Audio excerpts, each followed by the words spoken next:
get by with a little help from my friends. I'm gonna try with a little help from my friends.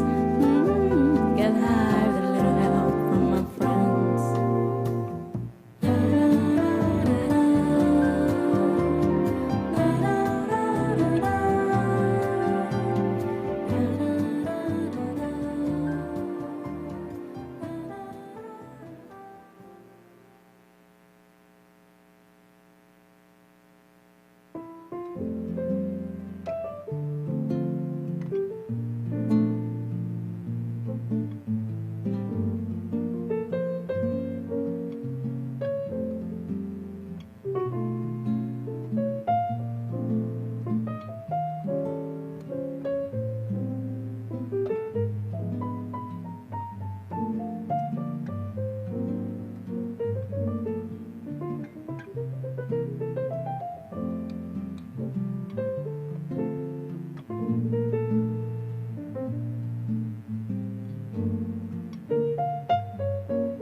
About my dreams, I don't know about my dreaming anymore. All that I know is I'm falling, falling, falling, falling. Might as well falling. I don't know about my love, I don't know about my loving anymore. All that I know is I'm falling, falling, falling, falling. Might as well falling. I don't know about my dreams, I don't know about my dreaming anymore. All that I know is I'm falling, falling, falling, falling.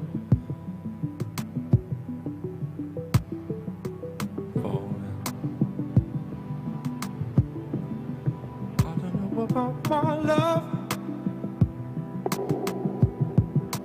I don't know about my loving anymore. All that I know is I'm loving, loving, loving. What is my love? I don't know about my love. I don't know about my loving anymore. All that I know is I'm turning, turning, turning, turning. Might as well turn. I don't know about my dreams. I don't know about my dreaming anymore. All that I know is I'm falling, falling, falling, falling. Might as well fall. I don't know about my love. I don't know about my love anymore. All that I know is I'm falling, falling, falling, falling. Falling. I don't know about my dreams. I don't know about my feeling anymore.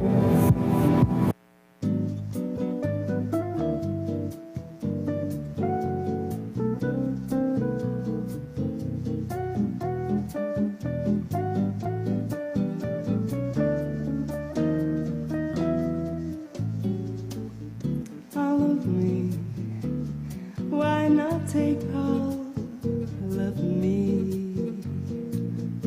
Can't you see I'm no good without you? Take my lips, I want to lose them.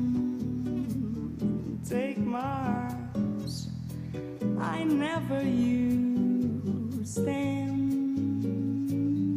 Your goodbye left me with eyes that cry, cry, cry.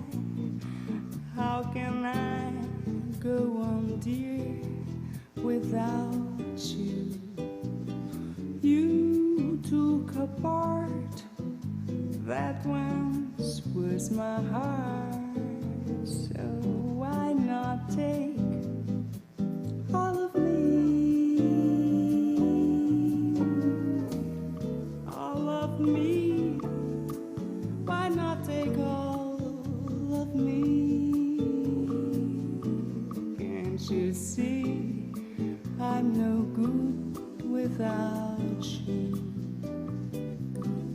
Take my lips, I want to lose them. Take my arms, I never use them. Your goodbye left me with eyes that cry. How can I go on, dear, without you? You took the best, so why not take the rest? Come on and take all of me. Baby, take all of me.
nene. Está full. Ya.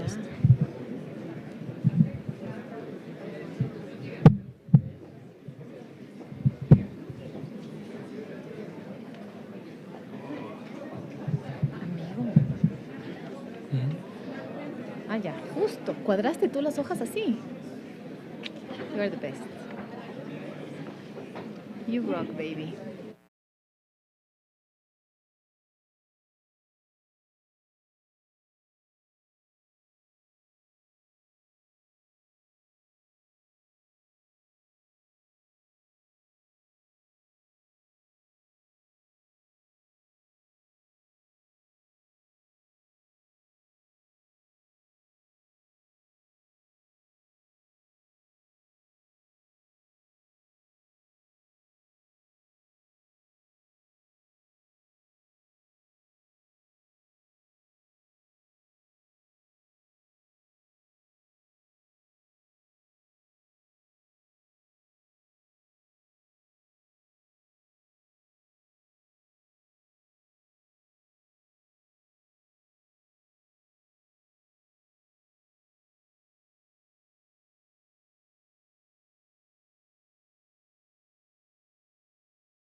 Buenos días con todos. Invito, por favor. Good morning, everyone. Please, I'm inviting you to please take a seat and please put your cell phones on silent mode because we're going to begin in a few minutes.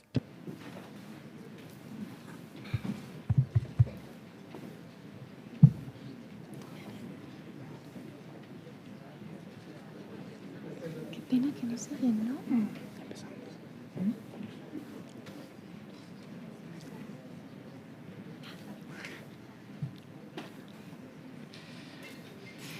Muy buenos días, sean todos ustedes bienvenidos. Good morning, everyone. Welcome to this regional forum for urban financing and housing. I am Daniela Gonzalez, and here with my colleague Eduardo Garcia, we are very excited to be your hosts in this very important event.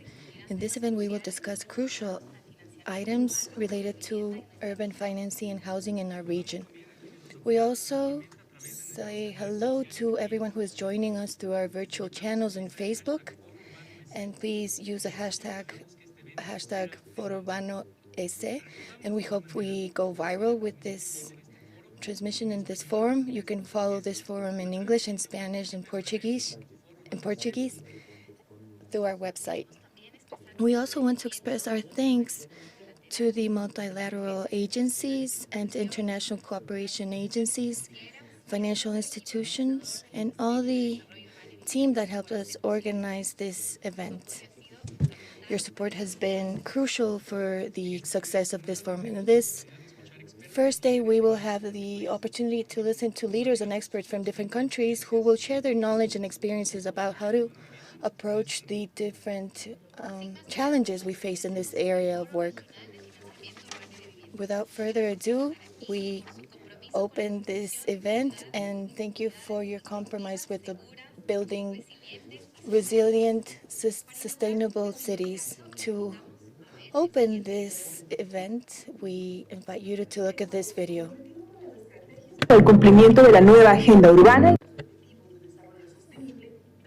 Presents every year the National Urban Forum through articulated work with the Ministry of Urban Development and Housing in 2021 and 2022. Different forums were taking place in which we reaffirmed our compromise to implement the habitat and national housing plans. We also give follow-up to the formulation for public policies oriented towards urban development.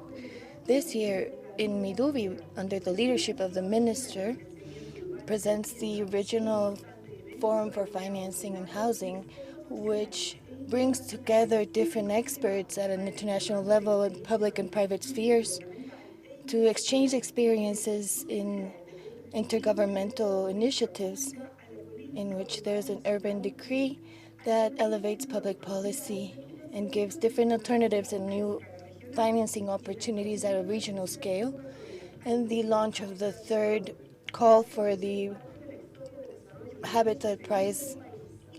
Thank you for being part of this initiative. Please follow us in our webpage. Quito receives you again with open arms. Welcome.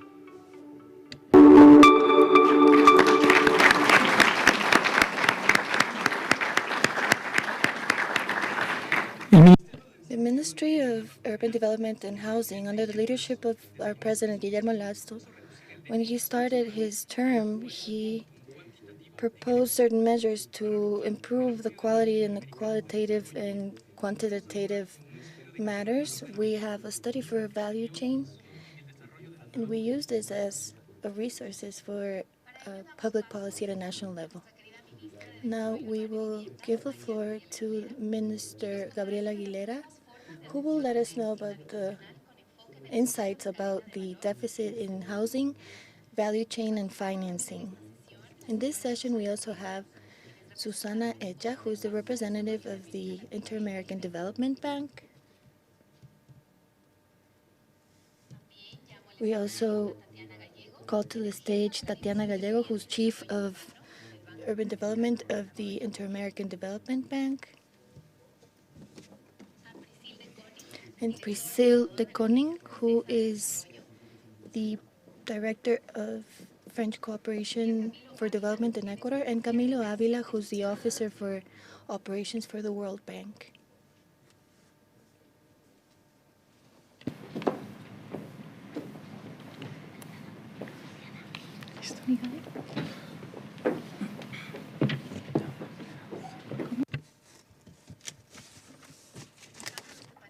We're starting this panel with a round of applause.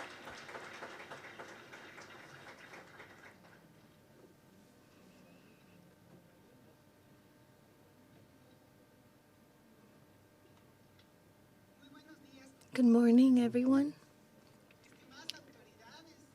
Dear authorities and representatives of international agencies who are with us today, and representatives of academia and civil society and organizations that have worked with us these past 2 years. It is a pleasure for the Ministry of Urban Development and Housing to start this forum with this panel of such high level. I want to thank each and one of you to make some space in your agendas and allowing us to share and strengthen our capacities together. The problems we have in the region deserve solutions, deserve global solutions that allow us to face the deficit in housing in our countries and also to improve the quality of life of the people that we encounter.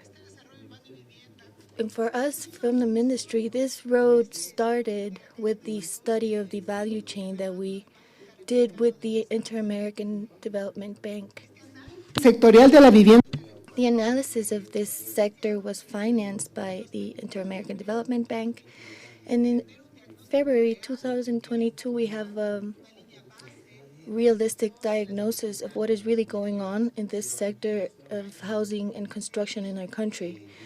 The IDB financed the consultancy that used the framework about the ecosystem in housing and the methodology for the value chain, and it did an evaluation, a very thorough evaluation of the situation in Ecuador. The deficit of housing in the objective group, target group, is 2.05 million homes, and this deficit is the result of an analysis during these years, and it has a baseline of 58% of deficit in housing. This baseline allowed us to take the proper decisions to face our work in a very compromised and realistic way. Our target group is comprised by a quantitative and qualitative deficit, and this is very important to point out because the qualitative deficit, not only in Ecuador, but only the majority of the countries in the region, is around 75.8% of qualitative deficit. This means that it belongs to housing that exists but needs to be repaired. Their infrastructure and access to basic services need to be improved so that families can live a better quality of life. And we have 24.2% of quantitative deficit, which corresponds to the lack of housing in the area. And we have done deficit by gender. The households that are led by females are 43.7% of the deficit. And they have a deficit of housing which is a bit higher than houses that are led by males, which is 41.4%. The deficit is that is recoverable is found in the coast. And in terms of the houses that are not being able to be recovered are in the coast, are 50% in the coast, 34% in the highlands, and 50% in the Amazon region. We also found out that there are 70.1% of homes that are owned by the people who inhabit them, and 29.9% are in rural areas and 71% in urban areas. In 2017, the 11% of the population lived in housing that was overcrowded. And the access of public services, it has improved in Ecuador, especially in the urban areas. We still have challenges in infrastructure for basic services. In 2020, 73.4% had access to water with the public network. And in 2019,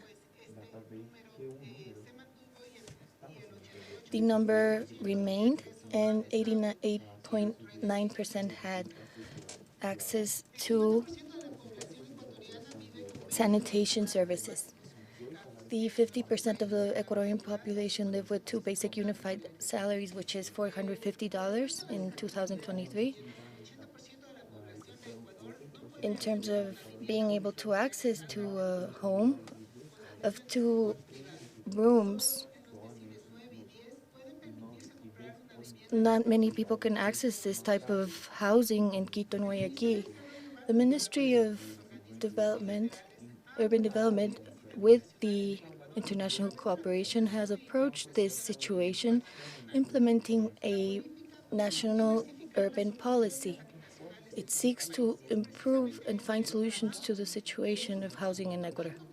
And we have done this work with all of our might to give a response to this baseline that we have started. And it's important to let you know that we have taken the decision to diversify the solutions for housing. Promoters and also with the financial sector of our country, we have developed programs and projects to be able to access a subsidy with a preferential rate to be able to purchase a house in 25 years tops. We see the different solutions. We want to look for ways to approach this issue. Is that tomorrow we will have the president with the signature of the decree, with the ceremony of the second celebration with President Guillermo Lasso. We highlight the compromise of the ministry to approach the deficit that we are facing, and we also want to focus on strategic solutions to benefit Ecuadorian society to approach this situation. The team has worked in the development of new operations for financing that will allow to continue our operations in the short and medium term to implement our national policies. And thank you to the Inter-American Development Bank and CAF and the French Agency for Development that have aided us with housing issues, and with the GIZ, with whom we have worked for sustainable development. The World Bank is going to finance also for the first time a housing project in our country. This has allowed us to not only have free homes, but also property titles, and working with the improvement of housing and neighborhood improvement as well, in order to reach in a holistic manner to different families in Ecuador. And we are aiming to have resilient communities who can face the future together in the best way.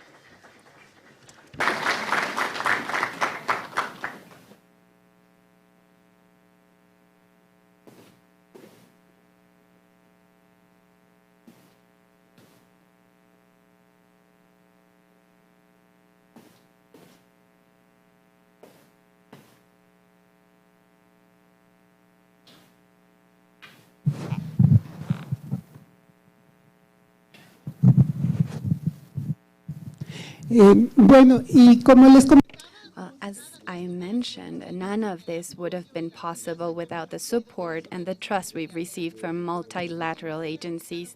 Next, I would like to please ask each one of you Priscilla, Suzanne, and the World Bank to please share your remarks with us and tell us more about the journey that we've crossed together in these past 2 years.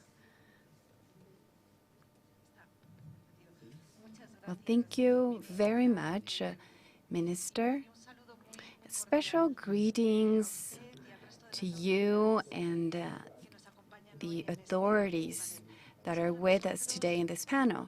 It is a great honor for us to participate in this event, in this international high-level event, and to be able to contribute and to continue contributing from the IDB for urban development and housing that we've made so much progress during the past 2 years. As I mentioned, in Latin America and the Caribbean, we're undergoing accelerated urban processes, and we estimate that every month there's an increase of approximately 500,000 new inhabitants that reach the cities of our region. And this, of course, causes a great pressure on our infrastructures, on the environment, but also creates huge economic gaps that are already existing.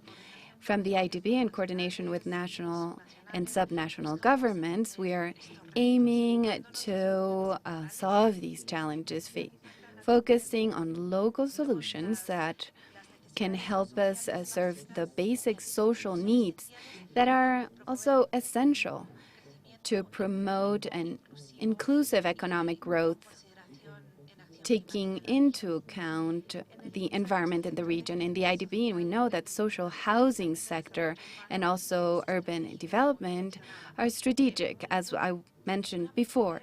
On one hand, it has a great power to create employment. We estimate that for every housing built, every social housing built, we can generate 6 direct or indirect employment opportunities. At the same time, we have solid evidence that shows that access to social housing and housing programs allows the beneficiaries to access a better education and thus a better quality of life. In order to achieve the impact we're looking for, regarding all of what I've mentioned below, we need to include a gender approach, equality that are mainstreaming and transversal, that allow the more vulnerable groups such as women, people and nationalities, and people with disabilities to be part of the benefits and be part of the solutions. It's also very important to highlight the agreement reached in Paris to tackle climate change. And this is a special commitment from the IDB. We want to align all our projects to the Paris Agreement. This is very important. Our population is highly vulnerable to the impacts of climate change, and the poorest and most vulnerable populations are the ones who are more exposed to natural disasters and the impacts they bring.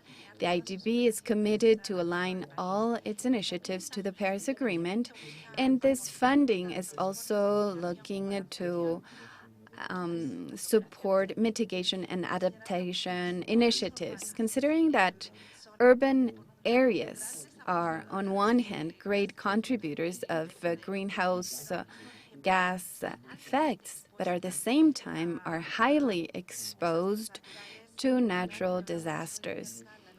So we congratulate the new policy that will be launched tomorrow.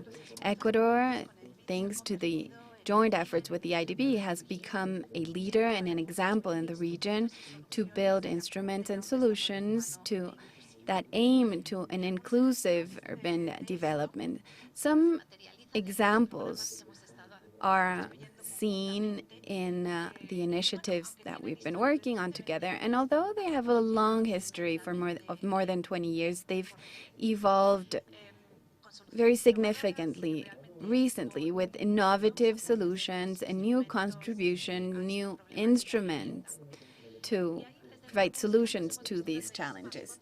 And we've seen beautiful pictures shown by Minister Aguilera, but for example, the typology of different housing now will edge sustainability standards. And this is a clear example provided by Miduvi.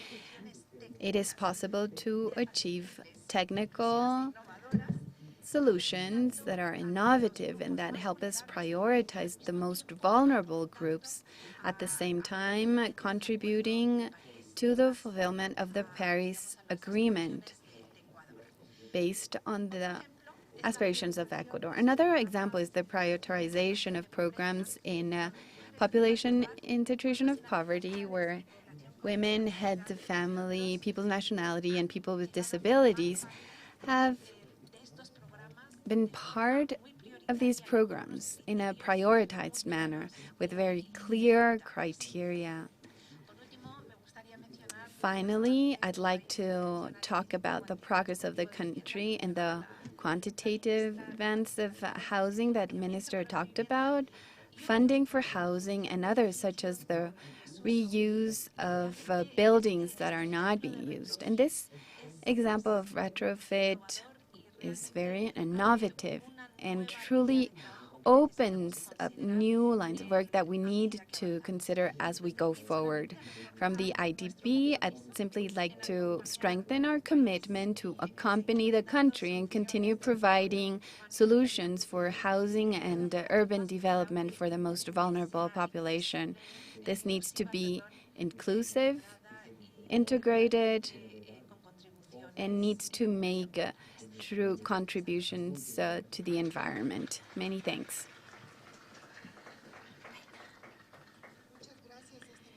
Thank you, Tatiana. Undoubtedly, the joint work with the IDB has allowed us to go even further that we'd have dreamed of.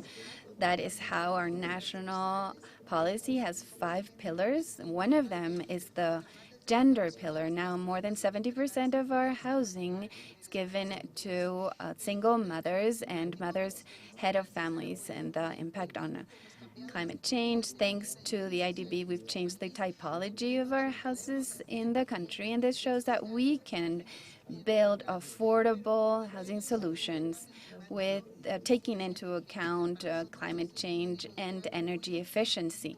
This is a reason for great pride and allows us to go forward to the certification of sustainability for our country. With this pluricultural view, we also work with peoples and nationalities of our country. So together we will continue achieving our goals. Thank you. I'd also like to give the floor to Priscilla. We work directly with the French Cooperation Agency. We work on different housing solutions.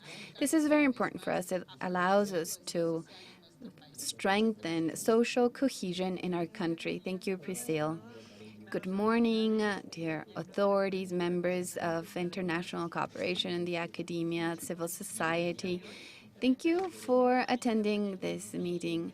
And indeed, our agency is supporting Miduvi for more than 4 years now in housing deficit with programs to cover the 2 quintiles in most need in the population. And this was very innovative at the time, to go onto the scale and reduce these qualitative gaps, as the Madam Minister well mentioned. We are supporting a sector in building housing in state plots that we can say we will start with 7 new operations this month. We will hire what is needed to build them in the following months.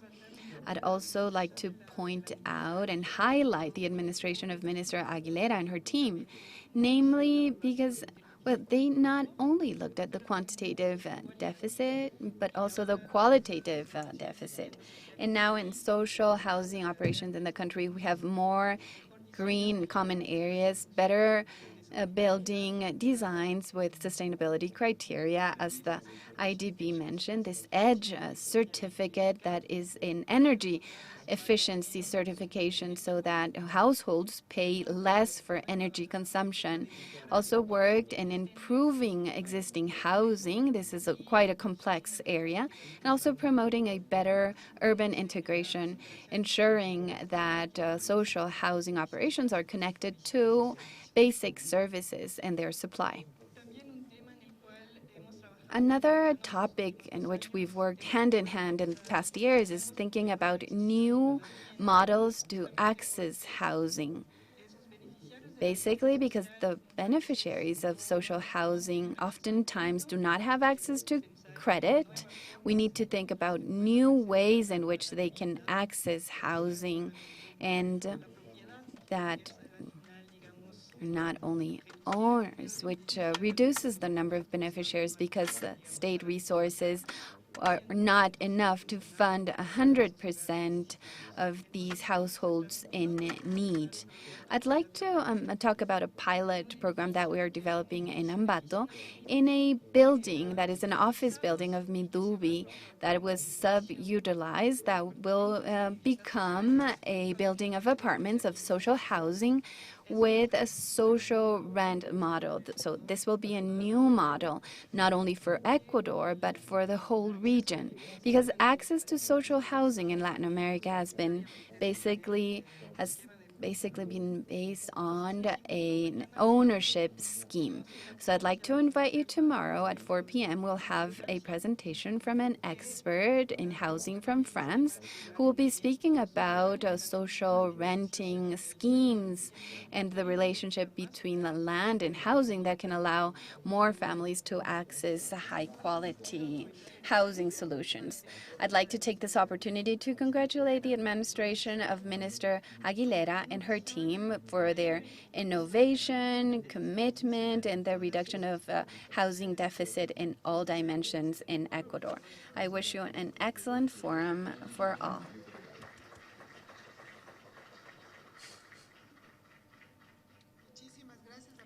Thank you, Priscille, and the Development Cooperation Agency from France.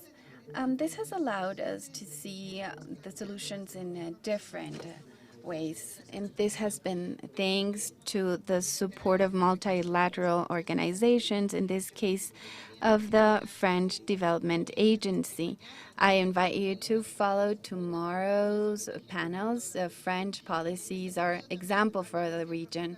I'd also like to deeply thank the Latin American Development and CAF. We've worked hand in hand with them to strengthen the implementation of the new urban agenda, the sustainable housing agenda in Ecuador, and especially for the formulation of the national policy and their implementation instruments.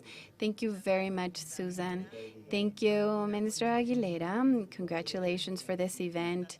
It is incredible to see that it's already happening after all the months of planning with our colleagues. So thank you very much. I'd like to greet all authorities here, also my colleagues from multilateral organization, international cooperation, representatives from countries and other institutions here in Ecuador in this important regional forum.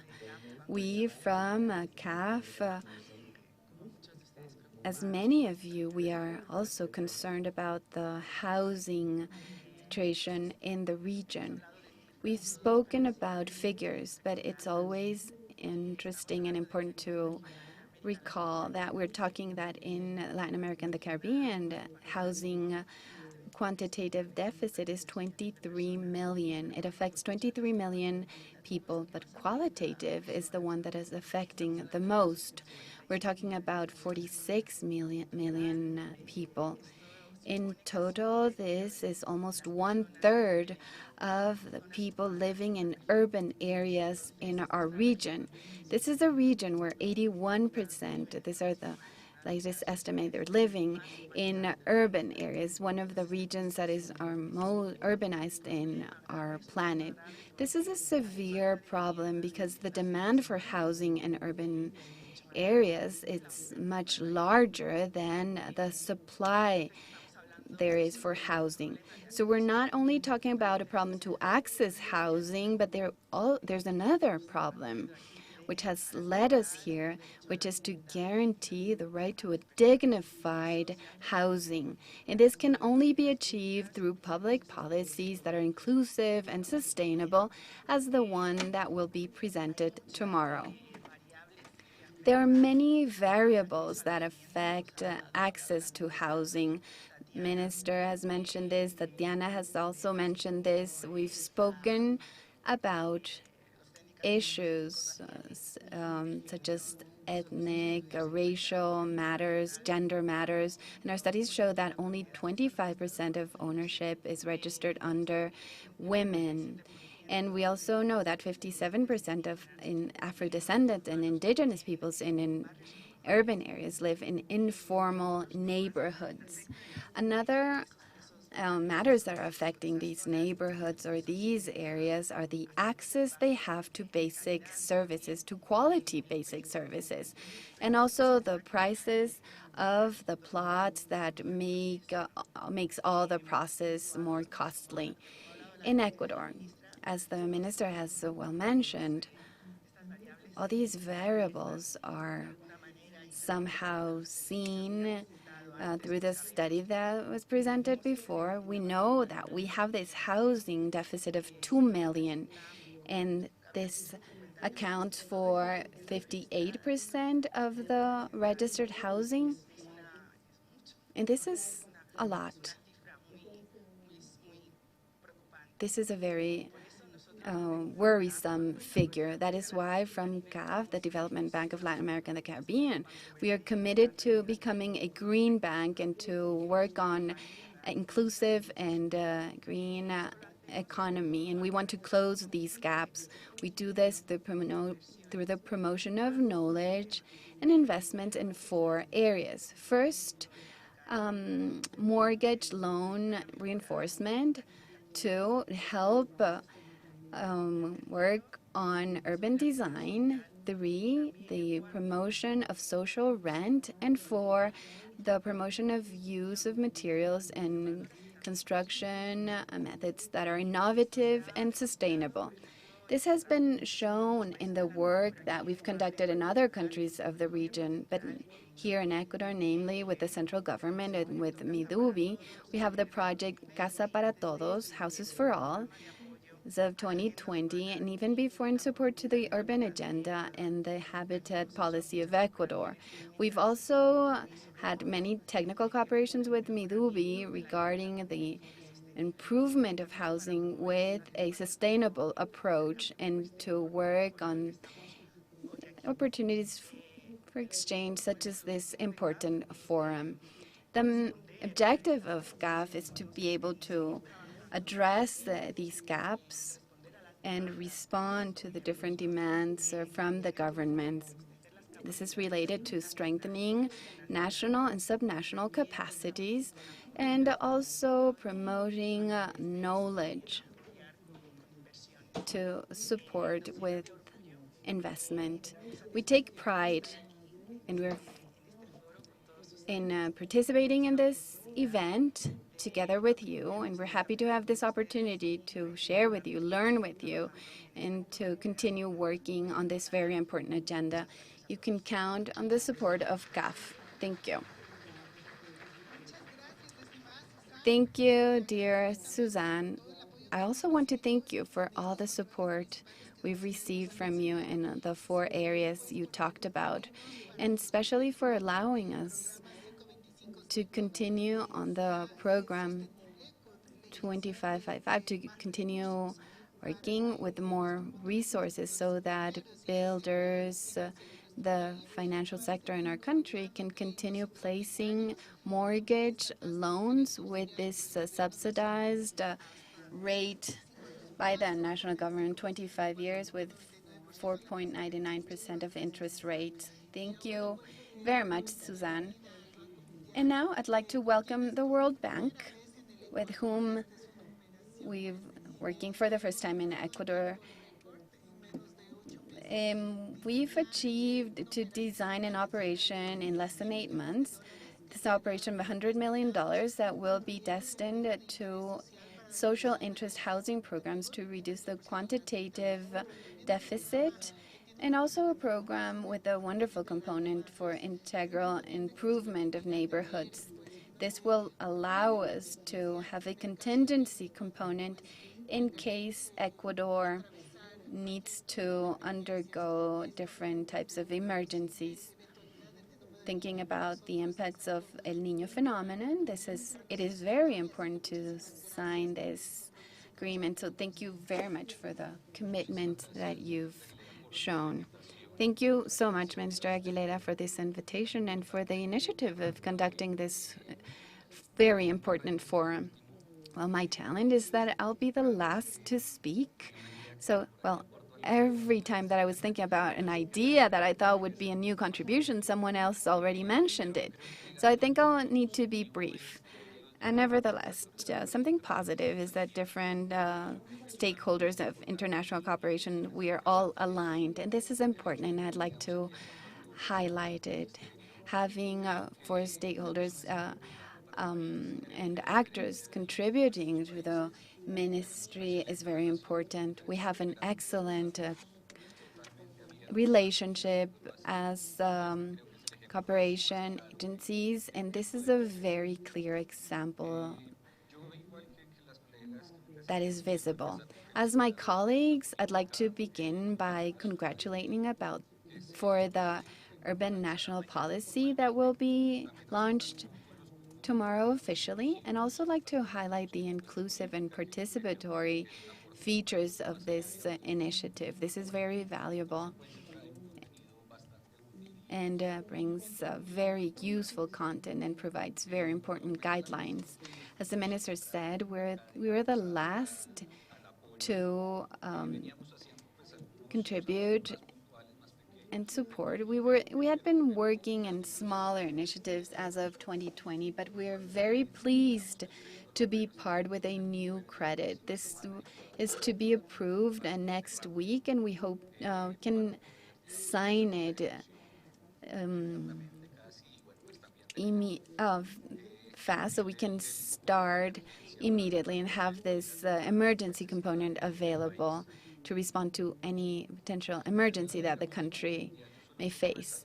From the World Bank, I'd simply like to point out that our approach is to provide a more comprehensive response to housing. Housing is not only building houses or renovating housings. It includes other important factors for them to be considered successful projects. Such is the case in housing projects. These are necessary, and people migrate more and more to cities in search of new opportunities, new challenges to access different types of services. And what experiences from other countries have shown is that, in general, countries of high income levels are countries with 70 or 80% urbanization, and to continue with these sustainable processes higher than 50. And Ecuador is almost reaching this level, and that is why this policy is so important. This needs to be conducted in an organized manner, considering that urbanization as such is not a ticket for development. It could even be the contrary if not managed adequately. So I'd like to mention a quote from a recent report of the World Bank that summarizes this idea. It says, all cities are subject to agglomeration processes, but results depend on the response. To promote positive contributions, urban development depends on the offer of quality services in the cities, such as roads, bridges, and depends on the policies that include local companies and also include the fight against criminality. We'd like to highlight the importance of the discussions we've had with the ministry to have this more comprehensive approach regarding housing, to provide solutions adapted to the reality. There are many cases in the world of cities that are growing and that prioritized building housing without measuring the impact this may have. Consequences are very attractive building, but far from everything, difficult to access without the necessary services, and then brings the negative consequences of a development that's not well planned. And this is why planning is so relevant in our viewpoint. I'd also like to mention that housing, not only talking about quantitative deficit, because people have places to live, but not necessarily under the adequate conditions. That is why it's so important to work on qualitative aspects from the World Bank project. And something that we realized during COVID times is the environment, not only looking at a house as an island, but also looking at the surroundings. That is why it's also very important to talk about urban renovation associated to a dignified housing initiatives. And well, simply highlighting that this is a transversal matter that needs to be tackled from different approaches to have adequate, resilient housing. The topic of climate change also needs to be considered. And I'd also like to thank you again for this invitation from the World Bank. We'll continue supporting all the efforts of the Ecuadorian government, and we hope to continue working closely and hand in hand with other cooperation agencies.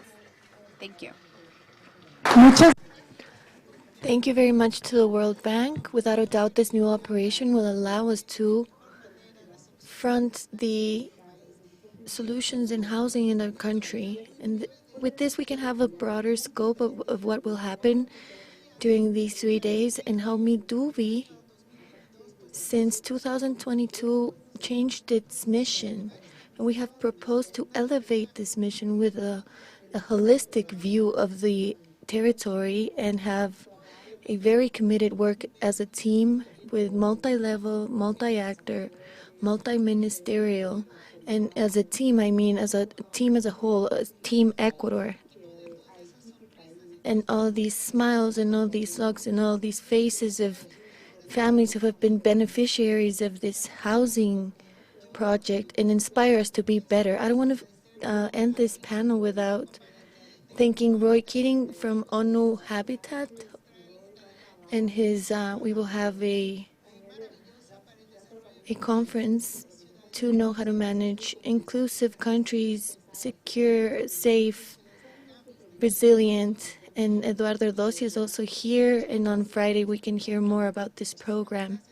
Thank you so much, ONU Habitat, for the formulation of the politics, and also the German cooperation, the whole team.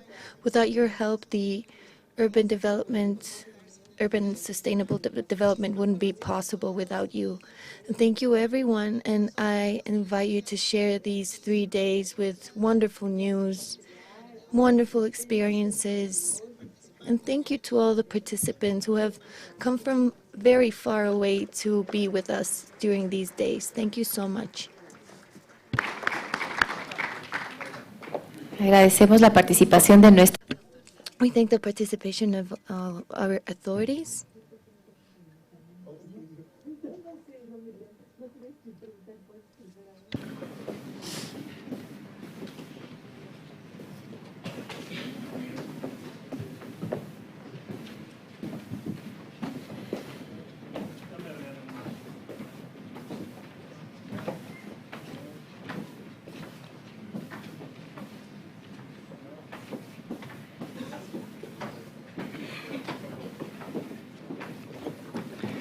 Agradecemos la valiosa intervención. We thank the valuable interventions from our esteemed authorities to have a diagnostic of the qualitative deficit for housing. Statistics and censuses are very important.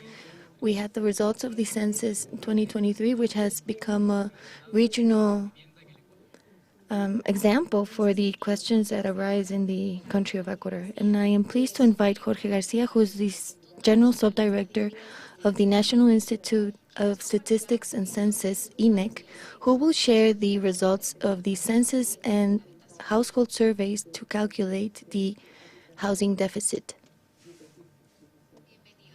Welcome, Jorge.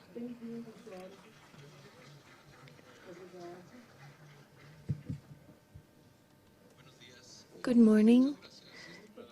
Thank you, esteemed Minister, for having this space in this forum to tell the country what we found in the census of population and households. Maybe with the presentation, we will speak about the qualitative and quantitative deficit, and we're going to hold off for that number. But we are going to let you know about the demography of the country is becoming a symbol of the new Ecuador. Should we have a presentation or do it verbally, which is also a possibility?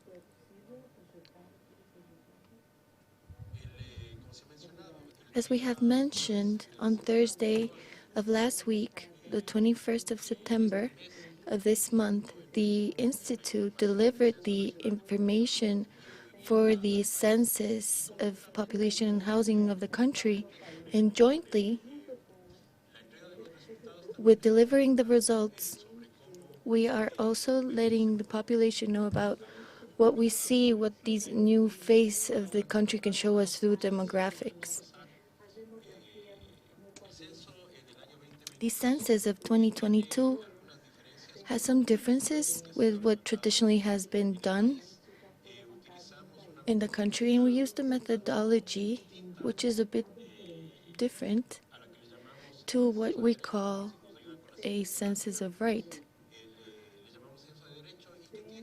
And it has a characteristic that's very important for the moment in which we want to understand cities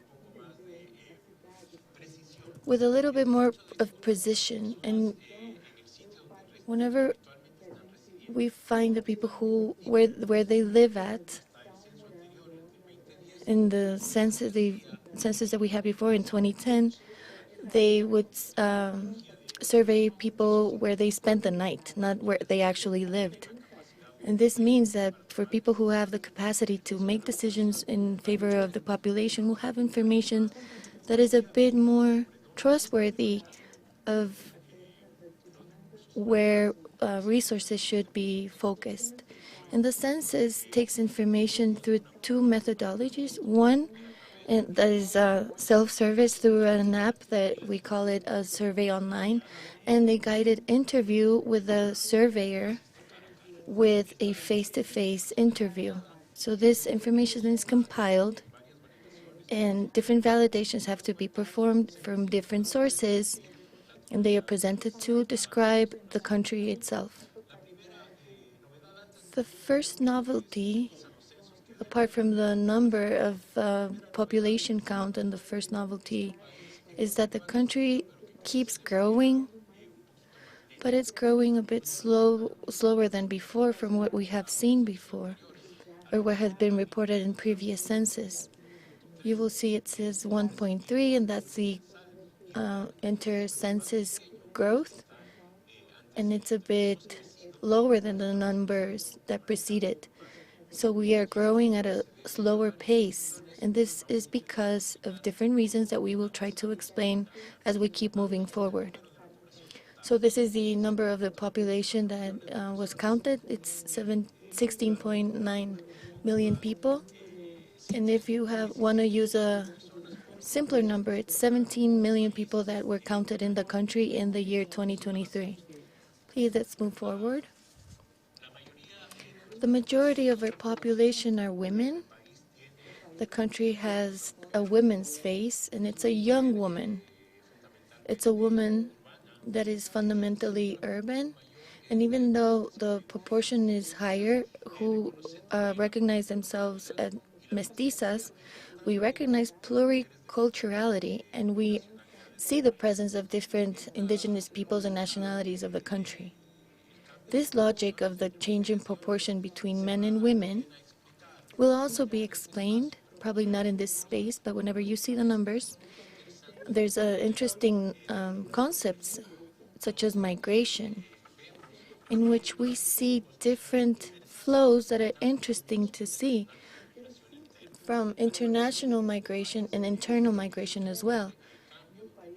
The first change that we see whenever men are migrating from the countryside to the city, we can see that as well in women, and we should look into that at a deeper level whenever we get to that detail. At the same time that we see this logic in terms of proportion, I was mentioning that the face of the country is a young woman. We can also see an effect in which the proportion of children is lower. So we have a smaller amount of children, which means that the country went from being a young population in the country. We have started an aging process in the country. The average ages have increased in 5 years, which is a very important figure that was mentioned in the census of 2010. And this should take us to different reflections of the decisions that should be made in the next 10 years. What do we do with the pension system? Should we design cities to support a population or which we will have more years?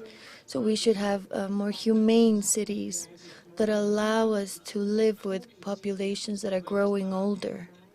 And then we have the work with the children and the young people that leads to education, the work with education and quality employment that allow us to hold the pension system as well as the logic and construction of the cities. The important thing here is that we are in a process of aging, even though we have a young population that has increased during these years in the average age of the population. And we also can see that we have a bigger proportion of women. Here you will be able to see briefly how this proportion of population is displayed in terms of aging population and children. And you can see the growth in the bottom in the pyramid, and also the growth in proportion in ages that are appropriate for working. The number of independent homes are around 6.12, which is an important growth. We have placed it as a reference only, as you can see from the 1990, the census of 1990. And you can also have better knowledge in terms of the urban logic and growth of cities. And I want to pose a question, which is a research question, personal research question. How are cities growing? Where are they growing to? Where are the cities like Quito and Guayaquil growing to? I think Quito is going up, and it is said that people, for the love of their city, they want to be closer to where it is found. The cities that concentrate the majority of households are Guayas and Pichincha. This is evident. We have a large quantity of people, and it's evident that we're going to have more housing as well. Nevertheless, you can see that the total exercise of the province can be shown here. And the most important thing of the slide is to mention that the information can be broken down into parishes, provinces, and whomever has more need to understand of what happens in the territory, we can break it down to neighborhoods to be able to understand the total information as well. Apartment buildings, and this is the question that I was posing, where is the city growing to? So apartment buildings have grown in the last year, between 2001 and 2022. The logic of proportion, individual particular homes are going to drop. So this is why apartment buildings are going to rise. The important information in this slide is the Ecuadorians, we still like to live in independent houses. And apartment buildings, yes, are rising and are more into fashion, but what the Institute is proposing is that this is because of how demographics work in the country. So ultimately, housing gets smaller, and this happens with the apartment buildings that are being built. So because information that can be confusing, and it invites us to look at reality from a particular vision, whenever there are different logics to explain certain tendencies in the territory, and we can speak about one place in particular, a province or a big space in a city, and then there are gaps in the country that are still big, and the work that we have pending to do is very important. The span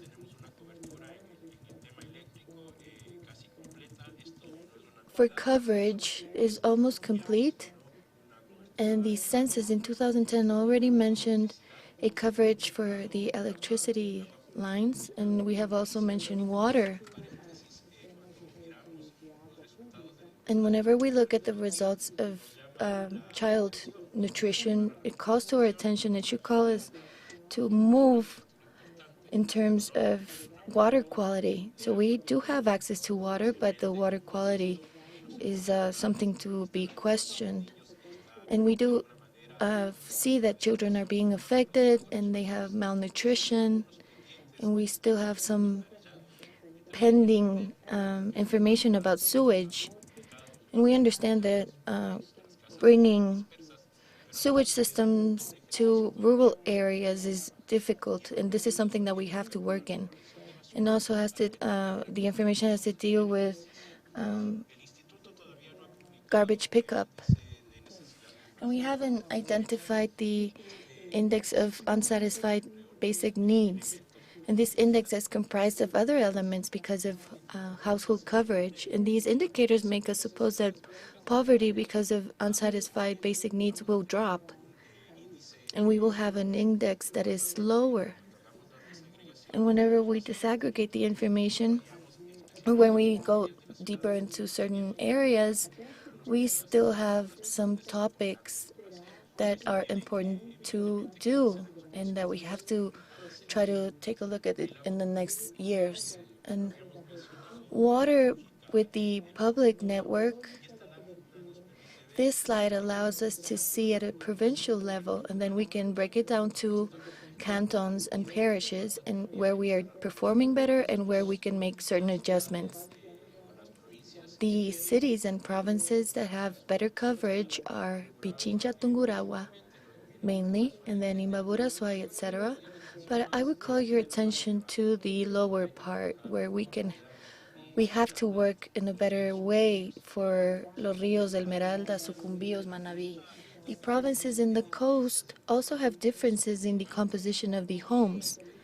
There we still have populations filled with young people. We have larger households, and there's a different composition, and there's a different reality that comes with what is happening in the highlands and in Pichincha. So we have coverage for electricity, and we see that the indicators are pretty high since 2010, and we have important coverage. And again, Galapagos, Pichincha, and Tungurahua show up at the top, and this is evident because of how Galapagos is constituted, and we don't have freshwater sources. And then in the lower part, there are provinces in the Amazon region in which we still have work to do. Garbage recollection is separated by province, and then there's high coverage in Pichincha, Santa Elena, and El Oro, and we have to do better work in Orellana, Cotopaxi. I am going to finish my presentation in terms of sewage.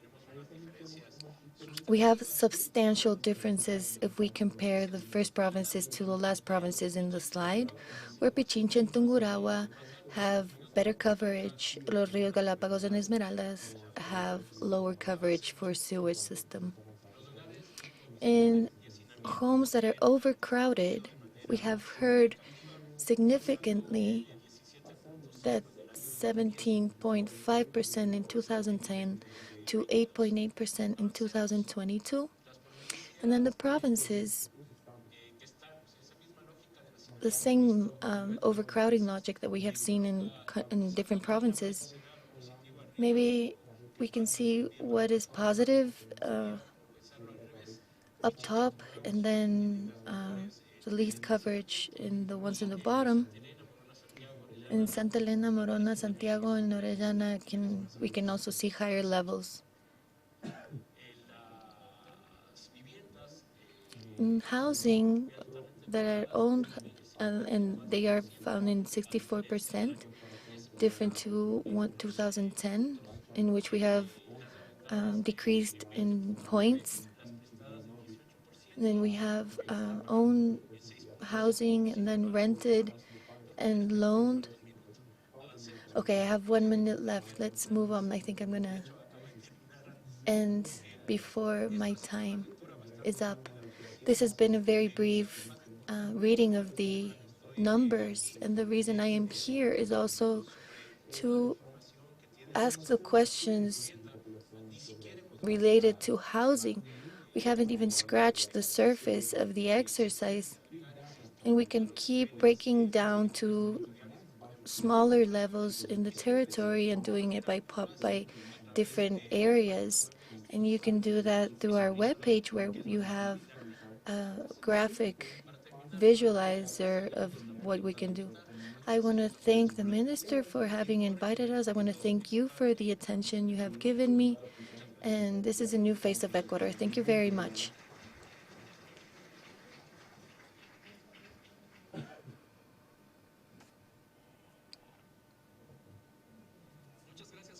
Thank you, Jorge, for this important information that, without a doubt, lets us know the situation in the country, and will orient our actions to approach the deficit, the housing deficit. The lack of resources to tend to the lack of housing is an important part of our reality. To be able to surpass this challenge, the government has to look for innovative solutions that are also creative.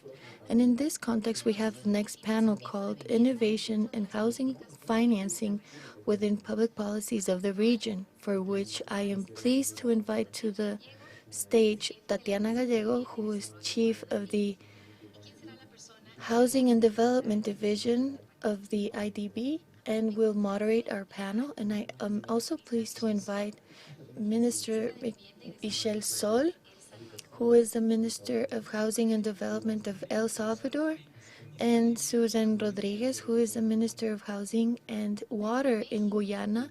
From Mexico, we also have Dr. Edna Vega, who is the Subsecretary of Territory Ordinance of Sedato in Mexico, and Gabriela Aguilera, Minister of Midubi. The next panel will take place in Spanish and English.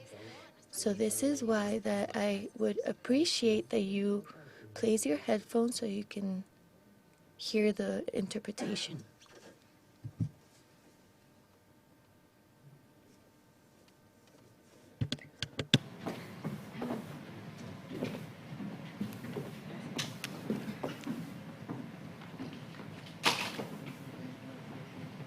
Adelante.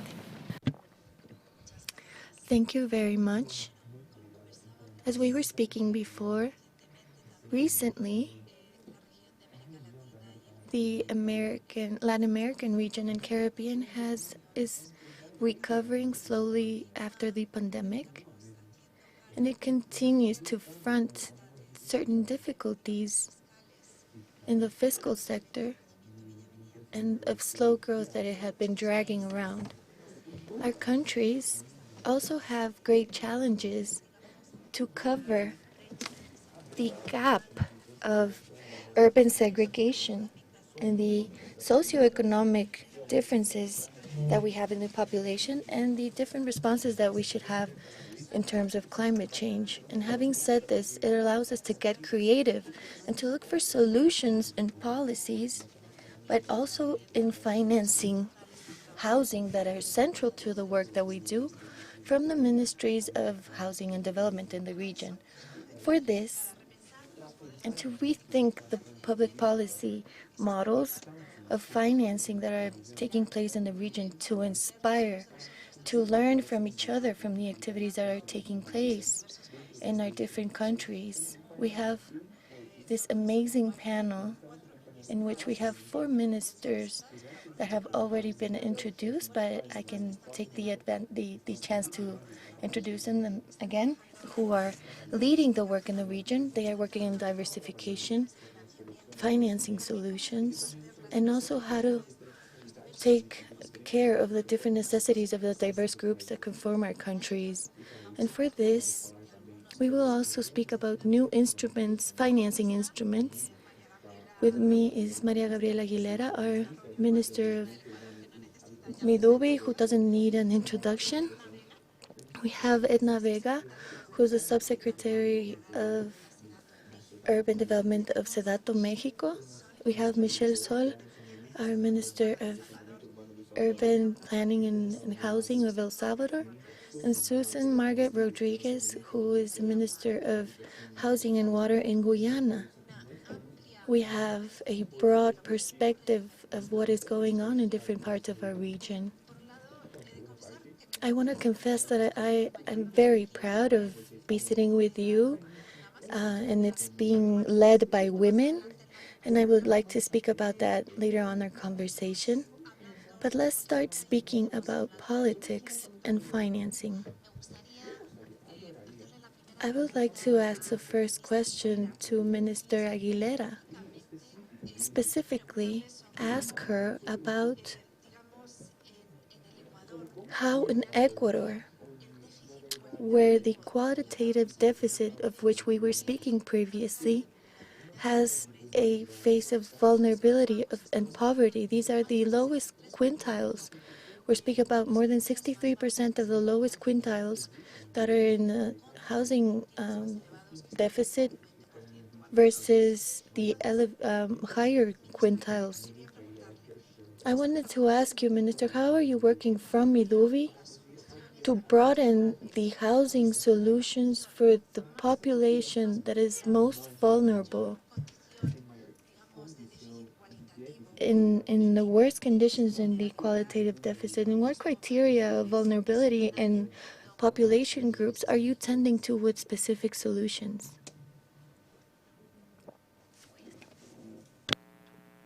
Muchísimas gracias.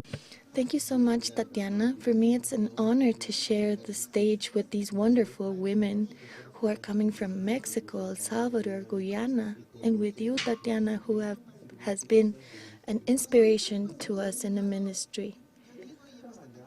We have analyzed with our team, and we have tread through a road that has 3 axes. And it's important to mention that we have worked simultaneously through these 3 axes. It's a formulation of urban national policy, and this is crucial for the new vision of change in public policy of Ecuador.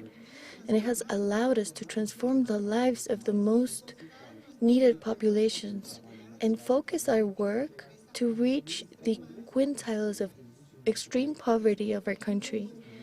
This road we have walked in parallel as we are constructing a national public policy. We have implemented the instruments of this national policy, and this has been fundamental and key for our work to reach in a more efficient manner to whomever needs it the most. So we want to implement this through our programs and projects, and also through strategic planning, all the instruments that may give us a better outcome of the formulation of the national public policy, meaning that diversification of solutions, 100% free housing, and also incorporating programs and projects like 1,000 pesos para jugar, which is a wonderful project in which we are joining Habitat for Humanity, and it fills us with pride to work with the poorest communities of our country so that we can change their living conditions with very small actions in which we can multiply the effects to improve the quality of life of the families who need it the most. We have also worked with giving out property titles for Ecuadorian families, not only having heritage of their own, but also having an inheritance for their own families. And we have strengthened the program for accessing mortgage loans. And as we were working the formulation of the national policy, and as we were working on the implementation of the solutions for housing that we have developed from the ministry, we also work at the same time, thank you to the help of cooperation agencies for new financing for housing.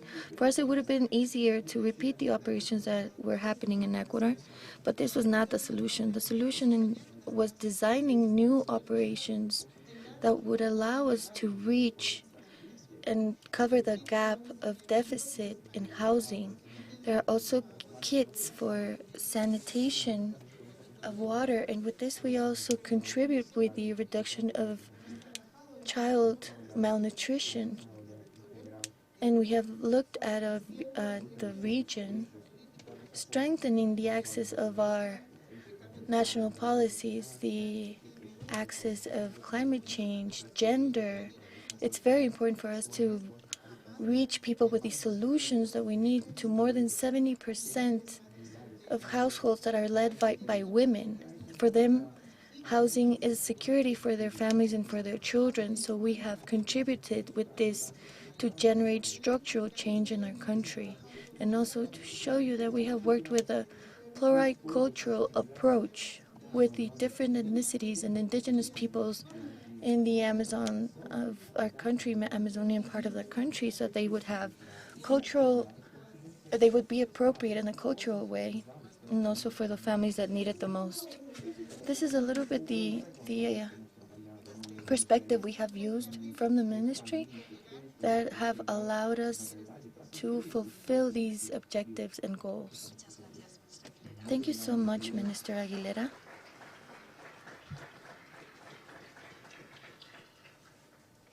La temática. Now, speaking about vulnerability and poverty, I wanted to ask the Undersecretary Vega, because Mexico has focused on self-production. Their unique register of housing in 2019, I think, was 500,000 dwellings that were registered, but they do not. This figure does not include housings from the informal sector. So I understand that Mexico has vetted for the informal sector.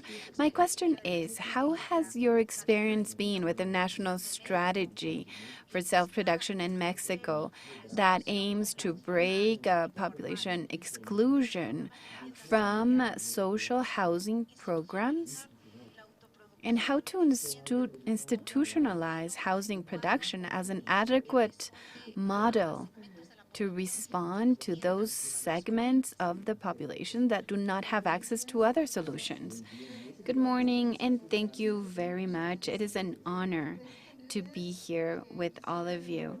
I'd like to talk about some general matters before speaking about self-production. Several representatives in the past talk about what we've been doing, and there are very specific comments on qualitative, quantitative figures, and undoubtedly there is a common denominator in our Latin American cities in regards to the needs and the lacks that we find in our countries. I'd like to note that in this administration in Mexico that started in December 2018, we're looking for radical changes in the approach for housing. I'll mention this very briefly. I'm just using some slides for reference. The important change that was achieved from these policies and during this our administration, we're trying to have a different approach to the administration of housing. Because there was a trend to build a lot of housing, granting more than 1 million loans a year. But this was not combating the deficit. What was the problem? It was related to the way in which we see housing. And now we look at housing as a basic human right based on the proposals from the Economic, Social, and Cultural Rights Agreement from the United Nations.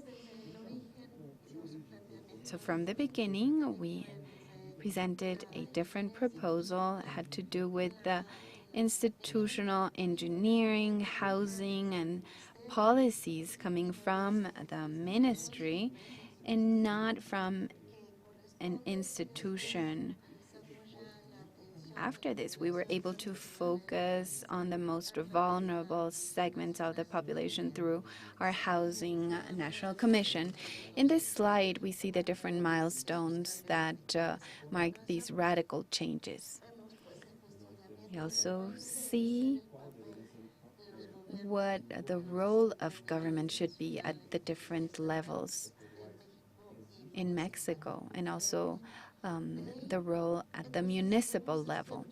If we look at this approach of human right to access dignified housing, I think this is very important to promote and share in all Latin America, because this really changes our standpoint on the matter.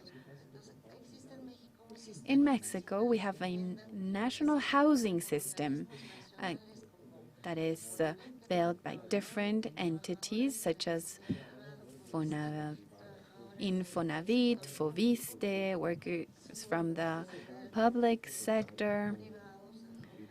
There are also private sector partners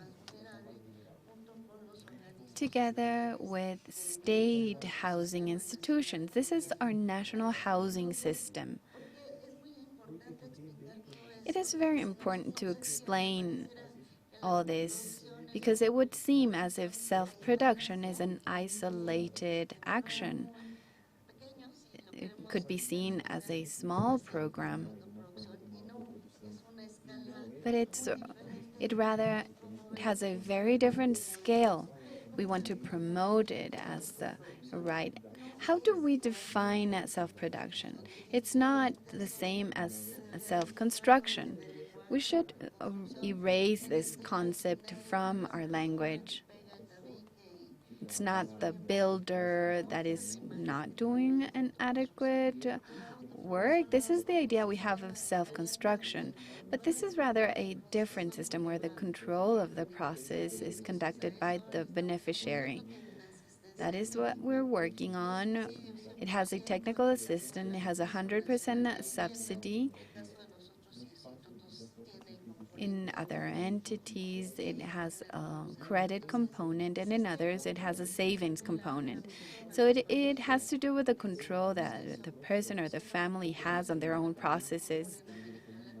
In Latin America, it is common to see that most of the housing solutions is responsibility of families themselves and not necessarily through a loan. These slides are just a response to this policy. And we developed a national policy for self-production. It's in charge of SEDATO. In this regard, this is the progress we've made. There are never the necessary resources for attention. So we've made very important definitions. All the resources from the National Housing Commission, more than 30 billion pesos, and $17 million have been devoted to what we see here in this slide to cover extreme poverty, risks, priority projects, and all these initiatives have the approach of the self-production initiative. Here we see the different impacts. It's important to understand that we just overcame COVID, and this presented very important changes. This policy has been very important for employment creation, for the empowerment of communities.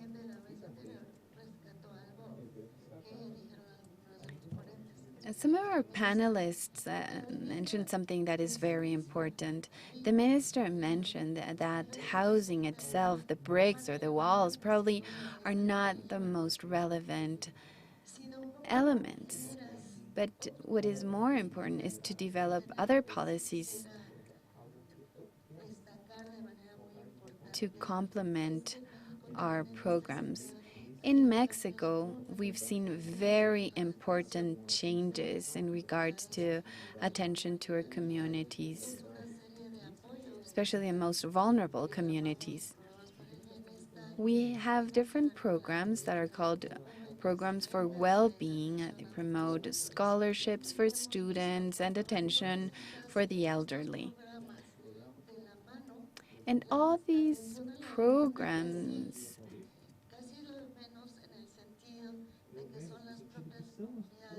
are managed by the communities.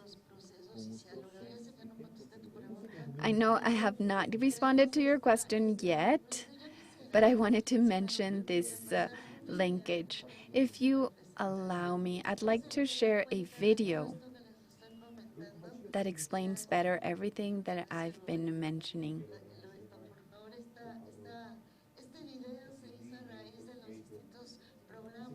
This is a video that includes information from different programs in the country. If you could please help me with the video, you will find the link in the last slide.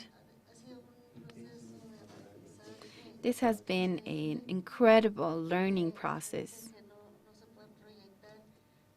I don't think you're able to project the video. Hopefully we can show it and share it later. Thank you. Thank you, Undersecretary. Oh, here it is.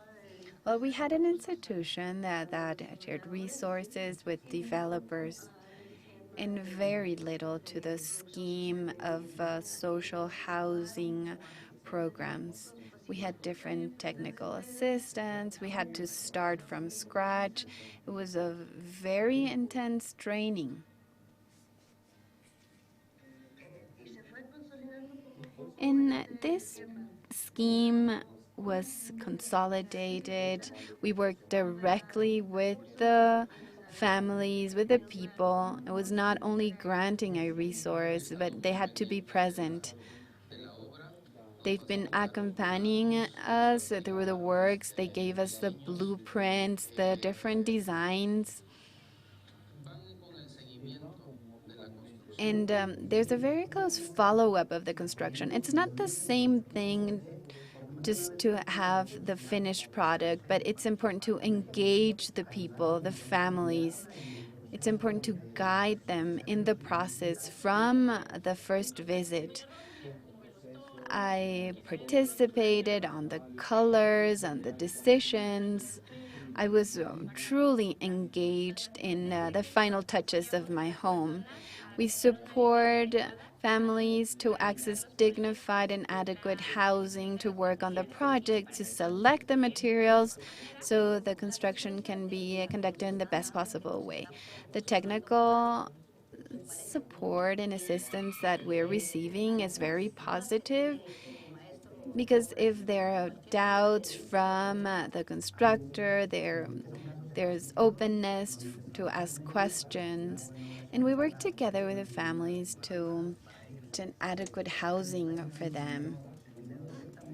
They're receiving the funds directly, and it is the people who engage workforce. They decide where to buy material. They decide the design. It's very participatory. Fortunately, we were able to manage this perfectly because we know how important it is to use our budget and to finish the construction of the house. There are no intermediaries. The process here is very different. All the funds stay here in the community. This type of housing really help us preserve our traditional systems and the knowledge of the community. What we see here is a very traditional house of the area, and the construction system has self-standing walls. This is how we built it. I work with my husband, my children. We've been writing everything down. Here we have our notebook. Had the support from my husband. I'm truly happy.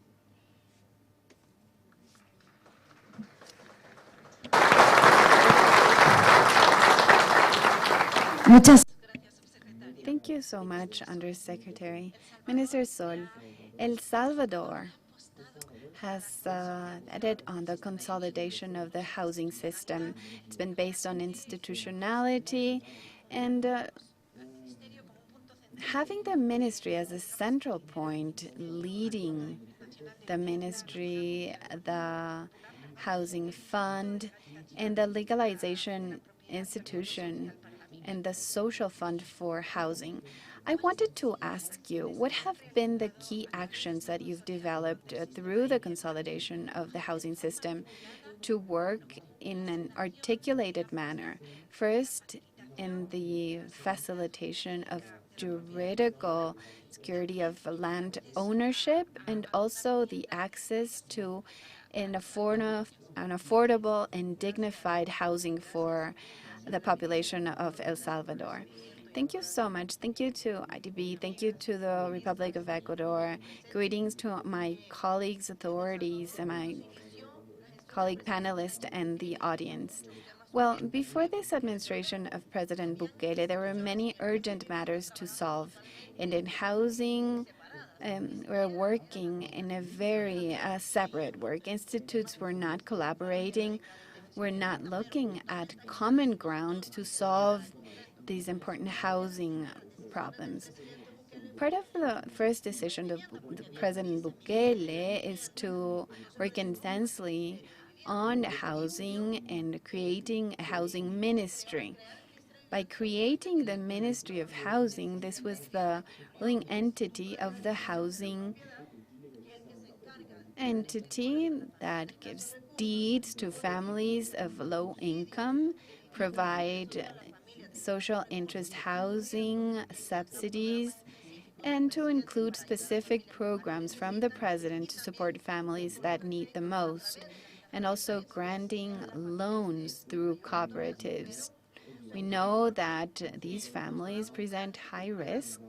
However, we've been surprised to see the way in which they're paying their loans. And the Housing Social Fund with loans up to $150,000. We are working jointly with a minister to follow a same line. And we are covering areas that had not received support for decades. To address both quantitative and qualitative deficits, what we did is organizing granting of plots to families in need, because different communities resettled in high-risk areas. I know that our countries share common issues. We all know that through legalization, we help these families to have their equity, to inherit land to their children. It's also important to prevent migration. If someone has a home, a plot of land, we can feel tired, exhausted by work. But if we have a place to return, we have the energy to continue working and making efforts for our development. So having an ownership on land and housing is very important for peoples and families. This gives identity to families and not only gives back this dignity and identity to family, but this also means fund collection for the municipalities, for the governments, is coming from the use of public services. We know how important it is to legalize because I was also a mayor, and we know that there's energy that is not invoiced, and we know how high prices are. When we legalize, we all benefit from legalization, government, institutions, but mainly families. In the country, there are settlements in extreme vulnerable areas. So we created the resettling program from President Bukele, and we've invested more than $30 million so far. It is clear to us that it is impossible for a state to solve housing deficit by giving away housing. We are convinced that this has to be managed through loans. We know it's important to provide social loans for families. Families want to pay their installments, and we've been surprised to see the payback, and the average in these loans is 1.7%. In average, it's very low if we compare it to the benefits that families are receiving. It is with great satisfaction that we can share these historic outcomes, and we placed more than $750 million in housing initiatives. 90% are based on loans. To me, these are social loans, and we are already receiving return and mainly providing social well-being to families in El Salvador.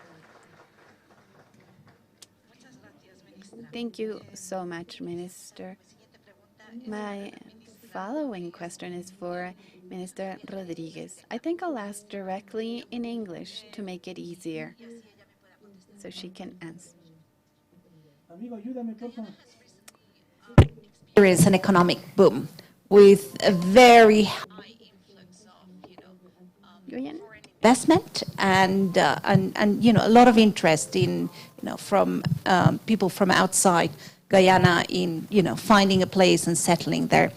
I was wondering, how is the Ministry of Housing and Water safeguarding the availability and the accessibility to housing to people with less resources, which are either middle to low income in their condition?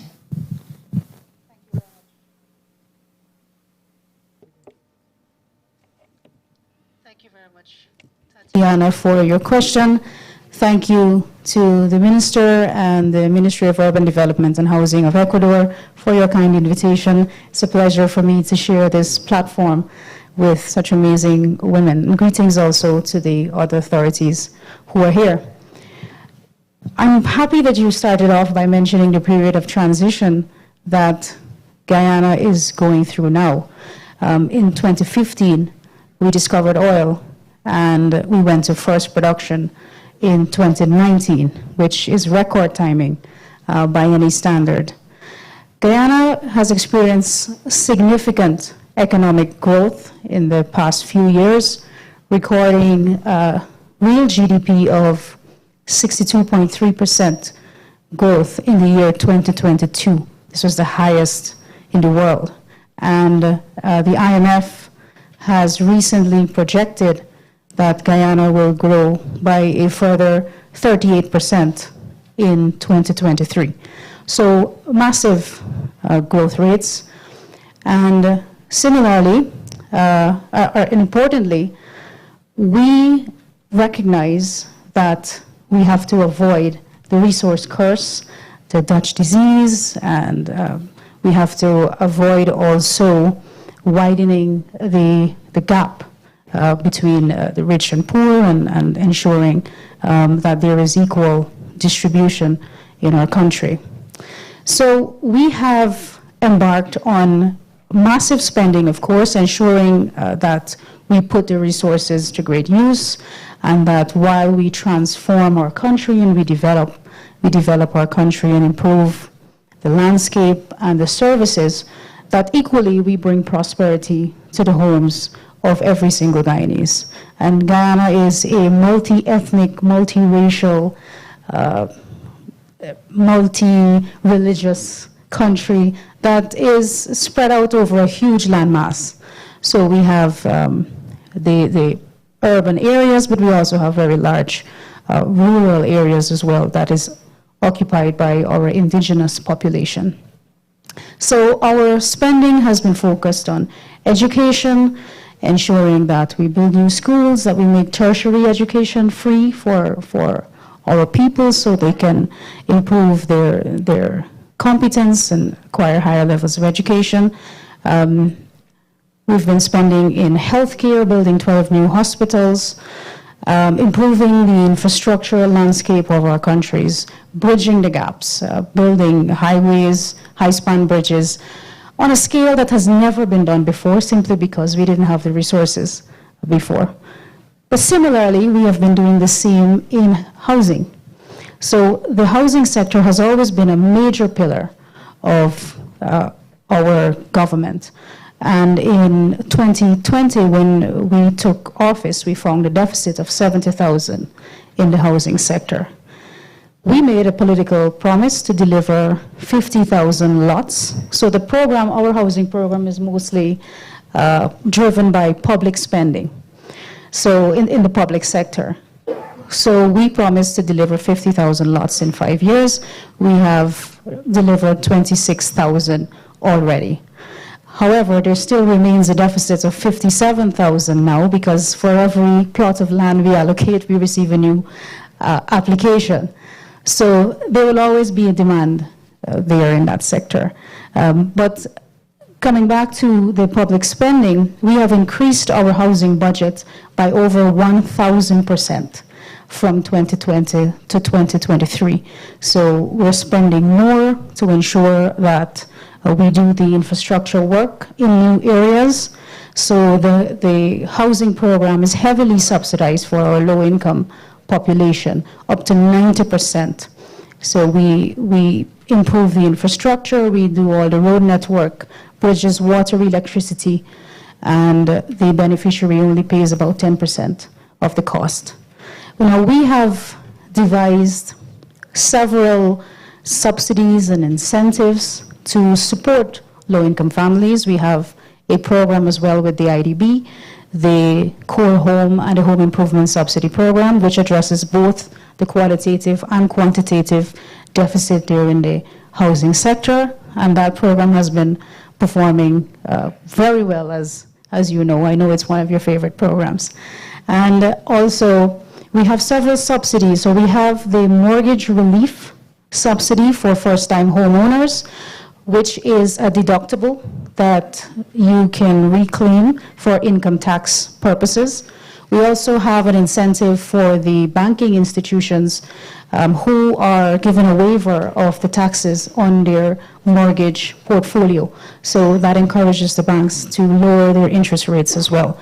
In 2020, our mortgage interest rate was about 6%. Today, it's down to 3.5%. And this is in a global space where interest rates are on the rise. We are also investing heavily on constructing units. So while we have a commitment to deliver land, we've been doing a lot of housing unit construction, mainly to address the deficit in the low-income population, so building thousands of low-income homes and homes for young professionals, so to address the deficit in terms of young people, because we want more young people. Guyana has a very young population, and out of the 26,000 lots that we have delivered already, 43.7% went to single women, 54% went to young people between the ages of 21 to 35, and about 42% went to the low-income population. And there are many, many other subsidies. I see my time is up already, but we have an extensive housing program, and we recognize the importance that the Ministry of Housing has in transforming the lives of Guyanese, ensuring that we deliver a space that they can live in dignity, and that their welfare can be improved. And this is driven a lot by public spending. We will continue to invest in the Ministry of Housing, and we also look forward to partnerships with other stakeholders like the IDB in the future.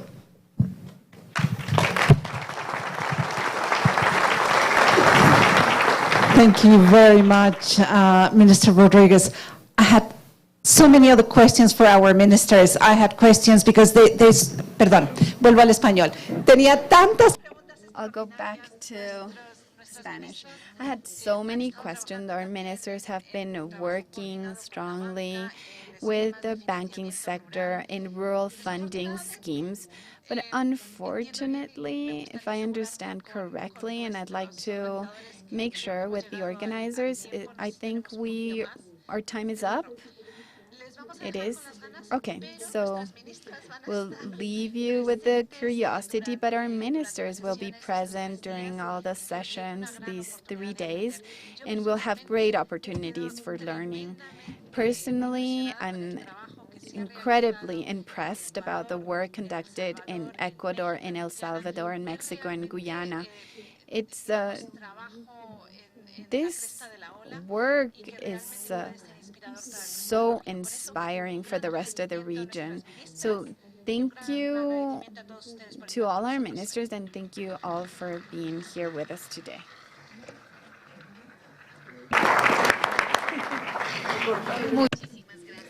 Thank you so much, Tatiana, and thank you to all of our panelists. Please go ahead, take a picture.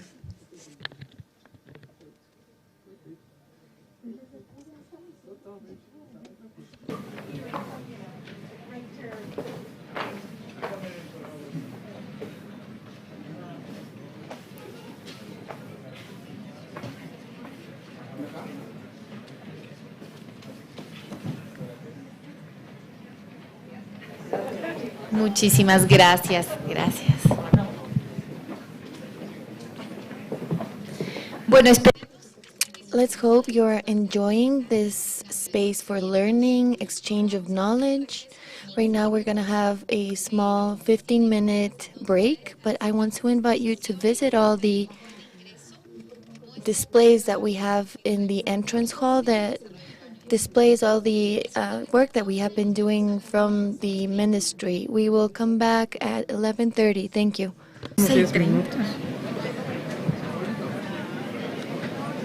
Bajo.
Sí, bueno, probando canal de inglés, sí, probando, uno, 2, 3.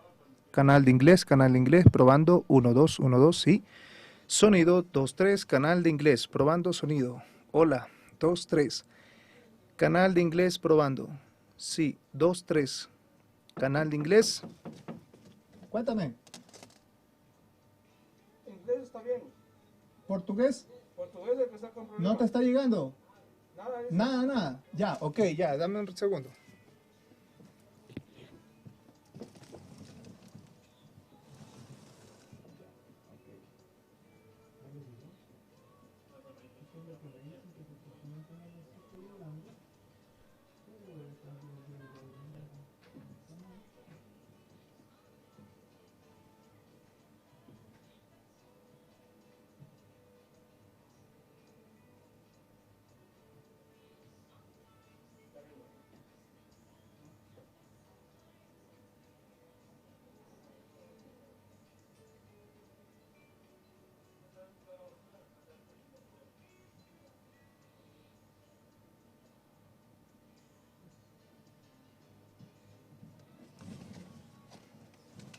¿Me avisas?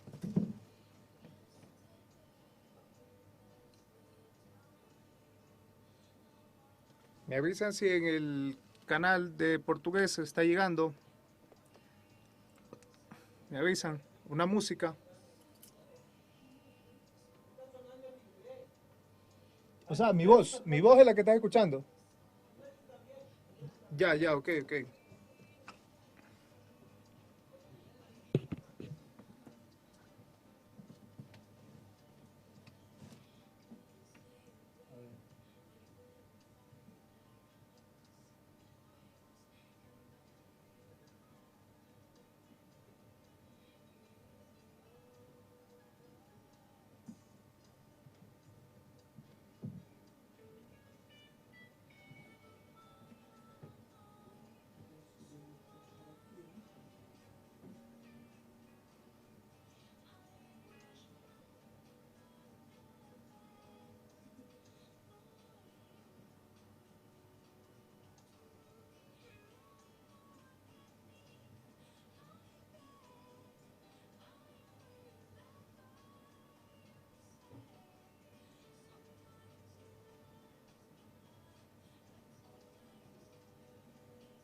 Avísame, por favor. Que me avise.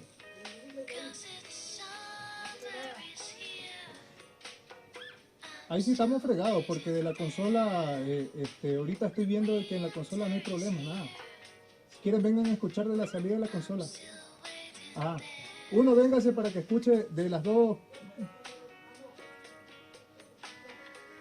No, pues escúchame, es que podría ser la consola lo que estoy viendo las salidas y las salidas te están mandando. Tú tienes un plug, un cuarto. Acá no. No, de portugués es el negro. Sí, el negro. Sí. Ya, ok.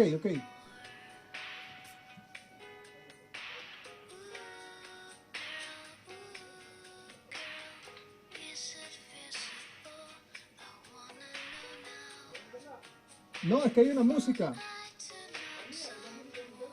No. Yo tengo una música del teléfono.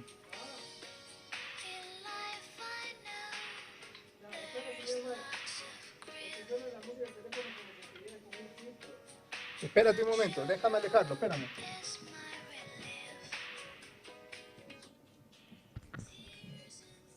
Ya, entonces escúchame a mí más bien. Yo estoy hablando, ya nos pongo, es que estaba muy cerca la música del micrófono y es muy sensible y te satura. Entonces yo estoy hablando ahorita a una distancia considerable que no debería pararse ni haber interferencia en lo que yo estoy hablando desde el idioma portugués. Entonces, si tú me estás escuchando fluido y no hay ningún problema, entonces puede ser el cable que va para allá, el otro cable. Sí, puede ser el otro cable, porque créeme que yo ya desconecté todo acá, hice todo y no, pues entonces ya no me voy a quebrar la cabeza yo. Ajá. Love is a spark lost in the dark. Too soon,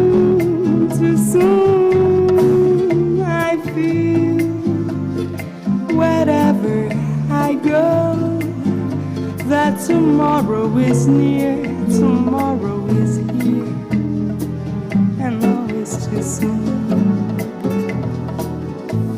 Time is so old and love so real. Love is pure gold and time a thief. We're late, darling, we're late. The curtain descends, everything ends. Too soon, too soon. I wait, darling, I wait.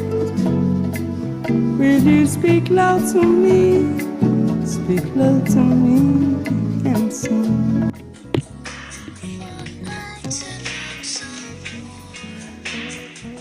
Hola, sí, canal de portugués, probando 1, 2, 3, sí, hola, ¿pueden escucharme sin problemas, sin interferencia, sin ruido?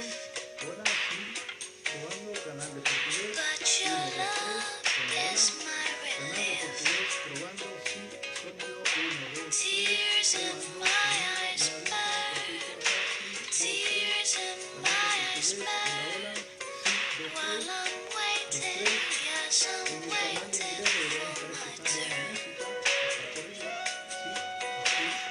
I don't wanna wait in vain for your love.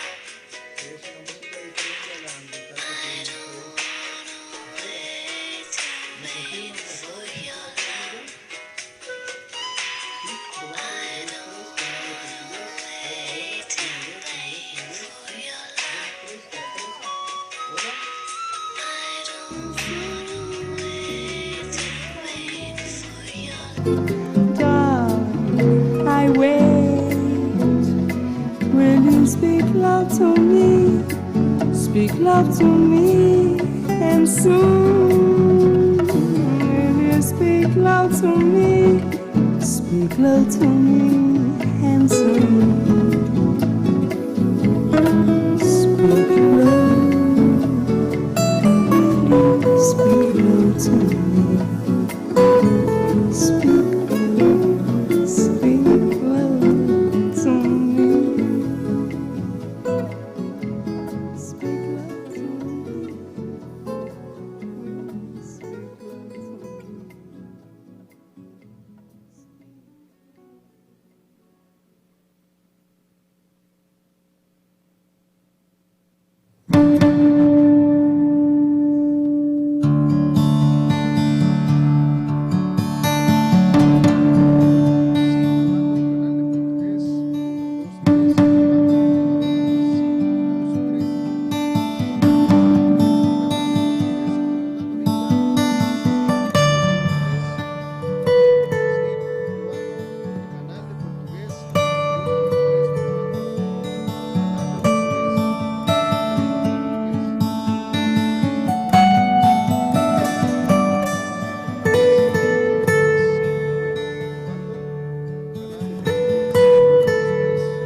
Hola, canal de inglés, sí, probando, 2, 3.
look in the eye.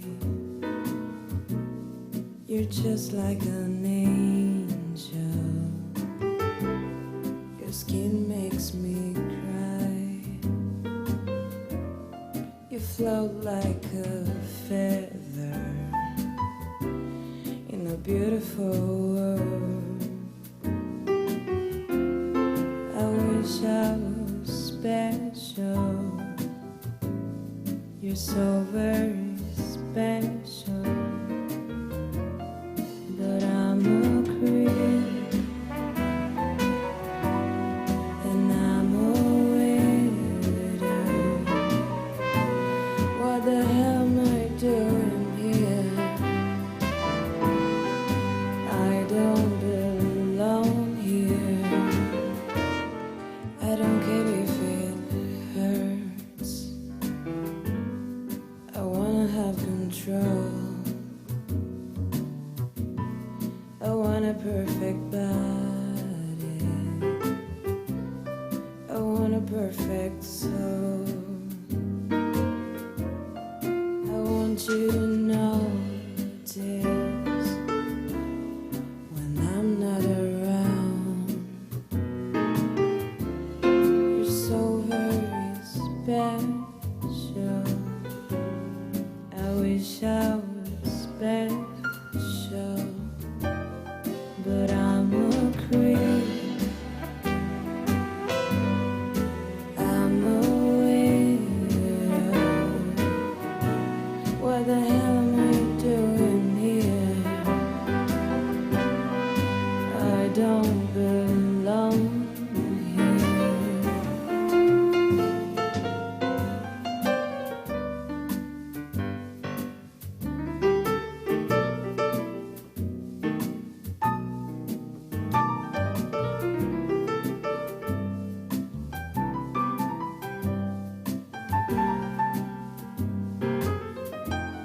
Whatever makes you happy,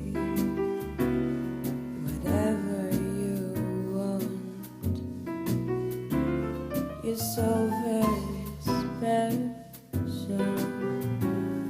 I wish I was special, but I'm a creep. I'm a widow. What the hell am I doing here? I don't belong here.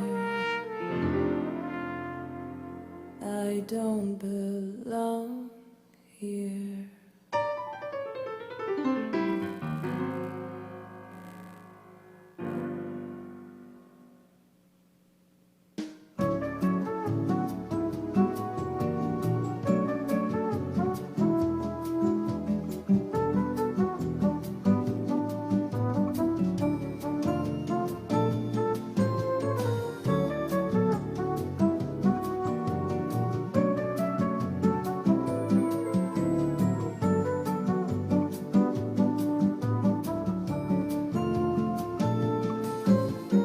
Você viu só que amor, nunca vi coisa assim. Nem passou, nem parou, mas o meu só pra mim. Se voltar, vou atrás, vou pedir, vou falar. Vou dizer que o amor foi feitinho pra dar. Olha, é como o verão, quente o coração. Salta de repente para ver a menina que vem. Ela vem, sempre tem esse mar no olhar. Quem vai ver tem que ser, nunca tem quem amar.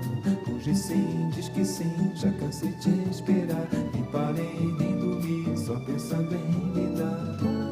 Peço, mas você não vem. Deixo então, falo só de você, mas você vem.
meu amor foi feitinho pra dar.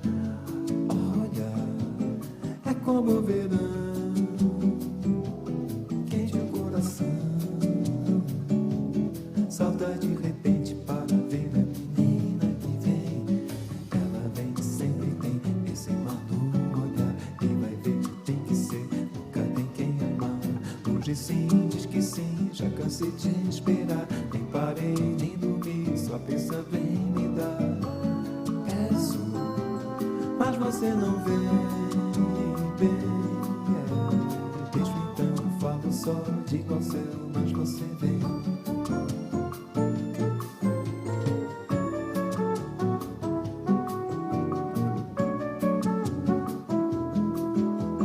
Deixo então, falo só de igual céu, mas você vem.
Yo empiezo. No. Sí.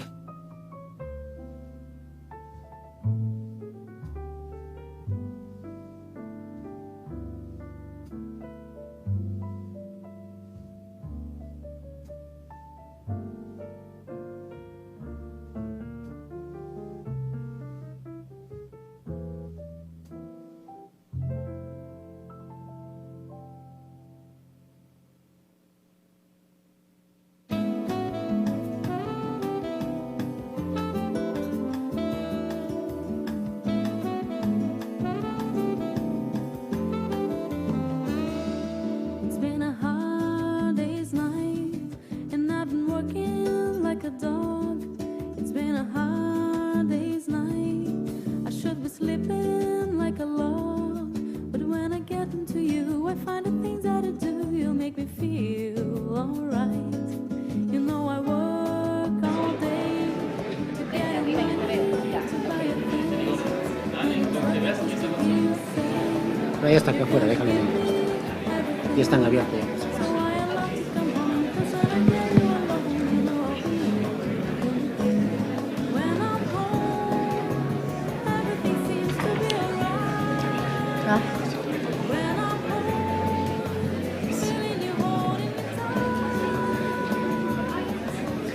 Por favor, tomar asiento, que ya vamos a iniciar. Please take a seat because we're gonna start again.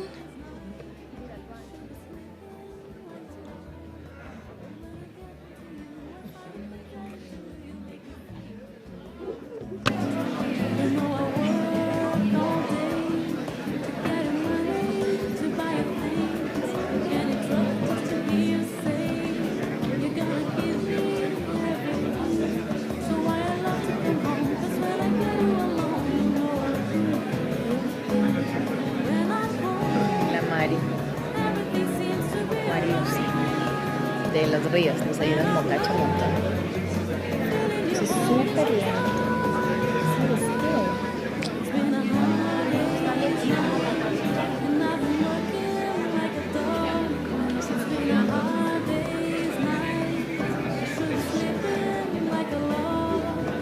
Puede ser una cosa.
Por favor, tomar asiento. Sí, porque vamos a empezar. Ya. Por favor, les invitamos a tomar asiento. En breves instantes We estamos invite you all comenzando. to please take a seat. We're going to start in a few minutes.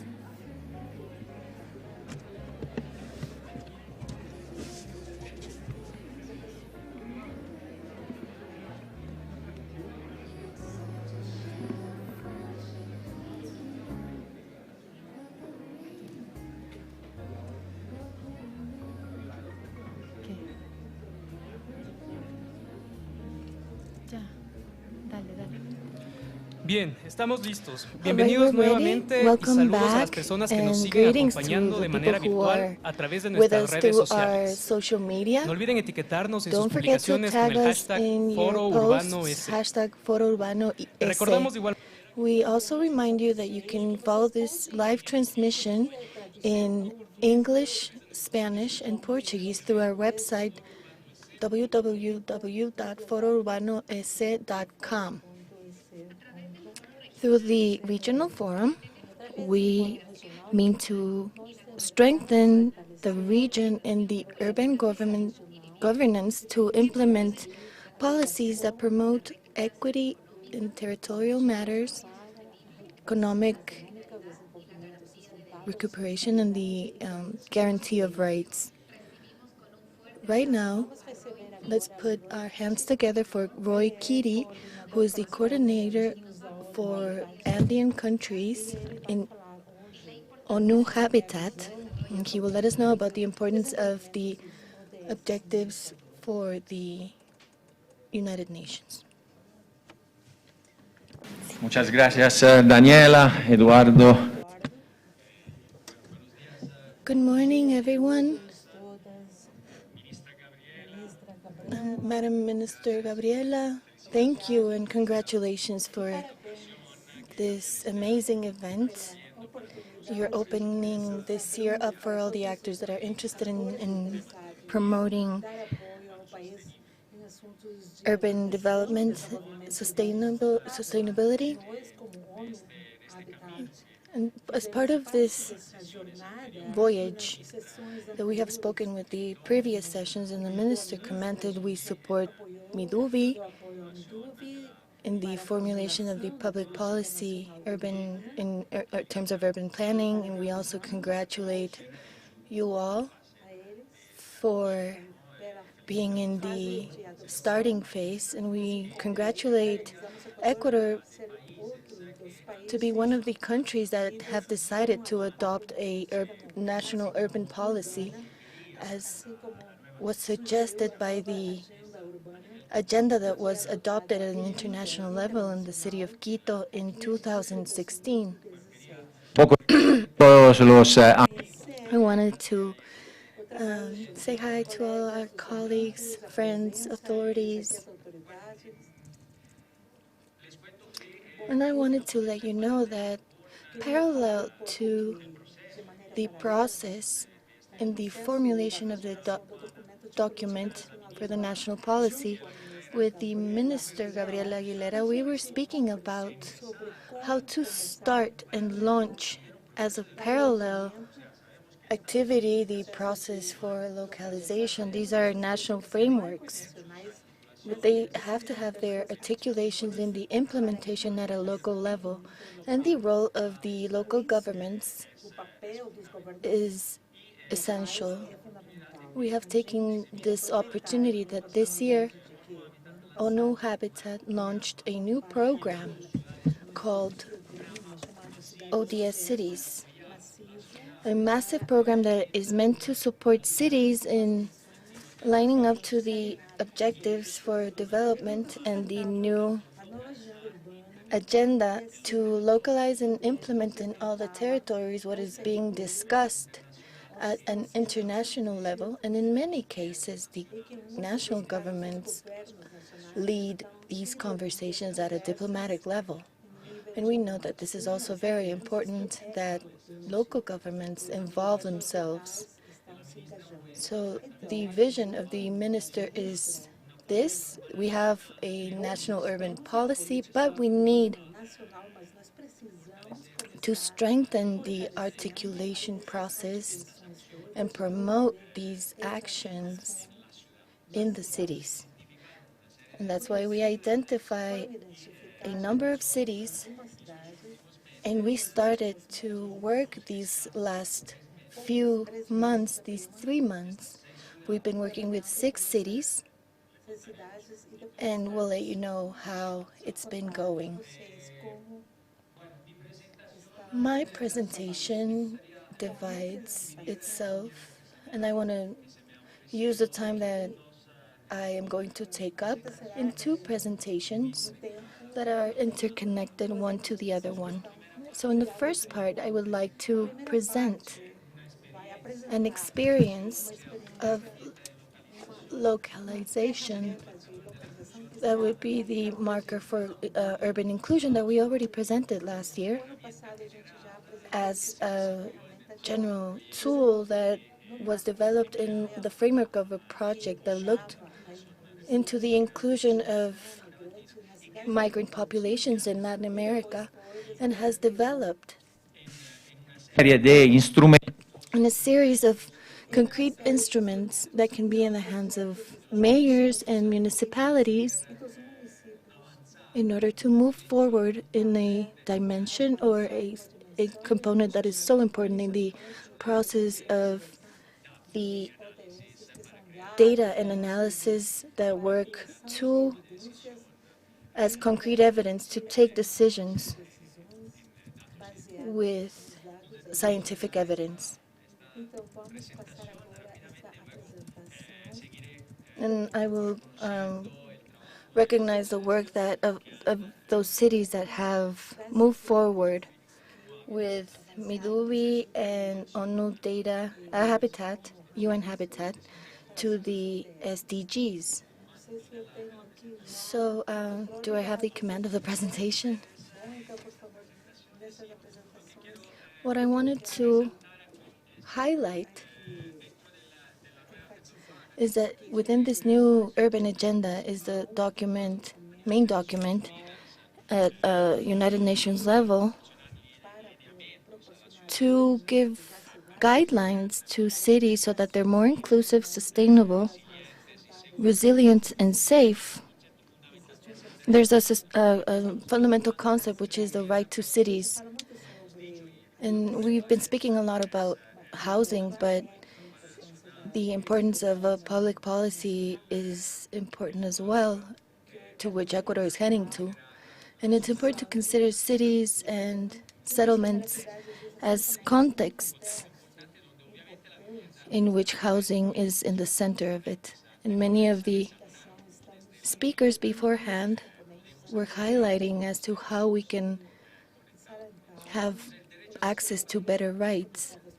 And the rights to city, for whomever doesn't know this concept, it was introduced for the first time at a formal level in the urban agenda. And it speaks about the equality of the use and the enjoyment of cities that look to promote inclusion and guaranteeing that all inhabitants of all generations, future and present, without discrimination of any type, can improve themselves through inclusive governance. So we gathered for this data analysis instrument 3 pillars. On one hand is the fair distribution of resources. We know that living in a city can have different experiences. If we live in a centric area with high standards of housing and services, or if we live in a marginal or informal area or neighborhood, it's important that these resources, in which we understand is access to service, can be better distributed. In the city, we have to avoid segregation. From one side, they have a population with low income, and then on the other side, the population with higher income, and that there's access to all of these opportunities to any social group. And I was speaking about inclusive governance to ensure that the process of urban development is done in a participative manner in which everyone has a voice and they can benefit from these options. Other than the notion of the right to the city has the notion of proximity. You might have heard that there's 15-minute cities. And here, what we are trying to manage in the same concept of the distribution of resources to ensure that we have within our reach whatever we need in our daily lives. The marker that we formulated has 5 different dimensions, and each one of them has its own indicators. And other than generating scoring for cities so we can compare and contrast, we generate these types of maps. In these maps, you can see the darker areas are areas in which there's the accumulation of deficits in regards to indicators related to the 5 elements you see displayed. So here you can have a snapshot of your city, and you can tell what is going on, or that something is going on. And here we can segment according to the different dimensions that we need, and we can work with the indicators with the problem areas, and maybe these darker areas happen because there's a performance that is lower in certain areas. So this was our first exercise, and these are the indicators, and then we have spatial, territorial, and socioeconomic indicators so that we can fulfill the rights, the pillars of rights to cities. On one hand, we have the distribution of resources and then demographic distribution of the population. These months we have taken one step ahead. So the snapshot is great. It allows us to have an idea, compare and contrast, and have a baseline. But we need to give it tools, give the city tools, and see how your snapshot tells the story of the city. This area is performing better than another one, so it makes sense. It's interesting, but it's not enough. So what we did is that we started to work on a digital tool, looking at all these filters and seeing how within a city we can isolate certain resources related to the city and where they are, and see if there's some sort of gap at a population level, and see how diversity is distributed regarding resources, but seeing demographics, young population, older population, migrant populations. Because one of the criticism that we receive in these 15-minute cities, the critics say, you want to manage population and box it up, and then we need to see the results and the outcomes of our policies and our plans to see if they're incentivizing concentration of the population, that we may want to generate an area that there's a lot of youth and diversity more than in any other areas because we want to generate an interesting cluster. But this instrument might be able to say, here you are segregating population, and this is something you should take into consideration. In terms of governance, we recognize that governance is not that easy to find territorial indicators, so we started to find reason in elements of governance. And then we started looking at connectivity, because my final objective might be proximity, but I may not be able to have it physically. But measuring it through the point of view of time, I can use favorable connectivity that can be translated to better public transportation or sidewalks, etc. And the digital tool allows you to look at all the sections and work with these numbers. And these are the dimensions and sub-dimensions that we are considering. I'm sorry, this is in English. Next, please. And here to explain with a step further how we want to work. And afterwards, I will show you briefly what we have done in Quito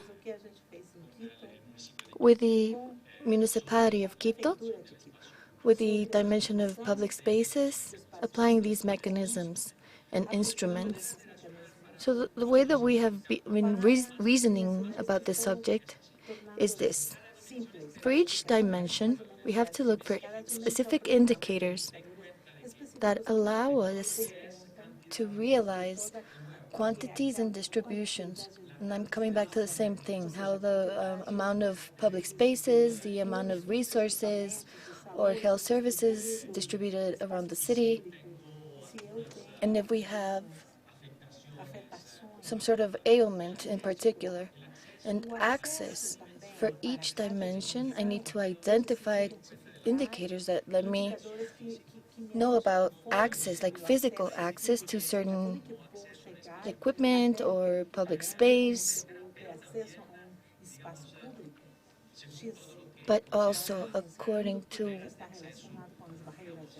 anything related to barriers of access produced by legal frameworks. I might have a school nearby, but I'm a migrant, and the legal framework doesn't allow my child to go to school and enjoy this service. So we need to look at access from these two standpoints, and then quality. It's not the same thing. Not every public spaces are the same. Not all KPIs from a hospital in Africa or in Canada, probably they diverge. And I have to look at the quality and the standards and identifying the quantity, distribution, and access. And after they work in terms of quality. So this we divide by population groups and then thinking about the perception of the citizen. Sometimes hard facts say something, and then you ask a citizen, a normal person, and they say, here, we're not happy with the services that are provided in terms of health, education, public spaces are unsafe, etc. So this is what we are seeing. We did an exercise with the municipality of Quito, so it has an ordinance that structures public space. So you see the type of public spaces they are. And then they will have to have a plan in regards to public space, because this is what books is requiring. So we were concentrating in the park areas that you see in the center of the graph. So what do we want to do? Identify the coverage of parks, considering time of access and proximity, different types of parks, doing this exercise in terms of age groups. And after identifying the deficit that might be quantitative for access or proximity in each park category, start thinking about scenarios, qualitative and quantitative, at the scale of the city and in a territory that is specific as a pilot, so we can show what we can do and up to which point. Por favor. Entonces, estos son... So these are the three types of parks that we considered. And here you have the number and the area that occupies each category.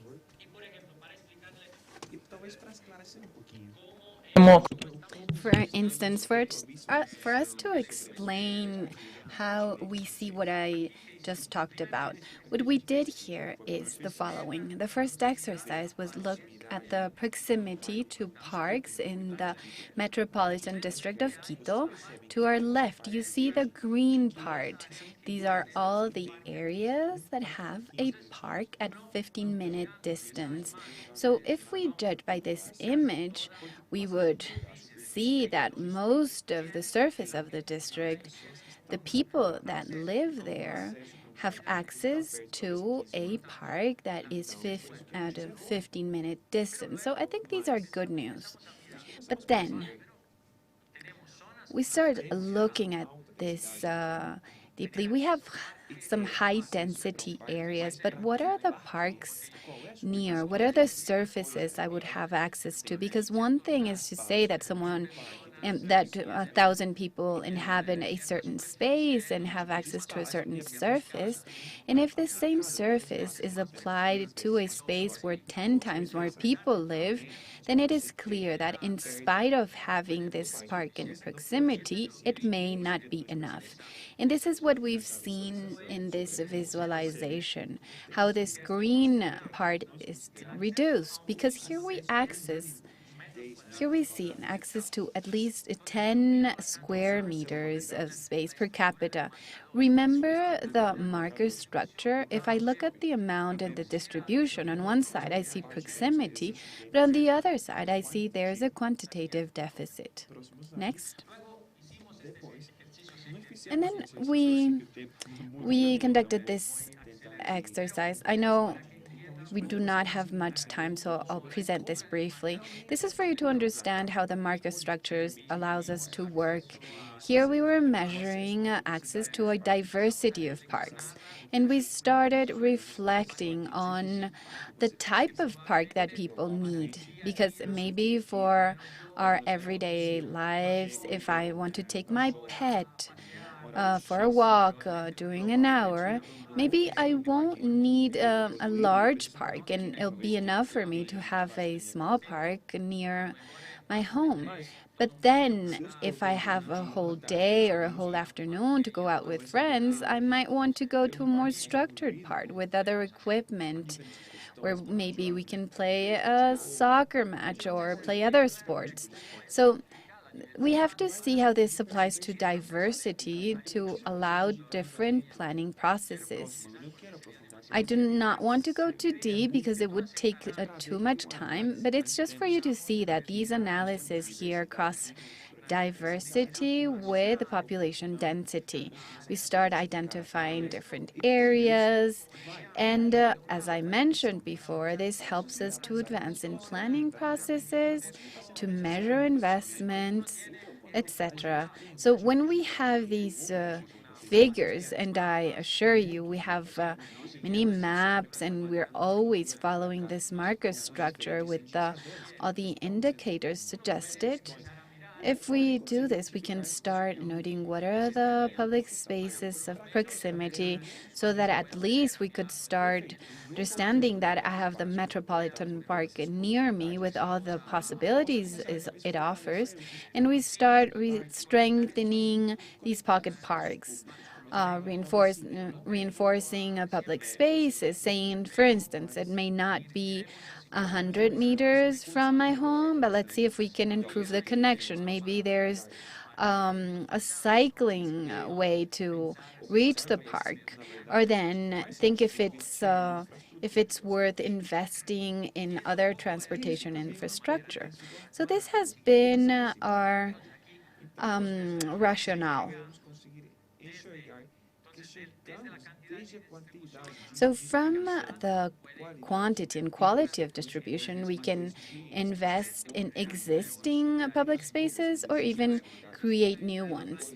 And then in regards to planning, we can start looking at all the connectivity filters, and we can start determining if we can make large investments, creating green corridors, or investments in public transportation and others. And then we go on to a more specific territory. We work together with the university. We send people and students to the field to help us measure this connectivity and the quality of it. How are the sidewalks, for instance? If I need to move in a wheelchair, can I access public spaces easily?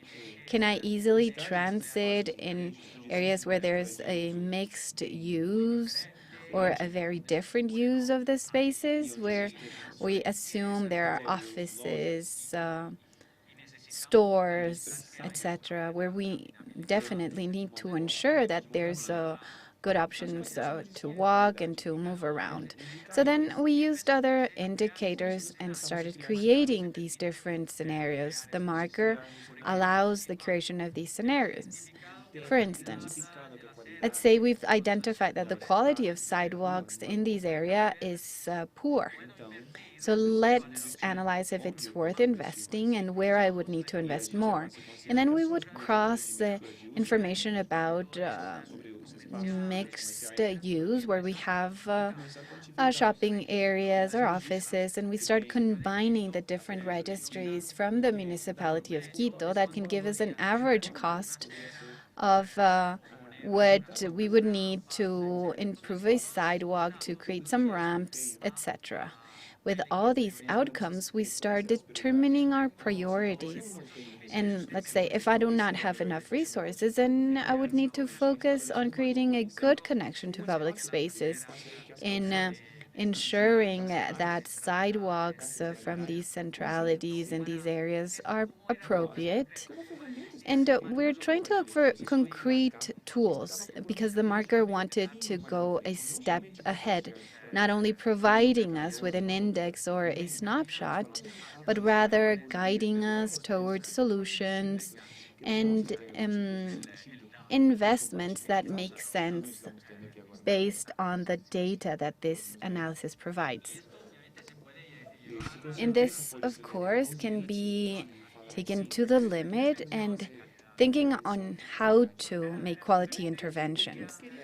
This is just an example I wanted to share on how we're looking the achievement of SDGs, and namely how we are considering the dimension of data and analysis as key factors for decision making for policies and programs. Hence, well, this is the first part. If you allow me to show the second part, as I was telling you, we were discussing on how to end these policies in localization, following the different tools that the global program provides. We decided to work on this pilot with 6 cities in Ecuador.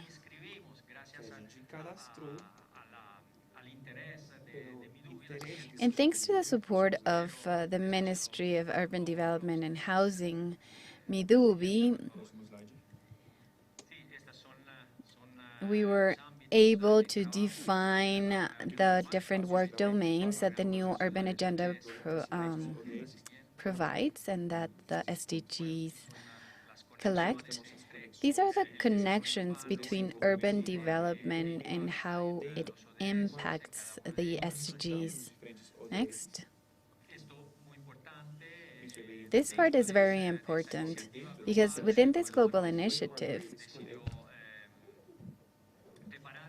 Ecuador decided to prepare a voluntary examination about the progress and achievement of SDGs, and many cities are currently doing the same. Next. Well, the SDG Cities program was launched last year. The objective was to align and implement the 2030 agenda to a minimum of 1,000 cities around the world that had a population impact that was high. The program is going forward, and this objective for 1,000 cities is for 2030. As I told you, we had 6 cities that worked together with us. They're the same cities that are participating in the Midubi program in Cities of Change, and we supported them with this exercise so that in these 3 months they could at least reach the first level of alignment that has to do, that is related to the data analysis level, so that these cities are well equipped to work with the recognized indicators as well as with indicators that they select themselves. Well, in these 3 months, we worked with 6 cities, 2 of which, Chillanes and Olmedo, they were not able to submit the complete exercise. However, 4 of these cities reached the first level of recognition using a commercial and marketing model that we call silver level. This is the silver recognition. This is the first level. Then we have gold and above. Well, I think my time is up, unfortunately, but I wanted to acknowledge Chillanes and Olmedo because I know that they're still working and that in the upcoming weeks they will conclude the process as well. I also want to acknowledge the 4 cities that did a great job. I see the mayor of Limón, Indanza, who put together a specific team to focus and work on this initiative, just as other cities have done, such as Nabón, Espejo, and Penipe. So we will continue working with these cities and hopefully with more cities in alignment with the urban development policy. And now I know that not all the representatives from cities that reach this level of recognition are here, but if for those who are here, if you like, Gabriela, we can acknowledge them together.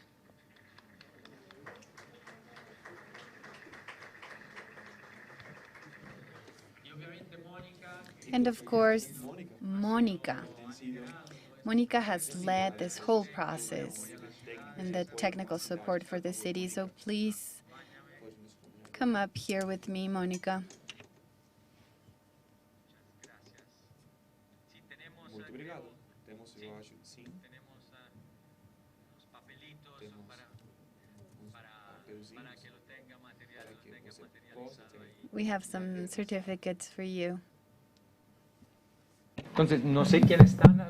Primero, Gabriela, si quieres decir algo, por favor. Do you want to share your remarks?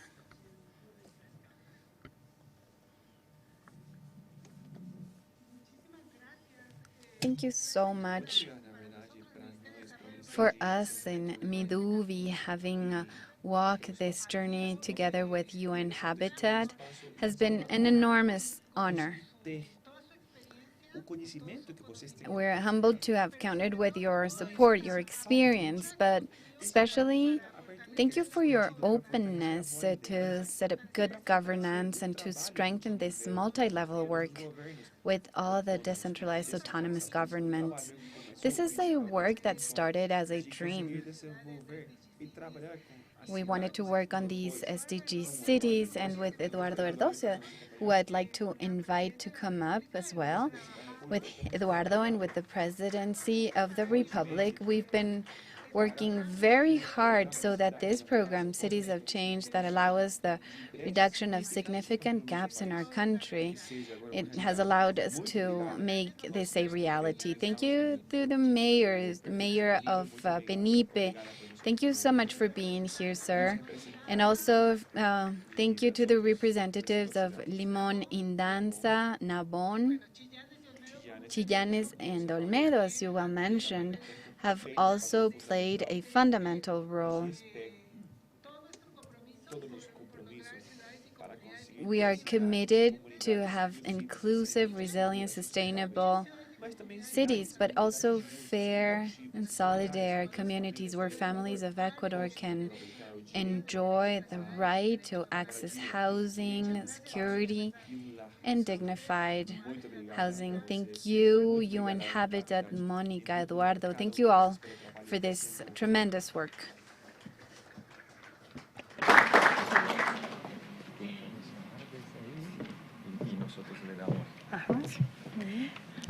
Bueno, muchas gracias por.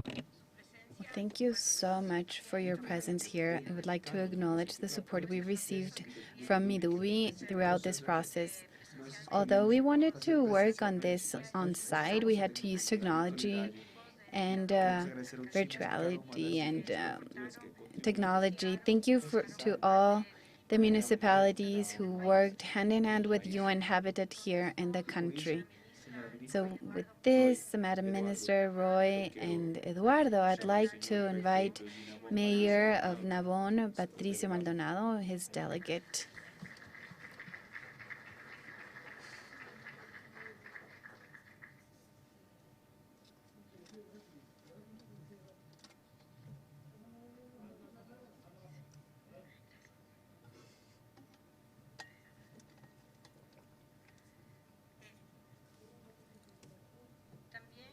Também.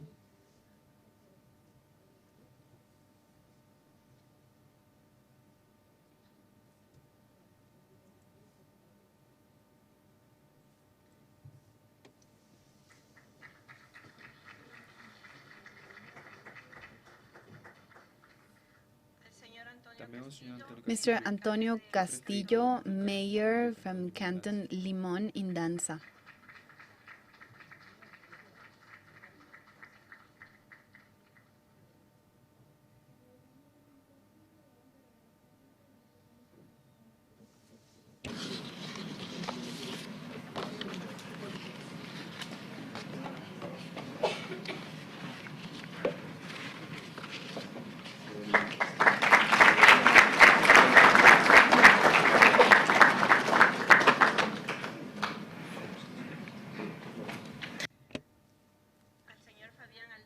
Mr. Fabián Aldaz, Mayor of Canton Benipe.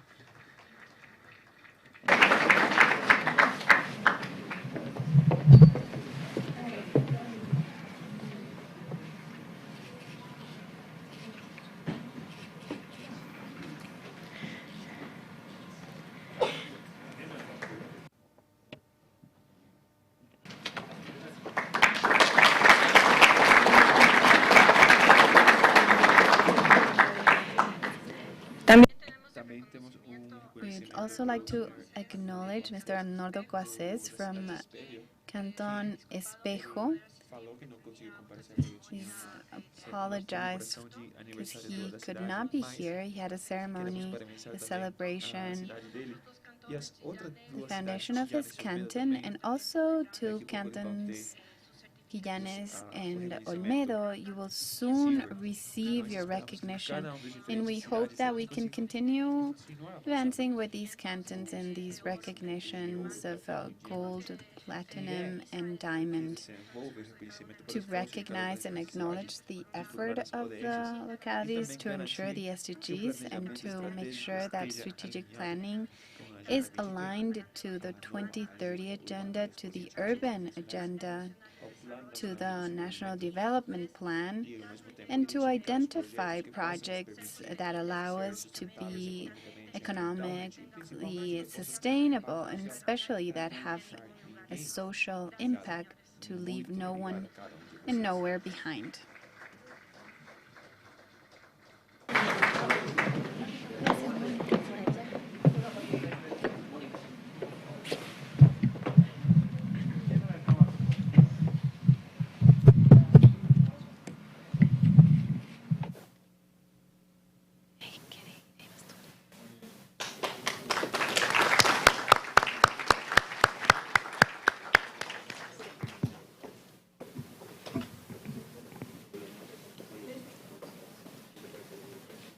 Muchas gracias. Muchas gracias, Mónica, Roy. Muchas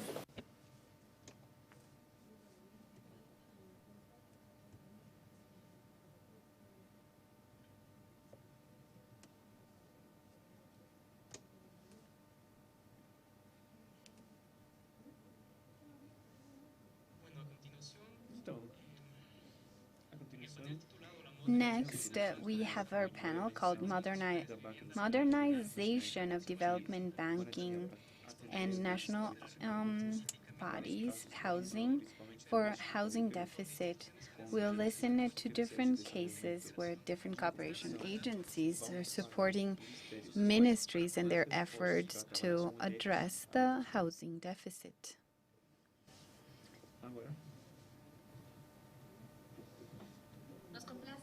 It's a pleasure to invite our dear Paloma Silva to our panel. She is specialist of Housing and Urban Development Division of IDB. She will moderate this panel, and she's accompanied by Roberto Romero. He's president of the Board of National Corporation of Popular and Solidarity Finances of Ecuador, CONAFIPS. From Mexico, we have Oscar Vela. He is General Director of Planning and Funding from the National Housing Fund Institute for Workers, Infonavit. And Francisco Carvajal, he's president of the Mi Vivienda Fund from Peru. You have the floor.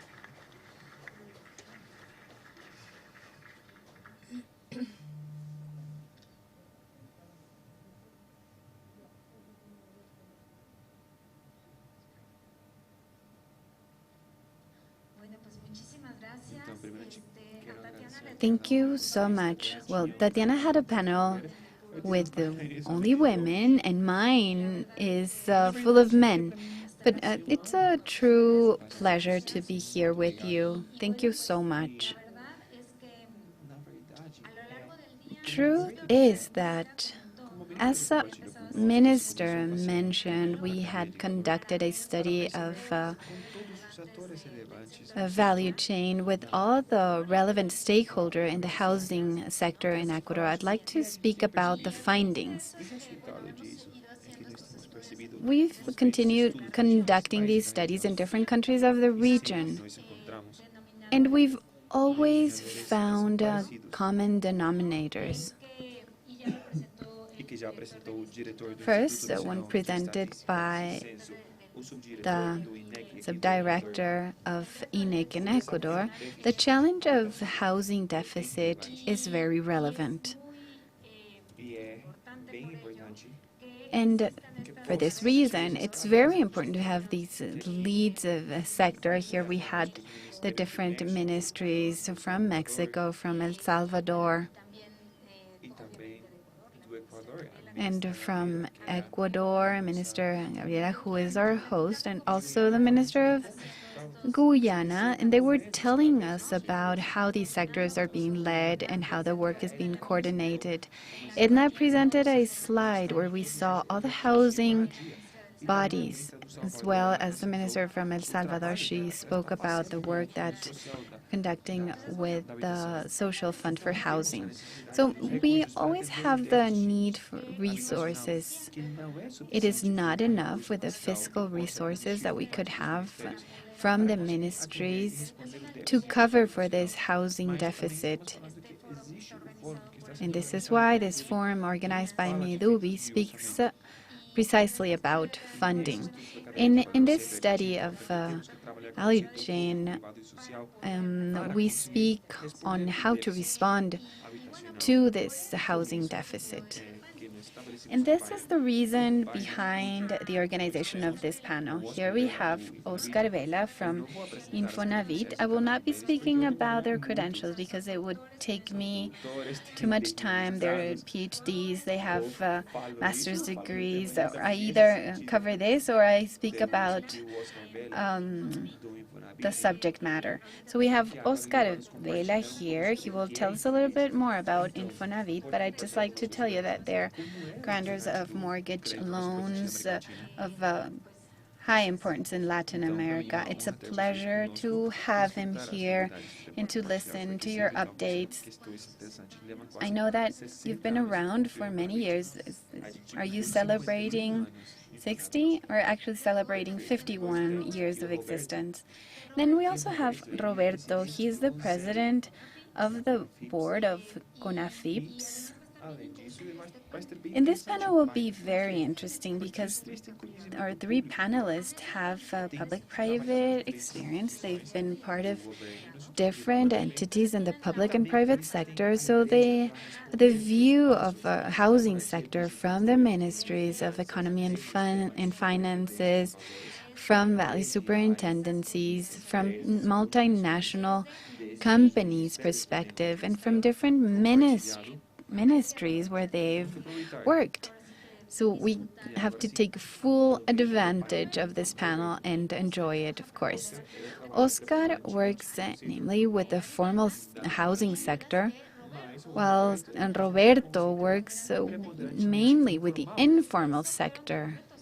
So these are the challenges that Tatiana talked about in her panel with the different ministers when they were saying that how important it is to segment the market, having the formal sector with different resources, informal sector as well, and consider the demographic elements from the territory and housing solutions. So they not only work on mortgage loans, but also work in entrepreneurships, in self-production programs, among others. And we're also here with our colleague from Peru. He's the president of Board of Administration of Mi Vivienda, Francisco Carvajal. We're very happy to have you here. You're doing great things in Peru and also working on sustainability matters. We've talked about the relevance of climate change. So the first question I would like to ask you,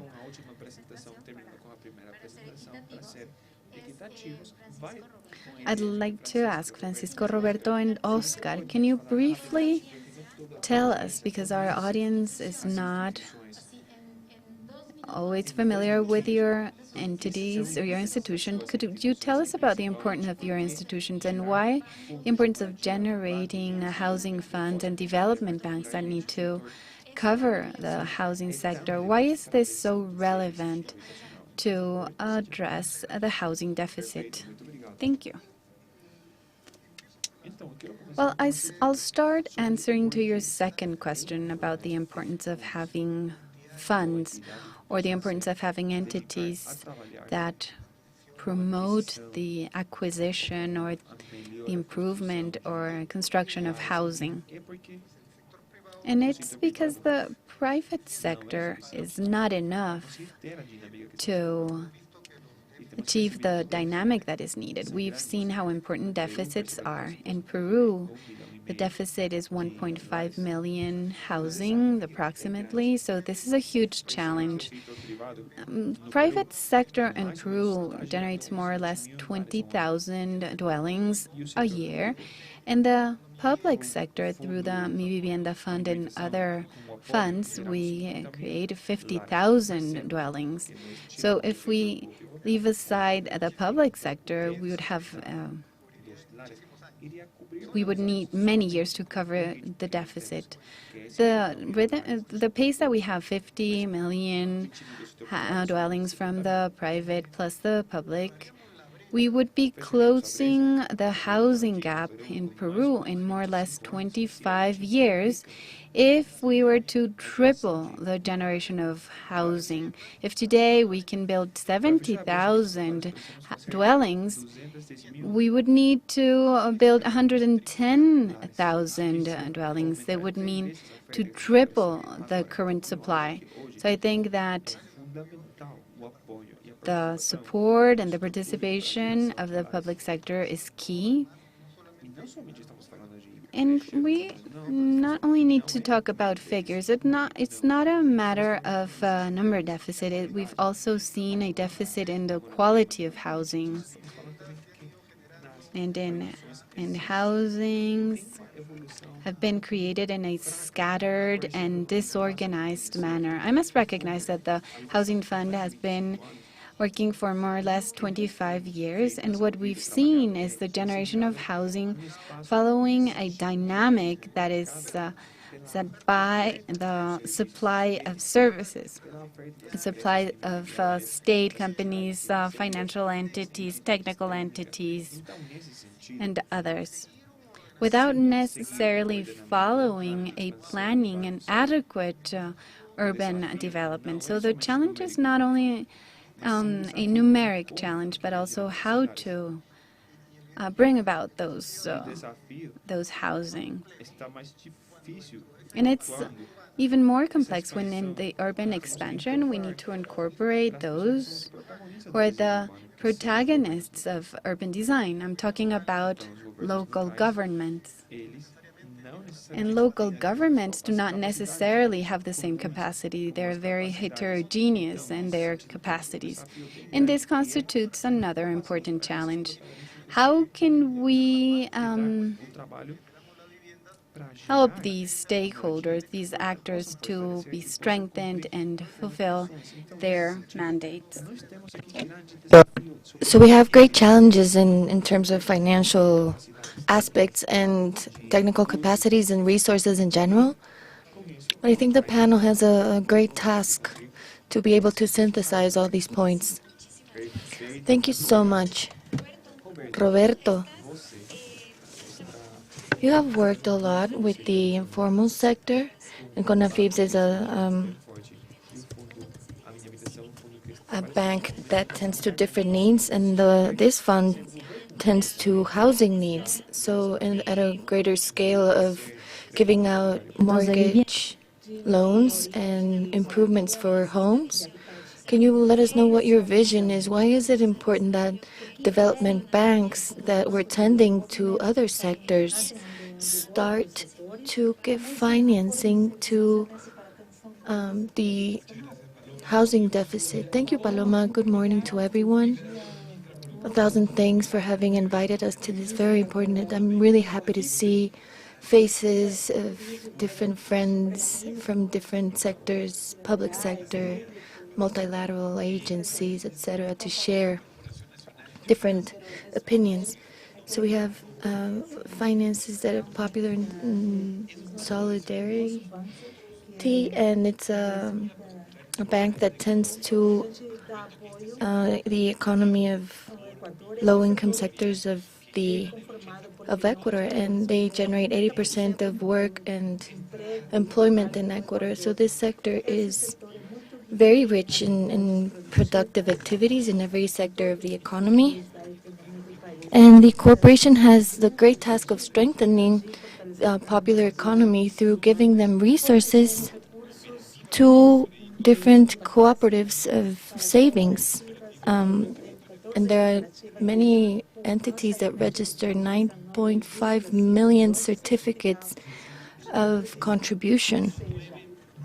So behind these 9.5 million certificates of contribution, there are 7 million partners who are saving in these cooperatives and have their first experiences with the financial sector through the cooperative. And this represents the 58% of the adult population of Ecuador that is member of a cooperative. And this sector is so important because it represents 37% of the financial sector at a national level. It has around $26 million, and that's 22% of the GDP. So we support with these resources so they can transform into micro loans and credits that are productive for small, medium enterprises. And there's a very important demand for housing in the sector. And this sector generates self-employment. And a very interesting fact is, why should we go into the housing sector? Whenever a member has obtained a loan or a housing credit, 55% of these members develop productive activities within their homes. So 27% of these members have formal activities, not only informal. We have 49% of these people who access credits are women, and they work within their households. And another important fact is that 2.6 people, members of a home, work from home, contributing with some part of the supply of the productive chain. And it's really interesting to see how this generates added value to productivity of Ecuador through a loan related to housing in popular and solidarity economy. And 51% of all the credit operations are at hands of entrepreneurs who are women. And then 30% goes to the young people, 40% to in rural areas. So this is a very dynamic sector of the country in a very interesting way. And of course, we have the support of many multilateral agencies, and we want to keep sharing the good news, Paloma.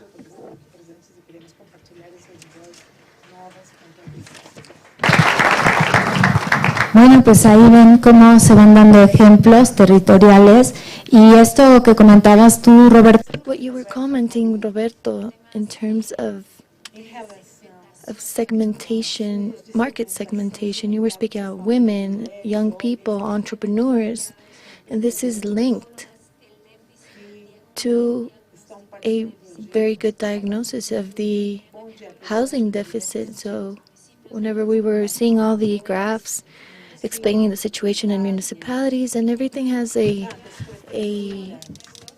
way to tend to these sectors, and also knowing about your intermediaries. So Francisco will participate also, and we are looking at some really good examples. In the particular case of Infonavit, 51 years ago, you started as builders of social housing. So the only housing that were tended to by the government were done through the construction of Fonavit. Oscar, you've been in many places. You were member of administration councils such as Infonavit, Foviste, and also you had different positions related to housing in Mexico, where you had pension funds to in the ecosystem of potential financing entities for housing. And from Infonavit, I would like you to reflect on the reforms that have been happening in this fund, ideas for whomever is listening to us here, looking at different modernizing visions in terms of public policy, because I know that you also do work in public policies as well as products, because you were focused on the acquisition of housing, and you've been reforming your organic law as well. So could you tell us about this transition of how you've opened your product portfolio, please? Sure, Paloma, and thank you so much for the invitation. It's a privilege to be here. Thank you, Minister Aguilera, for your hospitality and the organization.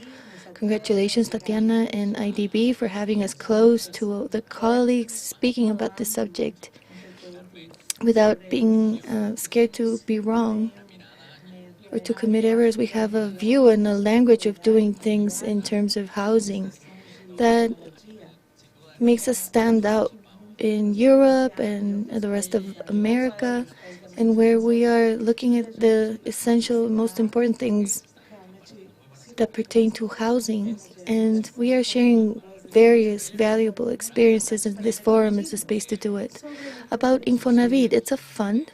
We established that. It has 5 decades of existence by a constitutional arrangement. The fund captures 5% of the national area of the formal sector of Mexico by a constitutional mandate, and we use the resources to give access to the workers of the country whose money is channeled to a fund in which there is an interest dedicated to it.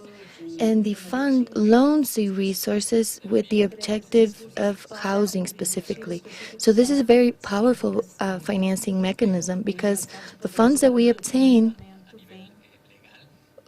through a legal way, and the resources that they have, we can determine the way in which we can channel the funds and the way that housing policy is done. So 5 decades of different Infonavit. As Paloma was saying, there was a first stage of Infonavit constructing housing directly in different regions of the country. And then there's a time in 15, 20 years in which Infonavit was financing the offer of housing and giving a focus on the development, construction of housing with effects that were negative in the country, with a focus only on construction, and an idea that the impact and economic impact could migrate or permeate towards the population. And there are important lessons that we have from this time in which we were focusing on the supply. And there's been an important change in which we have been focusing, because we've been using data about the census in Mexico and a national housing survey and different numbers, and also listening to people and their needs. And it's not only a quantitative deficit, but also a qualitative aspect that we have to focus on. Why is it important to speak about housing? Because my colleagues were touching upon this subject, and Paloma, you were motivating us to have this discussion.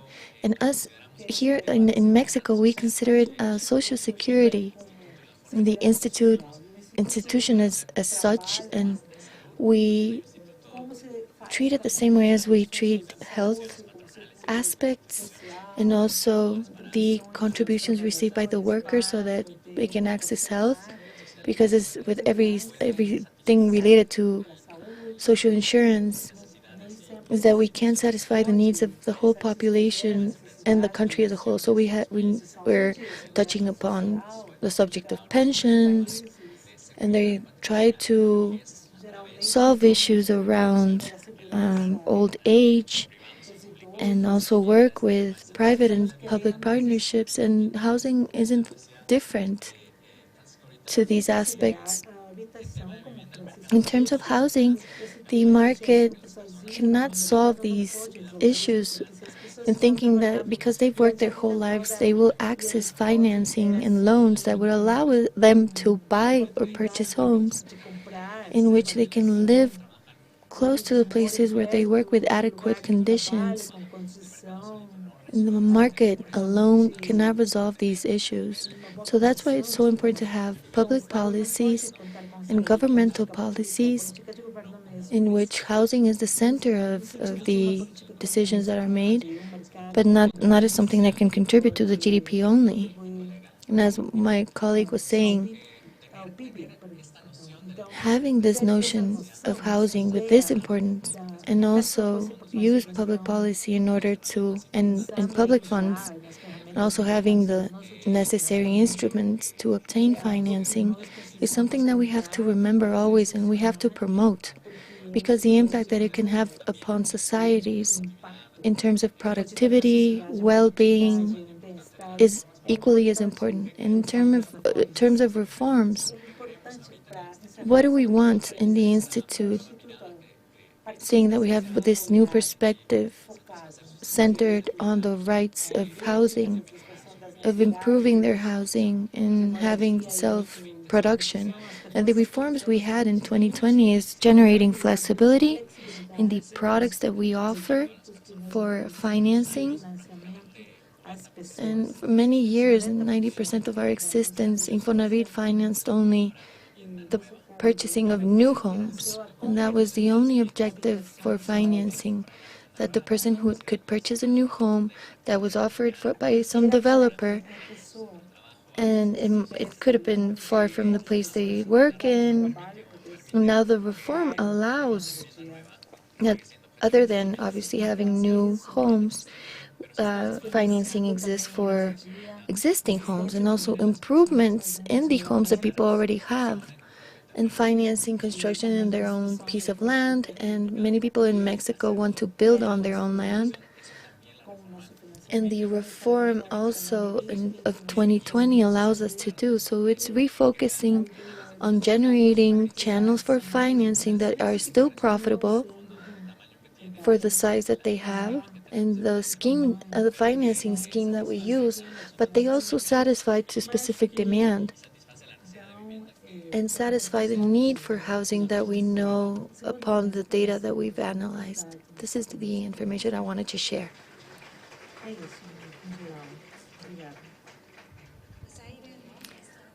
Well, here you can see everybody's very active. The three of you are very active, and we can see it.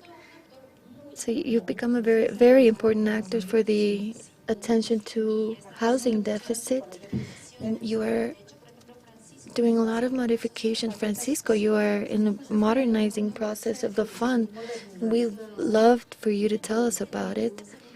And also in the second intervention, we always speak about what's going well, but we don't always speak about what could have room for improvement. And in this forum, we want to talk about practical improvements in which we could see the difference.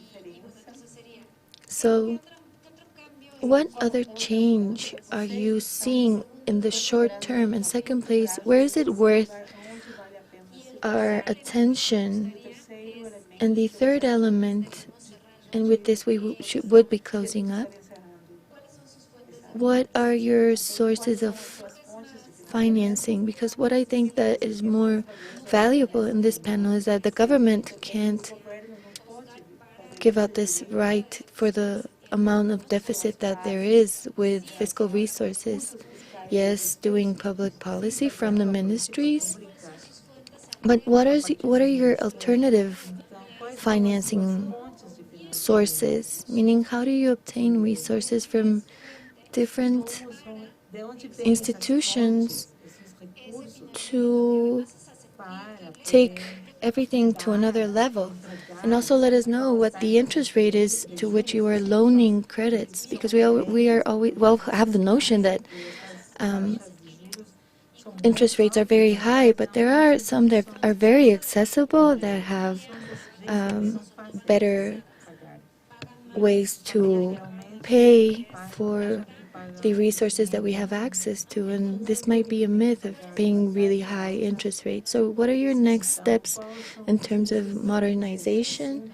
Where should the focus be in? And the third element, what are the characteristics of the loans and credits that you give out? Okay, thank you so much. I've had to write this down so that I don't forget. As I was mentioning, the housing fund has 25 years of having been created, and it subscribes to the Ministry of Housing in Peru. And after these 25 years, it is necessary to revise everything that has been done, because we've done great things. We have generated 700,000 houses, and we've had an important intervention in sustainable housing. And today, 50% of the houses that are being financed with resources of the housing fund are sustainable, or what we call green houses. And 50% of whomever receives the credits with resources of the housing fund are women. They are the heads of the households, and that's 51% to be exact. So we're going through this threshold. And we have done important things, but at the same time, we have faced challenges in what pertains to quantity. And also there's a focal aspect in which we have to have a new outlook.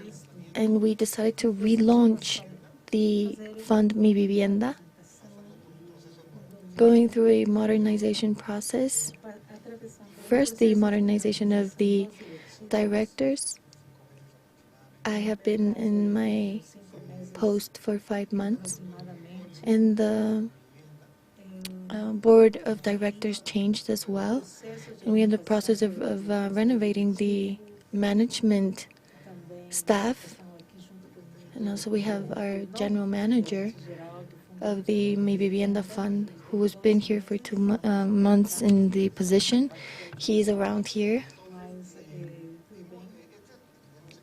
And this is the first step, but having a new board of directors, we have jotted out a plan, a fast plan to start changing aspects, and we have different challenges, and I already mentioned some of them.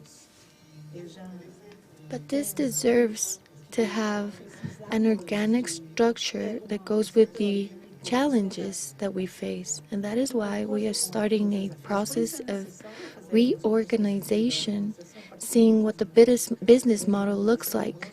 So we have to see if our business model is still relevant in time with the challenges that we face, and what we have to, and see what we have to incorporate to the mission of these main objectives. So this is the first part that will allow us to have a design of the organization that goes along with the challenges, but also going through a systematization and recording of the processes, data management.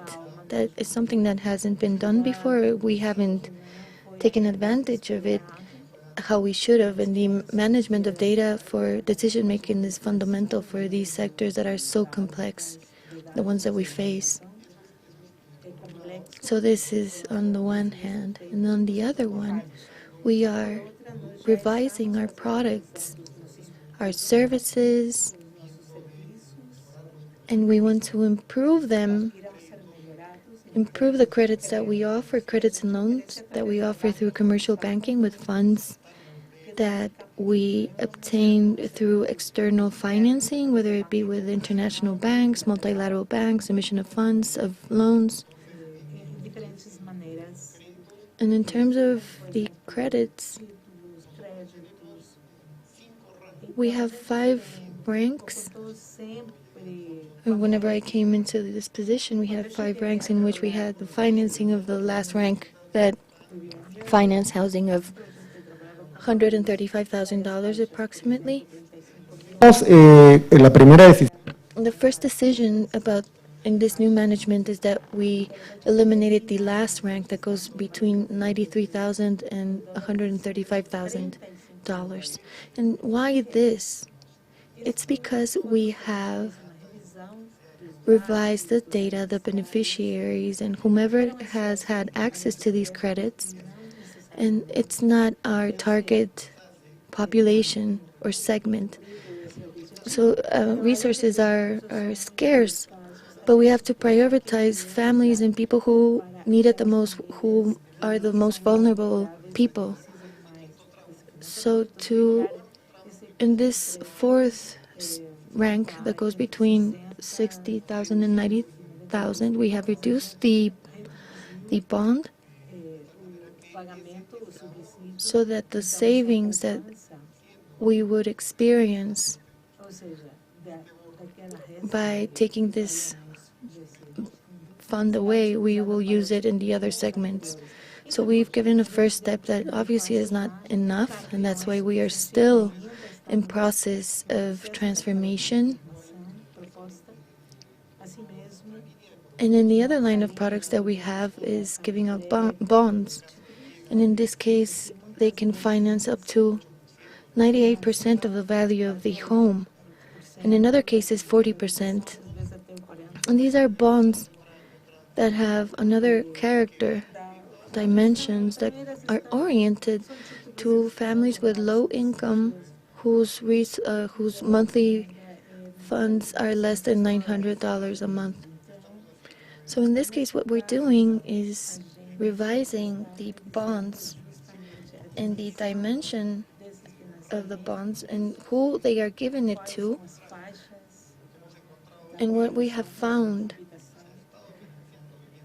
is that there have been homes that have been financed that are 25 square meters, and it's not enough. If we want to give dignified housing that have all the requirements for people to live their daily lives in the best way possible, we need to elevate standards. So we are doing this review process about related to our products, and we are doing substantial improvements and have better rules and regulations so that the housing goes to the people who need them. And we are also giving it a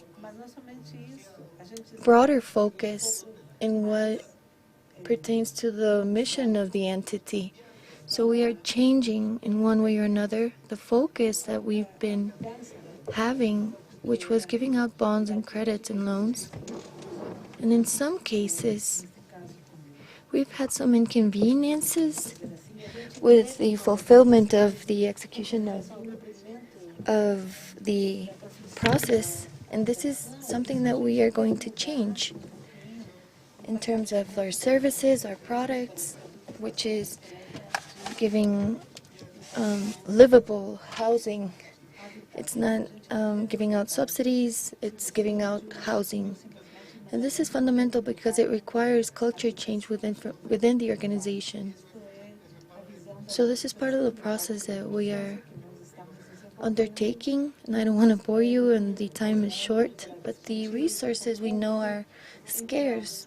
So we have to look for alternative funds and funding. And what we have done is in Peru, there's a canon, the energetic canon, in which the royalties of mining companies are distributed within local governments. And what we have done is give a law the capability of using this canon and being able to give out subsidies for the construction of housing. So you can have an idea of the magnitude of these resources. It's around last year, there was a balance left of $1,500 million. And this is an alternate source of funding. Obviously, there are other sources. With a district municipality in Lima, we have signed an agreement in which they use our trademark, which I mean the names of the products, and it's called Techo Propio. And the municipality has asked us to use the brand, and we have signed an agreement in which we give them the know-how, we give them the brand, and they offer the same product at a district level using their own resources. The interesting thing is that they come from a municipal company that does recycling. So they pick up solid waste, they process it, and they sell it. And with these resources, they will hand out funds. It's a very creative way to solve this issue. It's still not enough, but you can imagine that there's 1,800 municipalities. So I think that we have to be creative and see where we should start intervening to look for financing sources. And then there are the interest rates. The interest rates that we offer to the banking sector is a very competitive percentage, so that banks can offer to different segments or populations that can contrast to other interest rates. And this is what makes them attractive, the products that we finance with the Mi Vivienda fund, so that you can have an idea. Since we eliminated the 5th rank, which are the homes that reach up to $135,000. Obviously, the first ones to raise their voices were the real estate agents, because we took away that bump. It has generated a problem with their clients, because now they will have to assume higher interest rates, higher commercial interest rates. I don't want to keep on going. Oh, this is very interesting. Let's have a round of applause. I think that what you are pointing out, and Roberto will delve deeper, and Oscar as well, are these synergies that are being constructed with the private sector. And again, the resources from the ministries and your resources are not going to solve the deficit problem. So, Roberto, what are you doing with the private sector? Talk about your interest rate, and let's go with Infonavit later. Well, we have a very powerful strategic partnership with the private sector, of course, cooperatives and trails with that. We provide second-tier resources so they can become first-tier operations. In this regard, we've worked in 4 different credit lines for housing. For instance, Mi Casa is one of our star products, and the second-tier rates are 5.5%. My Casa de Desarrollo, EFD, well, we support the French Development Agency in achieving different objectives, and this rate is of 0.9%. And we have another program led by Minister Lera to subsidized loans at 4.9 in first tier. So this is very inclusive and important. And I have great news to share. And it is that today we've reached a placement of $1 billion in productive loans and housing loans in Ecuador, thanks to the support of President Guillermo Lasso. This is truly an important milestone, and it is great news, and with the support of our godmother, the Minister of Housing, in this wonderful event. We're pleased to announce this to all of you because this was achieved thanks to the support to multilaterals, to IDB, to FD, CAF, and many other institutions. And apologies if I'm not mentioning some of you, but we were able to accomplish this work thanks to the funding provided by important institutions such as the IDB. As a matter of fact, I think that we can talk about it. We're talking on a collaboration of $3 billion, and the first set will be $70 million devoted to the projects that I've been talking about. So again, this is wonderful work. Rates, credit, volumes, and the challenges are to continue working together, to continue obtaining these resources, namely from the IDB who is here. I'd like to commit you. Thank you. Well, congratulations. And to conclude, you will tell us what is the maximum amount of loans or the maximum number of loans that you have granted. Oscar, tell us more. Tell us more about your work, because I know you also work a lot with commercial banking, you work with states, municipalities, and I think that in the end, this panel was talk about synergies among stakeholders, and this is what the minister has been doing. She's been working in programs with Ban Ecuador, CONAFITs, with municipalities, governments, multilaterals, with everyone. So the synergies that you've been working on, what are the number of loans, of annual loans that you've granted? And please tell us more about rates and areas, indexes. Yes, sure. We'll talk about specific figures. And I'd like to make a contribution to this discussion, insisting on the importance of reflecting on the fact of being flexible as financial institutions. This is breaking paradigms. I was speaking about products, but flexibility also relies on having or providing solutions for different individuals. Normally, in the developed economies and in developing economies, funding is available for those who can show stability in their salaries, formal employment, and all the solvency rules, talking about Basel and others. They privilege or punish less to banks who loan to those who can demonstrate stability, high salaries, and formal employment. But we are now working on lending to workers that sometimes could have listed with us. Today we have 72 million individual accounts. These are persons who at some point of their lives they participated in formal employment, and then, as we know how professional careers work in life, people alternate from formal employment, self-employment, commerce, and people generate income in different ways. And this is the reality of labor markets. And we have this acknowledgement. We did the changes in the law so that people subject to our funding can be right holders that do not necessarily need to have a permanent employment or high salary, but rather can demonstrate capacity for repayment.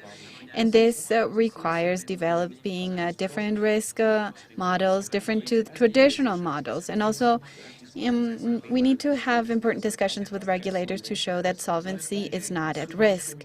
This allows us to broaden the funding base of people who we can fund, and stop thinking about a black and white dichotomy, formal, informal, because the reality is mixed. And we know this is reality. And when talking about flexibility, we also need flexibility in the people we fund. And it's also having flexibility in the way we allow the repayment of loans. Having an institute that offers refunding or restructuring of loans continuously is also very important. Nowadays, in our bands, we've granted 6 million loans in total, mortgage and non-mortgage, 6 million in total, out of which 4 million have received some type of restructure in the past 4 years. Either change of currency, because when originated they were indexed to inflation and now they were passing them on to pesos, or reductions in monthly payment or reduction to the balance because the credit needs to change to a fixed rate. But we also have an important flexibility in restructures. And this helps people maintain their will to pay and maintain solvency in the long term. So we have an academic debate almost about the financiarization of economy on norms that banks have to have their high capitalization index. But we need to be careful about this as society, as governments, because regulation can also be more flexible to accommodate structures that are a lot broader and thinking in the long term, and people do pay their loans. People do not need to be fixed in paying certain percentages. There will be variability in the 20 years that a mortgage loan lasts. There will be so many incidents and changes in lives, and situations must accommodate so that people can maintain their repayment. So flexibility in products and people and types of restructuring, this is something that we really need to think about the way we banks are lending. The rate we have is from 3% nominal rate up until 10% nominal rate for those who are in the highest part of our distribution list. We have an average rate of 8%, that is more or less 3 points underneath the lowest rate that banks lend at. So these are more or less our rates. However, I insist it's important to be flexible and to accommodate to payment capacity of individuals. And to conclude, it's important to fund with quality. So it is important what is the house that will be kept as collateral for the person who is taking a credit. It's important that this house is well located, that it complies with the adequate conditions of the UN, near transportation services, near schools, with all services, and the dwelling will people build their communities. In the end, of course, we give value to the places where we live, and we will pay a credit if we give it a value, because this is a place where we are developing. If we're living far, where there are no basic services, very far to transportation services, it will be difficult. And this happened in Mexico. These loans are fall in default, and this creates public security issues or very important social problems of abandoned housing. Hence, it's important to lend with quality. And we have new rules that passed in 2021 where we are only funding houses that are near all these centers that I've talked about of adequate housing conditions. I know this is a challenge because these are houses that will indeed be more costly, but those who take these loans will take better care of their property, and this will be revalued in time. So funding with quality is also important, not because a developer has presented a new project that he's willing to pay, and that this model is old, and funding with quality is important. Now, funding sources always constitute a challenge. In countries, resources are always scarce, so it's important to have public-private partnerships. Working with the private sector could be an alternative. And I would say that if housing's fund did have this quality and there are fiscal tools, and here I'm talking about something that is not easy to mention, I'm talking about property taxes. Some municipalities and states use it, but there are individuals that are willing, this tax, and it's easy to charge if the house is well located and there's a guarantee of quality. And this is a natural source to create fiscal income. If we take good care of the ecosystem where the house is located, this represents an opportunity to collect more income through these taxes. I know it's a topic not easy to implement, but we always need to be creative, as we've mentioned, on how to create new sources of funding. It's also important to be careful on how we subsidize, taking good care of public funds and addressing a subsidy to those who truly need it directly without intermediaries and not subsidizing. And this also happened in Mexico.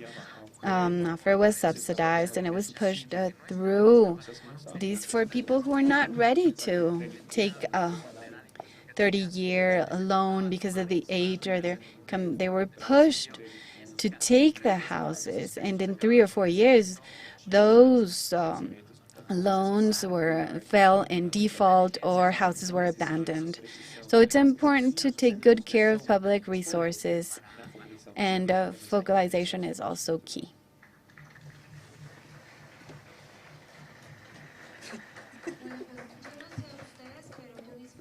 Well, I don't know about you, but I really enjoyed this panel. I think that our 3 panelists have a broad experience. They've talked to us about all the different axes in regards to housing funding.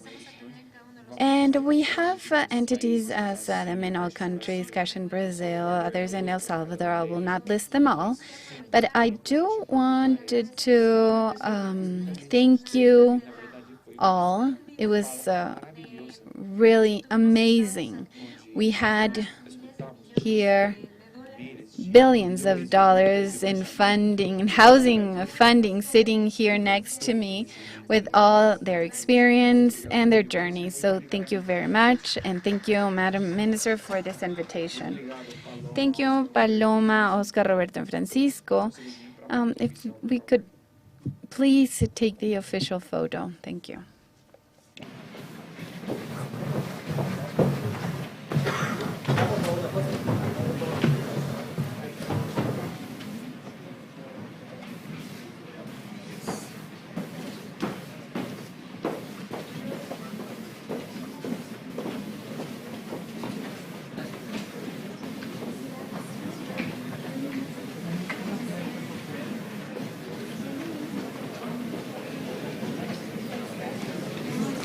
Bueno, agradecemos nuevamente. Thank you again to our panelists, and thank you all for joining us in this first day. Before going to lunch, we'd like to invite you to answer our satisfaction survey.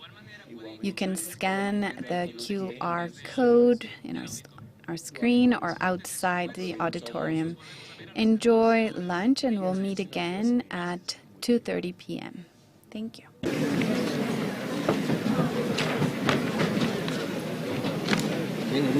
Bien.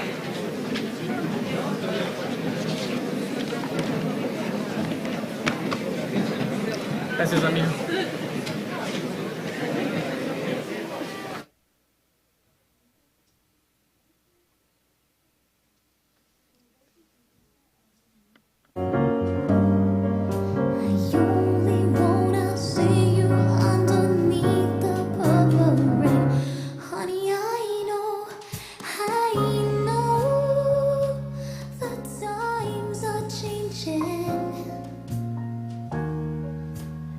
It's time we return for something new. That means you too. You say you wanna lay down, but you can't seem to make up your mind. I think you better close it and get it to the purple rain, purple rain, purple rain, purple rain, purple rain, oh purple rain, purple rain.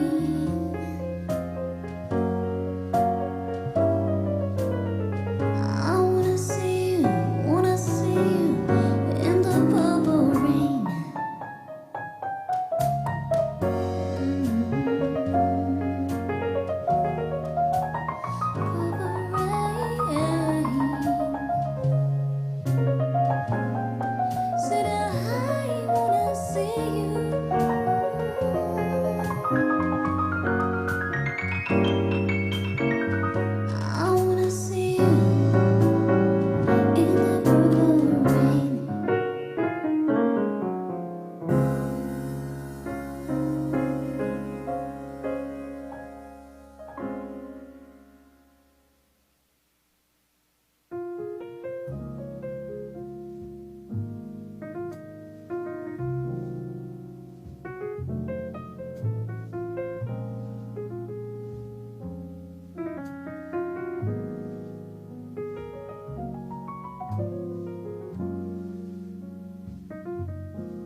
pretty.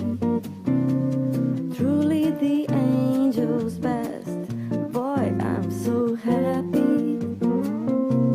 We have been heaven blessed. I can't believe what God has done through us. He's giving life to one. But isn't she lovely? Made from love.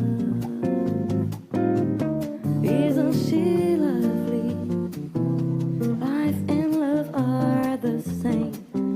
Life is Aisha. The meaning of her name.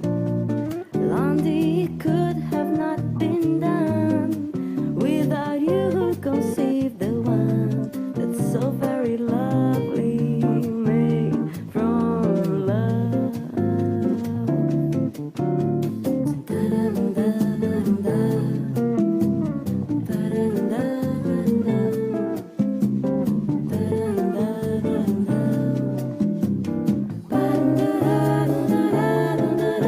Isn't she lovely? Isn't she wonderful? Isn't she precious?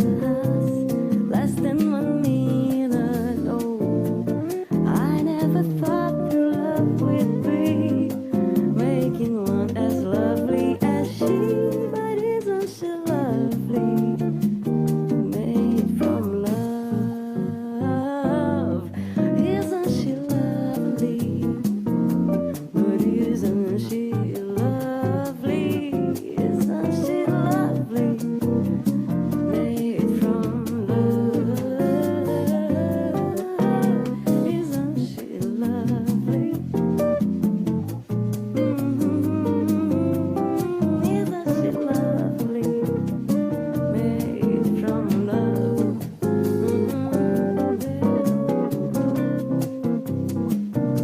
But isn't she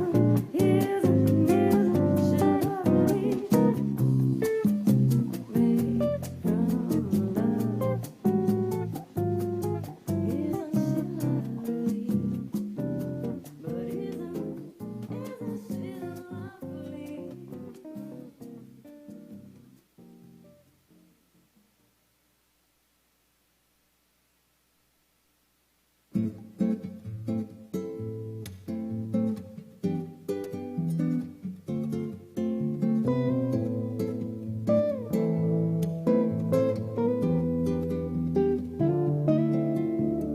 You and me, we used to be together, every day together, always.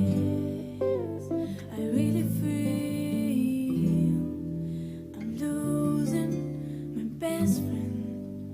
I can't believe this could be the end. It looks as though you're letting go, and if it's real, well, I don't want to know. Don't speak, I know just what you're saying, so please stop explaining. Don't tell me 'cause it hurts. Don't speak, I know just what you're thinking, and I don't need your reasons. Don't tell me 'cause it hurts. Our memories, they can be inviting, but some are hard to get in mind. Frightening. And as we die, both you and I, with my head in my hands and sit and cry. Don't speak, I know just what you're saying, so please stop explaining. Don't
see you sighing.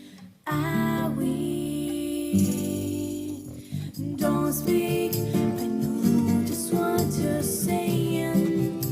So please stop explaining. Don't tell me 'cause it hurts. Don't speak. I know just what you're thinking, and I don't need your reasons. Don't tell me 'cause it hurts. Don't speak.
tried to laugh about it, cover it all up with lies.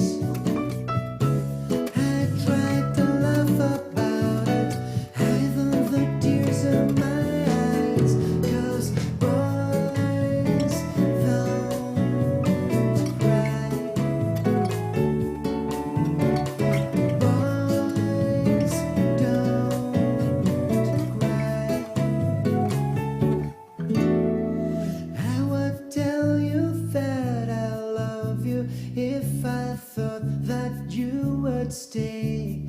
But I know that it's no use, that you've already gone away. Misjudged your limits, pushed you too far, took you for granted. I thought that you needed me more. I would do most anything to get you back by my side. But I just keep on laughing, hiding the tears in my eyes. 'Cause boys don't cry. Boys don't cry.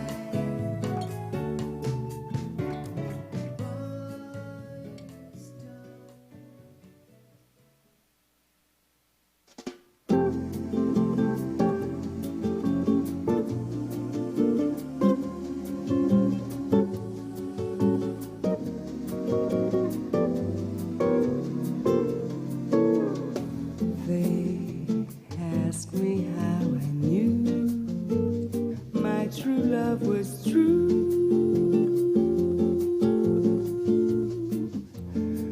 I of course replied, something here inside cannot be denied.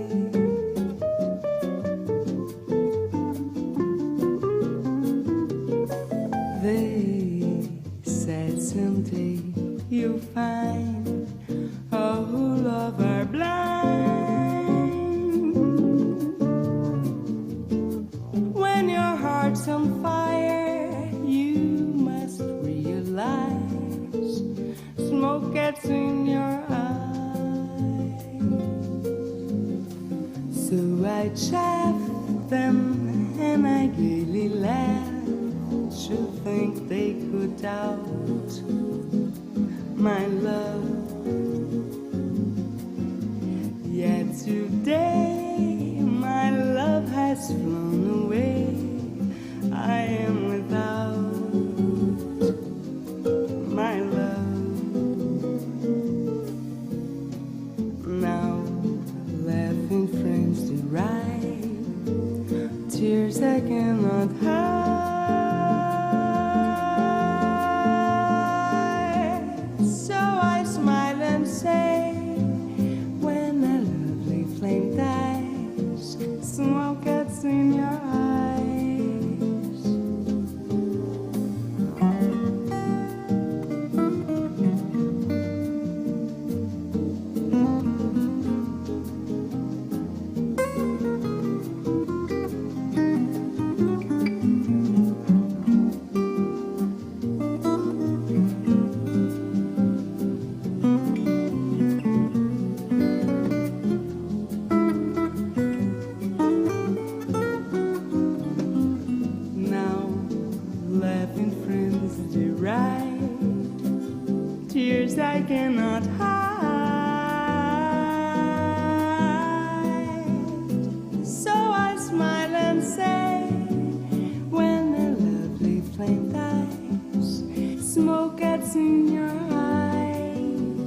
under my skin.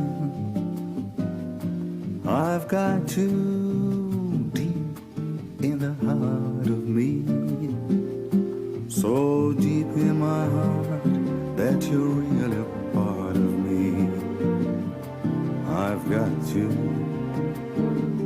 under my skin. I tried so hard not to give in. I said to myself, this affair never gonna go so well. But why should I try to resist when, baby, I know so well that I've got you under my skin. I'd sacrifice anything I would mind for the sake of having you near, in spite of the warning voice that comes in the night and repeats in my ear. Don't you know, little fool, you never can win. Use your mentality, wake up to reality. And in time I do, just the thought of you makes me stop before I begin. 'Cause I've got you under my skin. Yes, I've got you under my skin.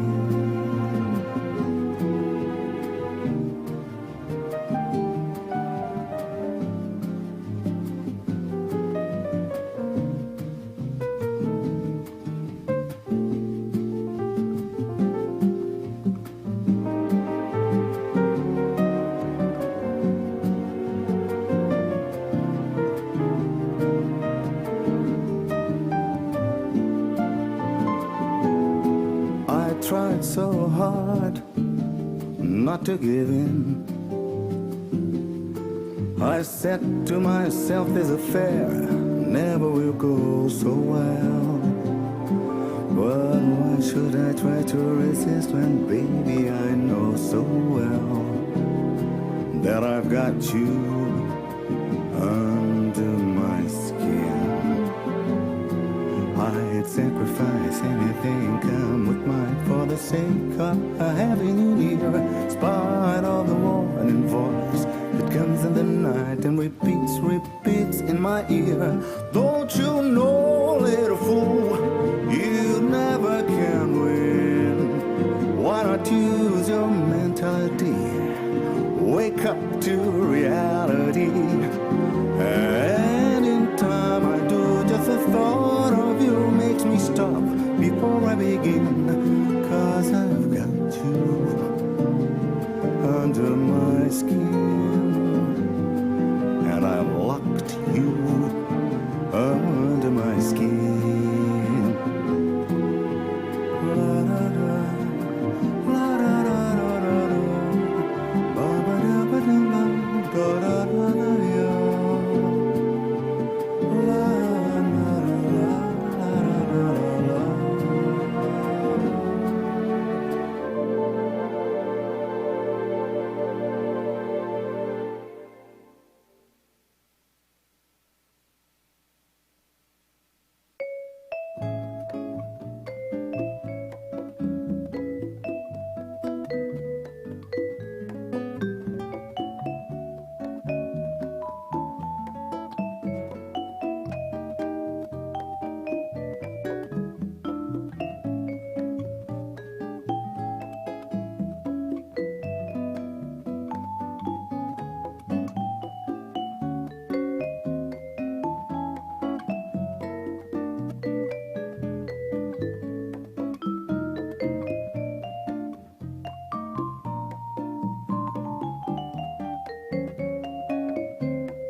is a wire standing beside where there's a fire. Do do do do do do do do do do do.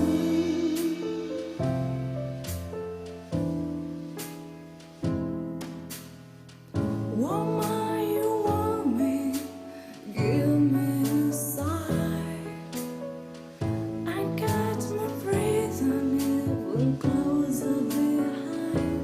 Do do do do do do do do do do do. In touch with the crowd, I'm not the hunter after you. Smell like a sound. I'm lost in a crowd. I'm hungry like the wolf. Stuck in the forest, too close to hide. I'll be upon you by the moonlight side. Do do do do do do do do do do do do do.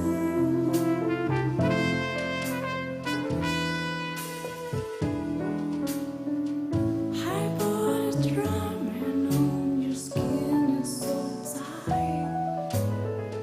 You feel my head, I'm just a moment behind.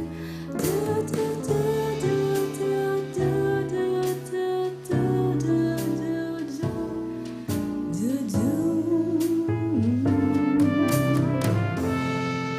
In touch with the ground, I'm on the hunt. I'm after you. Stand the sound. I'm lost and I'm found. I'm hungry like the wolf.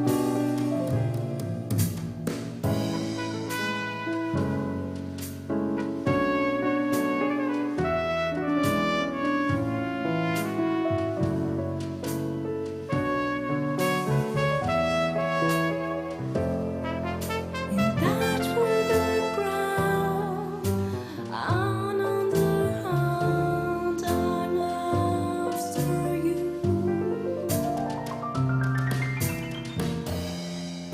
Smell like a sound. I'm lost in a crowd. I'm hungry like the wolf. Mouse is alive.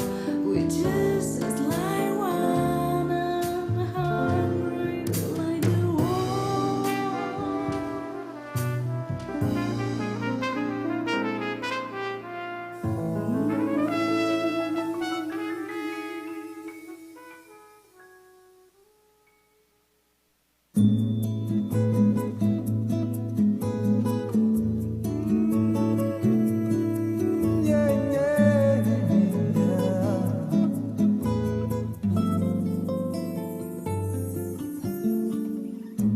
You are the sunshine of my life. That's why I'll always stay around. You are the apple of my eye. Forever you stay in my heart. I feel like this is the beginning. Though I love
must be heaven.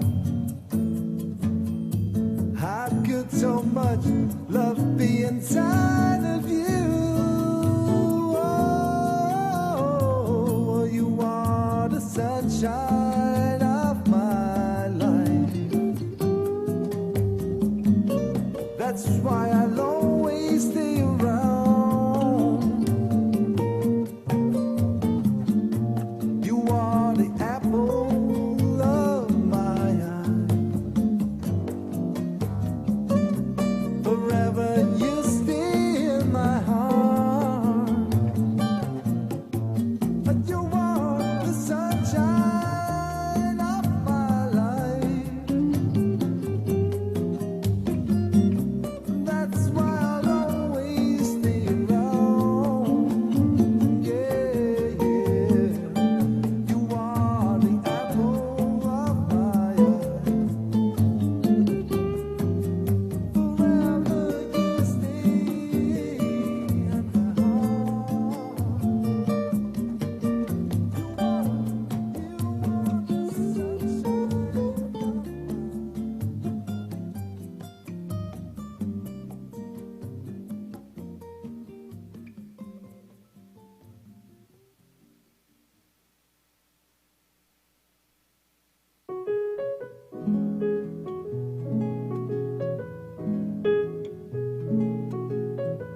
September, love was changing the minds of pretenders while chasing the clouds away.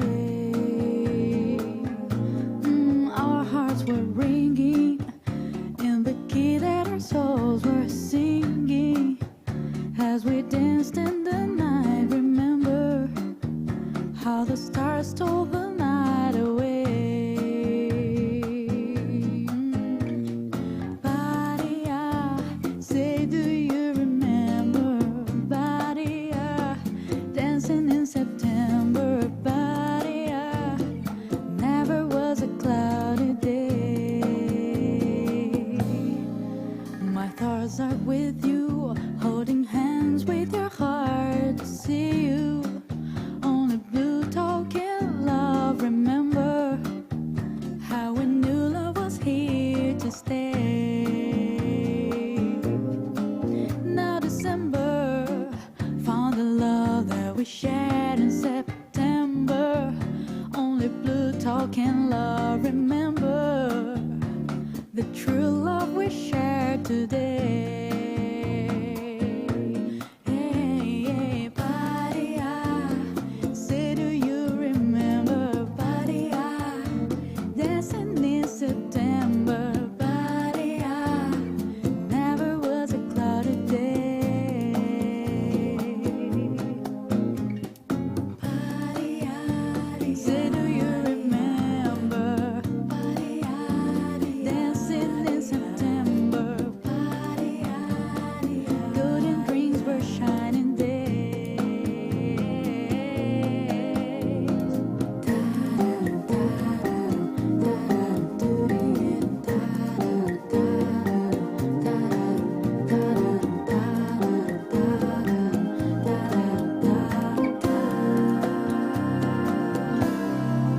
Do you remember the 21st night of September? Love was changing the minds of pretenders while chasing the clouds away, away.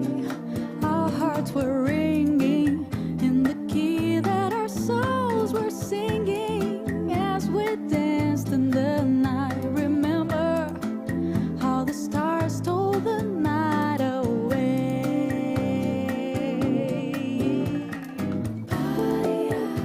Say, do you remember dancing in September?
Give me time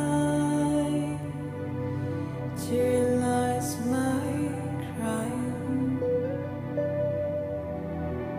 Let me love and steal.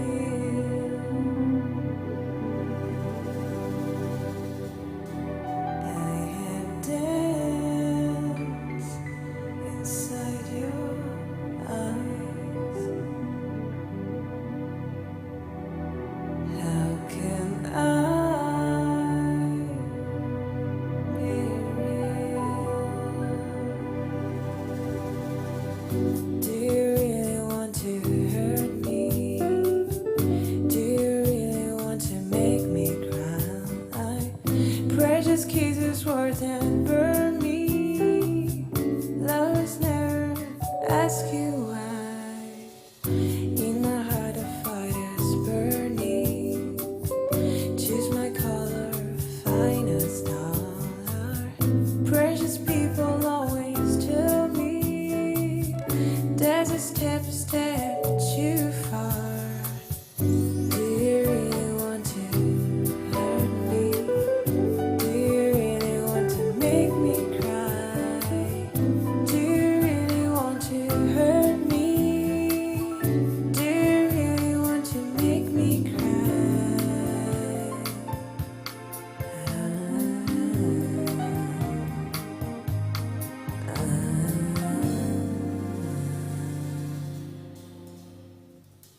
Words I fear I haven't spoken.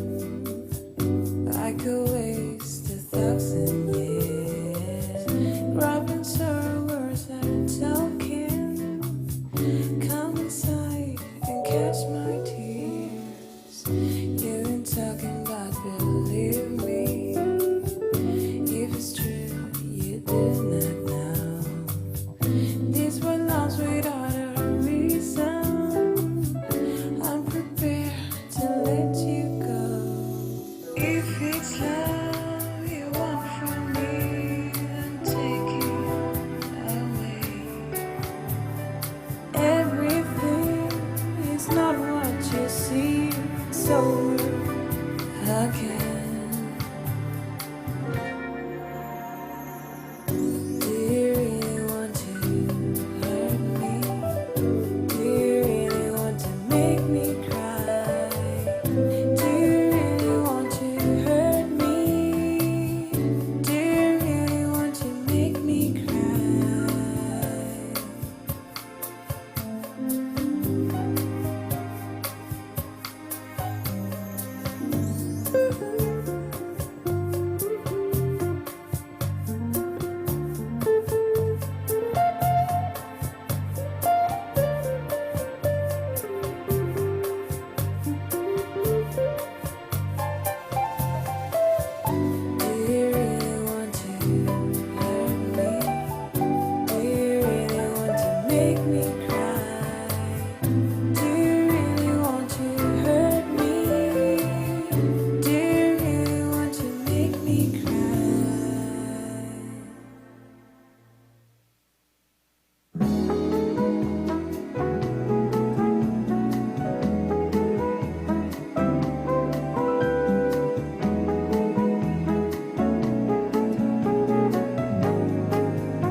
If I give my heart to you, I must be sure from the very start that you would love me more than her.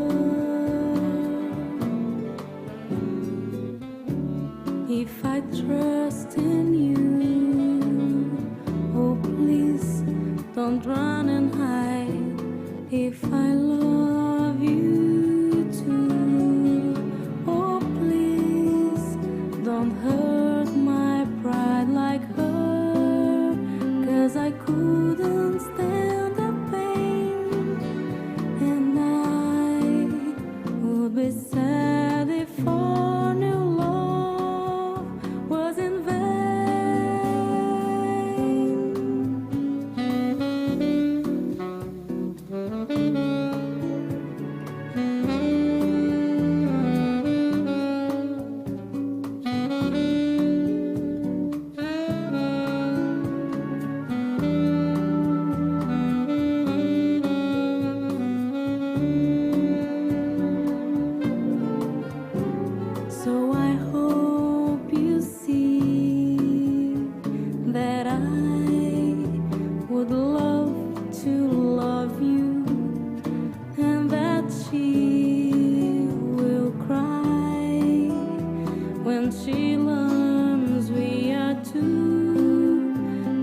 I couldn't stand the pain, and I would be sad if our new love was in vain.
it's over. So many tears we cry to keep our love alive. But baby, it ain't over till it's over. So many tears we cry, so much pain inside. Baby, it ain't over till it's over. So many things we try to keep our love alive. Baby, it ain't over till it's over.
Love is in the air, everywhere I look around.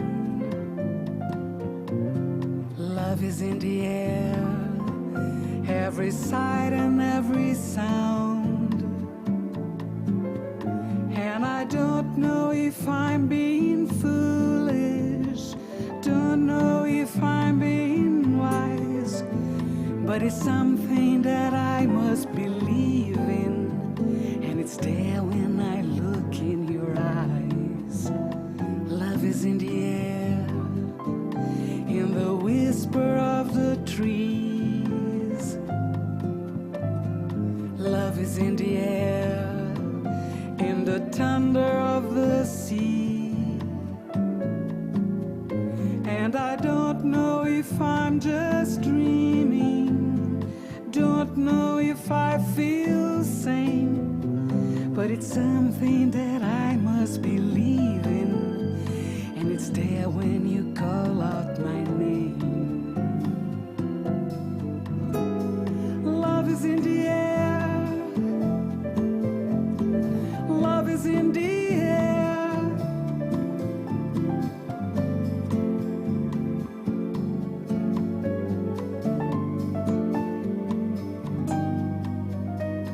Love is in the air, in the rising of the sun. is in the air when the day is nearly done.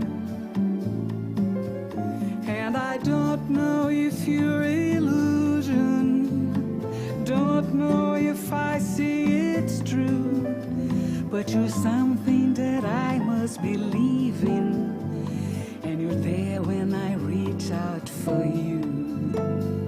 Love is in the air everywhere I look around.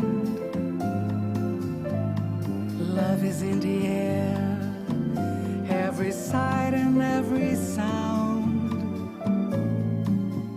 And I don't know if I'm being foolish, don't know if I'm being wise, but it's something that I must believe in, and it's there when I look in your eyes. Love is in the air, love is in the air.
Every breath you take, every move you make, every bound you break, every step you take, I'll be watching you. Every single day, every word you say, every game you play, every night you stay, I'll be watching you. Oh, can you see you belong to me? How my poor heart aches with every step you take, every move you make, every bow you break, every smile you fake, every claim you stake, I've been watching you. Since you've gone, I've been lost without a trace. I dream at night, I can only see your face.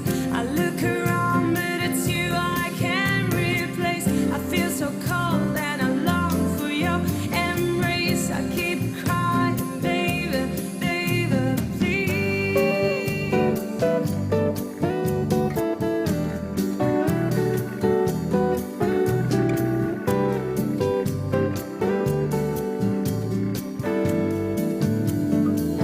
Oh, can't you see you belong to me? How my poor heart aches with every step you take, every move you make, every bow you break, every smile you fake, every claim you stake, I've been watching you. Every smile you fake, every claim you stake, I've been watching you. Every smile you fake, every claim you stake, I've been watching you. Every smile you fake, every claim you stake, I've been watching you. Every smile you fake, every claim you stake, I've been watching you.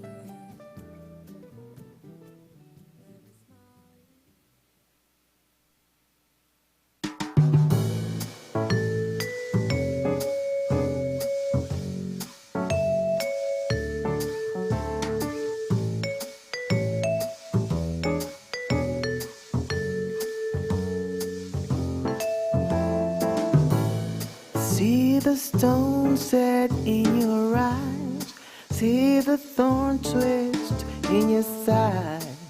I wait for you. Sleight of hand and twist of fate, on a bed of nails she makes me wait, and I wait without you. With or without you, with or without you. Through the storm we reach the shore. You give it all, but I want more, and I'm waiting for you. With or without you, with or without you, I can't live. With or without you.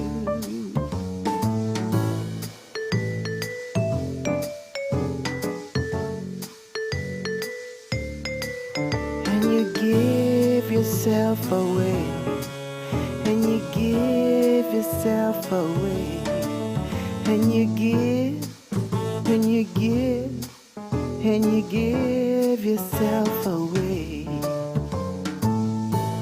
My hands are tied, my body bruised. She got me with nothing to win and nothing left to lose. And you give yourself away, and you give yourself away, and you give, and you give, and you give yourself away, with or without you, with or without you. I can't live with or without you, with or without you, with or without you. I can't live with or without you.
Can't read mine, oh he can read my poker face.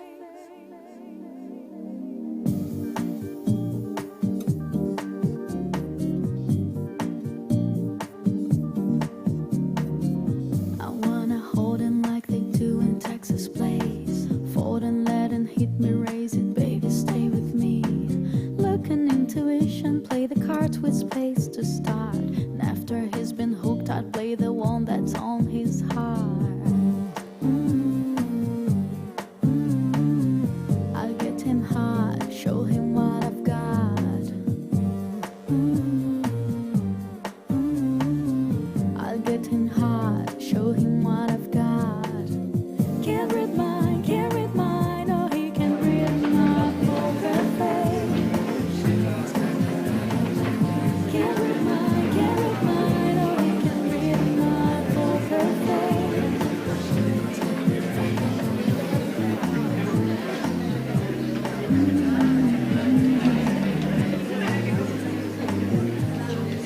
I wanna roll with him, a hot guy with a beat. A little gambling is wanna work with me. Russian roulette is not the same without it. Ecuador, comprometido con las estrategias para el cumplimiento de la nueva agenda urbana y los objetivos de desarrollo sostenible, presenta año a año el Foro Urbano Nacional. Mediante un trabajo articulado por el Ministerio de Desarrollo Urbano y Vivienda en 2021 y 2022, se desarrollaron los foros Encontrémonos por el Hábitat y la Vivienda, espacios donde se reafirmó el compromiso para la implementación del Plan Nacional de Hábitat y Vivienda, además de fomentar una colaboración para establecer acuerdos y dar seguimiento a los compromisos globales para la formulación de política pública orientada al desarrollo urbano. Este año, el MIDUBI, bajo el liderazgo de la ministra Gabriela Aguilera, presenta el Foro Regional de Financiamiento Urbano y de Vivienda, un importante evento que reúne a autoridades y expertos nacionales e internacionales, públicos y privados, para el intercambio de experiencias a nivel intergubernamental e intersectorial, en el que se suscribirá el decreto ejecutivo que eleva la política pública a la política urbana nacional PUN. Alternativas y nuevas oportunidades de financiamiento de vivienda social a escala regional, y el lanzamiento de la tercera convocatoria al Premio Hábitat Ecuador. Gracias por ser parte de la historia de desarrollo urbano sostenible del país. Ingresa a www.forourbanoec.com y no te pierdas ni un solo detalle del foro. Quito lo recibe una vez más con los brazos abiertos. Bienvenidos.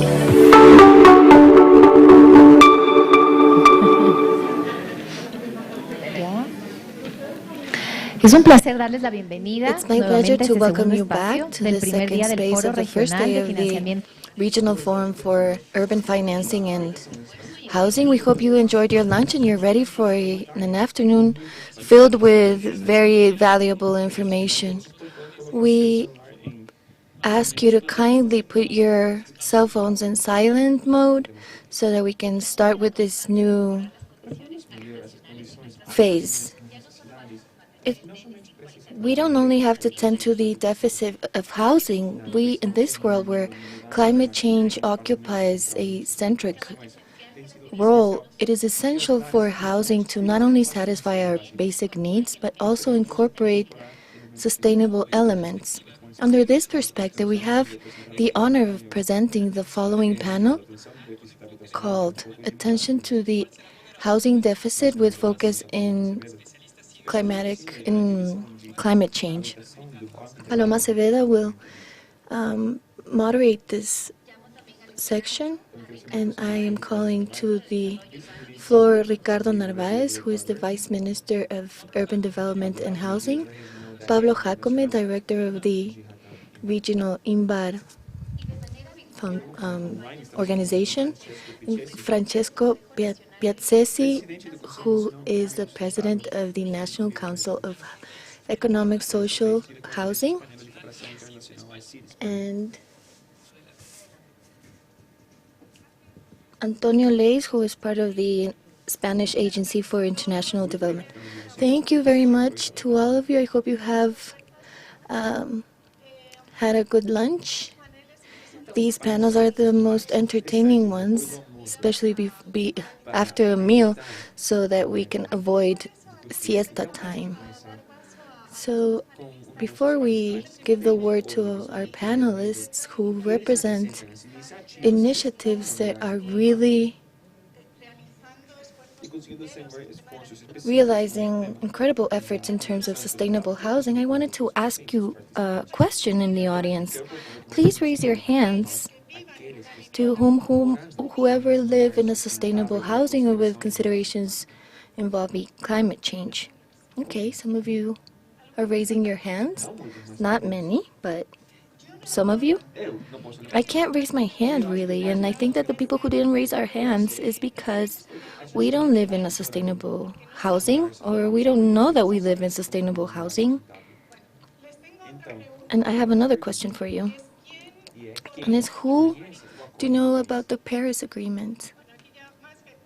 Okay, more people were familiarized with this Paris Agreement. We always speak about it, and this one is probably the biggest agreement that has been made in history at a global level for commitments to reduce climate change and warming. And we've heard so much during the morning that we live in a region in which we need new types of housing. We need to improve the types of housing we live in currently. How much do you think we contribute to the emission of greenhouse gases, the construction of housing, and commercial and particular homes, and for global warming? So 40% of the greenhouse emissions, CO2 emissions, are due to these constructions.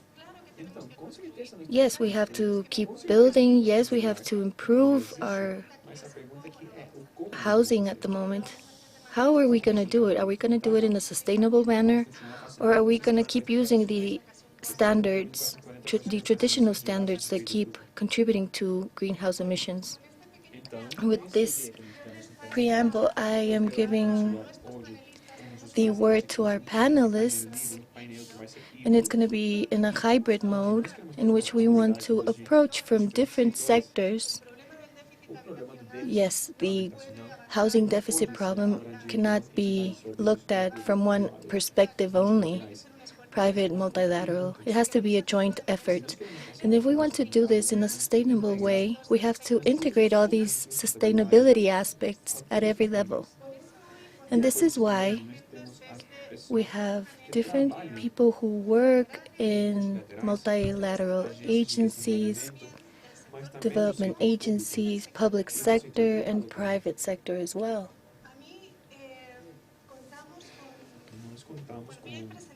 I'm going to present our panelists, and you have been able to see them in their first presentation, and then we are going to keep answering questions. Let's start from the biggest area, which is the Paris Treaty, to reduce emissions and improve in terms of climate change. I would like it if Antones, who will join us through video, he's a director of the Spanish Agency for International Cooperation, and tell us about the implications of the Paris Agreement and the efforts of international level from the institutions that promote housing with climate change considerations. So if you can please help us with the video. Thank you so much. First place to the organizers of this important event about housing. And I would also like to thank the IDB and the agencies in Ecuador. I apologize for not being with you in Quito as I would have wanted. I send my greetings to Vice Minister Narvaez and to the rest of the panelists in Ecuador. The forum is focused on housing and the right to housing, and there's a climate crisis, there's a context of climate crisis, and how do we approach the issues without putting in risk and contributing to our objectives of climate action to preserve our planet. The point of departure is the Paris Agreement, which fixes an objective to avoid that temperatures are higher than 2 degrees centigrade, and we have important obligations for climate mitigation. But at the same time, this makes us prepare ourselves for climate change to help the countries in the global south in their adaptation efforts. And we have to do this from all points of view with our domestic policies, but also through our cooperation policies. In this sense, we have the Paris Agreement that has a clear objective of financing of $100 billion to support countries who are in process of developing and their efforts against climate change, and having transparency that obligates us to be rigorous in all of our projects that refer directly to the climate issue, and also take into consideration climatic impacts. The consequences of climate are a reality and according to science, but we see this in our everyday. We have droughts of unprecedented measures. There have been also wildfires in the south of the Amazon just a year ago. We all remember that. And there has been an increase in temperature without precedents. And we have lost 300,000 hectares as a consequence of climatic change. What can we do from our side in terms of cooperation? We can finance and cover these $100 billion annually, but also to contribute with all of our technical expertise to be able to undertake practices, in this case the Spanish ones, and also to the members in our sister countries in Latin America and the Caribbean. So we work as an implementing agency in the program Climate Plus that has financed a large amount of money, and we have worked in a project that's very interesting called Living Lab for sustainable construction in Galapagos, in this beautiful area of the planet, this reserve that doesn't have any comparison. And also to support building practices that are sustainable to obtain more energy efficiency, but also more resilience to the adverse situations that are produced by climate.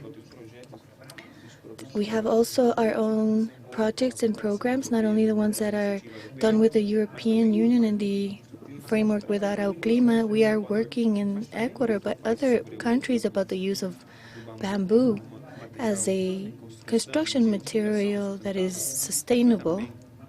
And we are also implementing since 3 years ago a global program of ecological transition that includes nature-based solutions and also circular economy that is very important, very related to the housing issues. And we also have invested 20 million euros as well in this program. We need to face and confront this climate emergency, and the Spanish cooperation is willing to do this in Ecuador, the Caribbean, and the world. We have to do it as a just transition that also integrates the social needs of our member countries, and in concrete to resolve the housing deficit that exists in many of these countries. That is something that is very worrisome. So we are speaking about climate and social transition, sustainability, and social inclusion and inhabitability.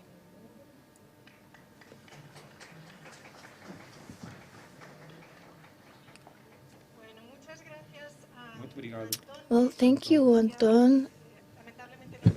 Sadly, he couldn't be here with us, but he mentioned topics that are very interesting, and the commitment of the Paris Agency, the mobilization of resources for climate change, and also some materials for construction that are highly sustainable, that can have a high impact in the constructions, such as bamboo.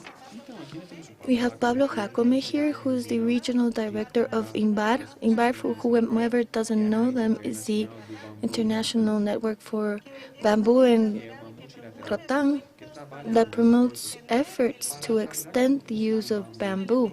Bamboo is a material that is used for construction that is called the green steel.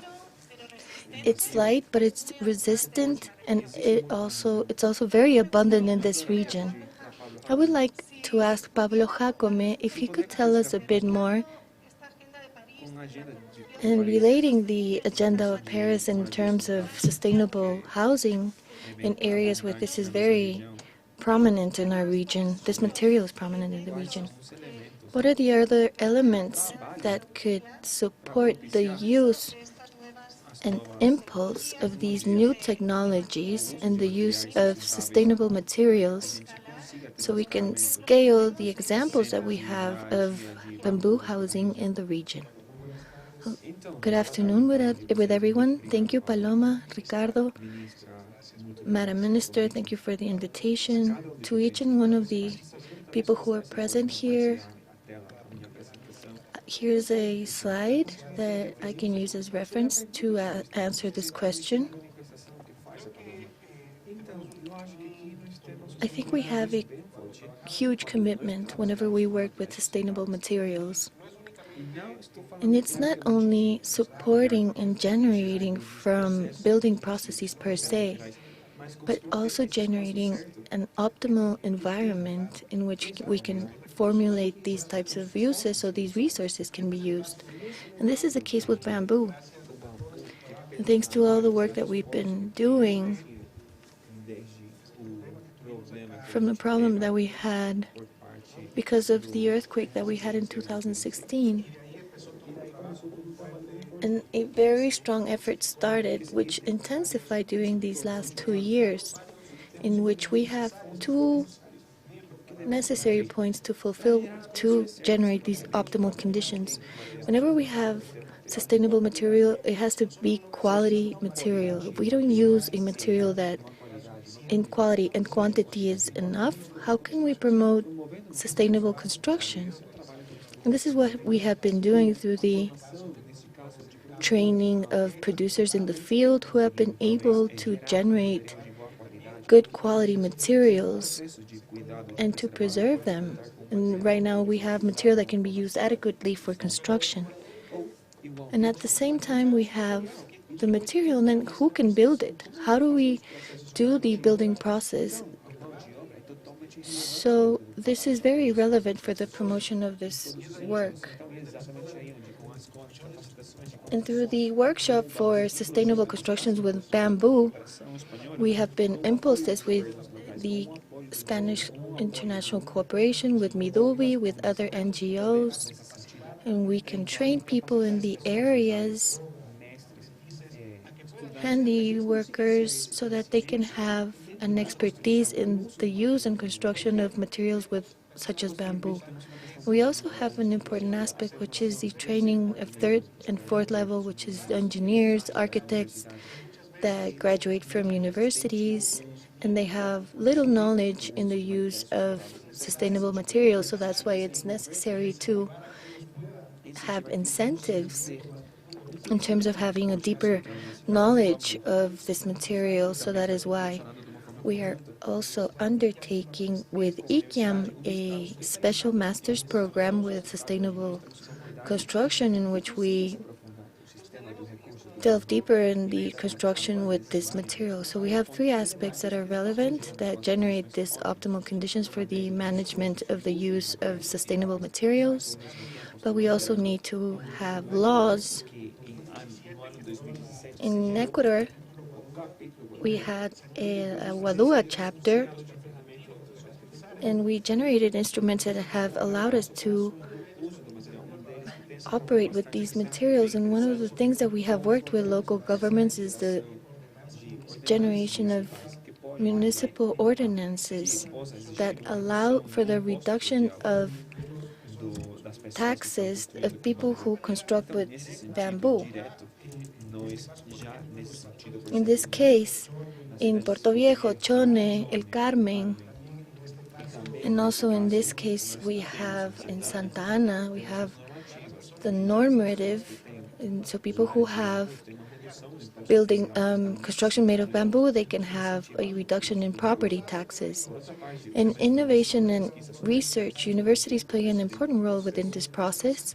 And many times they say that bamboo is a material that is for poor people and that it's not durable. So that is why we have involved in a very strong way the Central University, ICAM, Technical University of Manabi, and others that have done research and allow us to give solutions and to respond to these myths and doubts that exist in terms of the use of this material, and also political incidents in which we've had a lot of support. And I want to publicly thank Midubi because they have incorporated a material that is ours.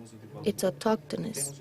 When we've used it, and it represents our culture and also how dynamic economies can be.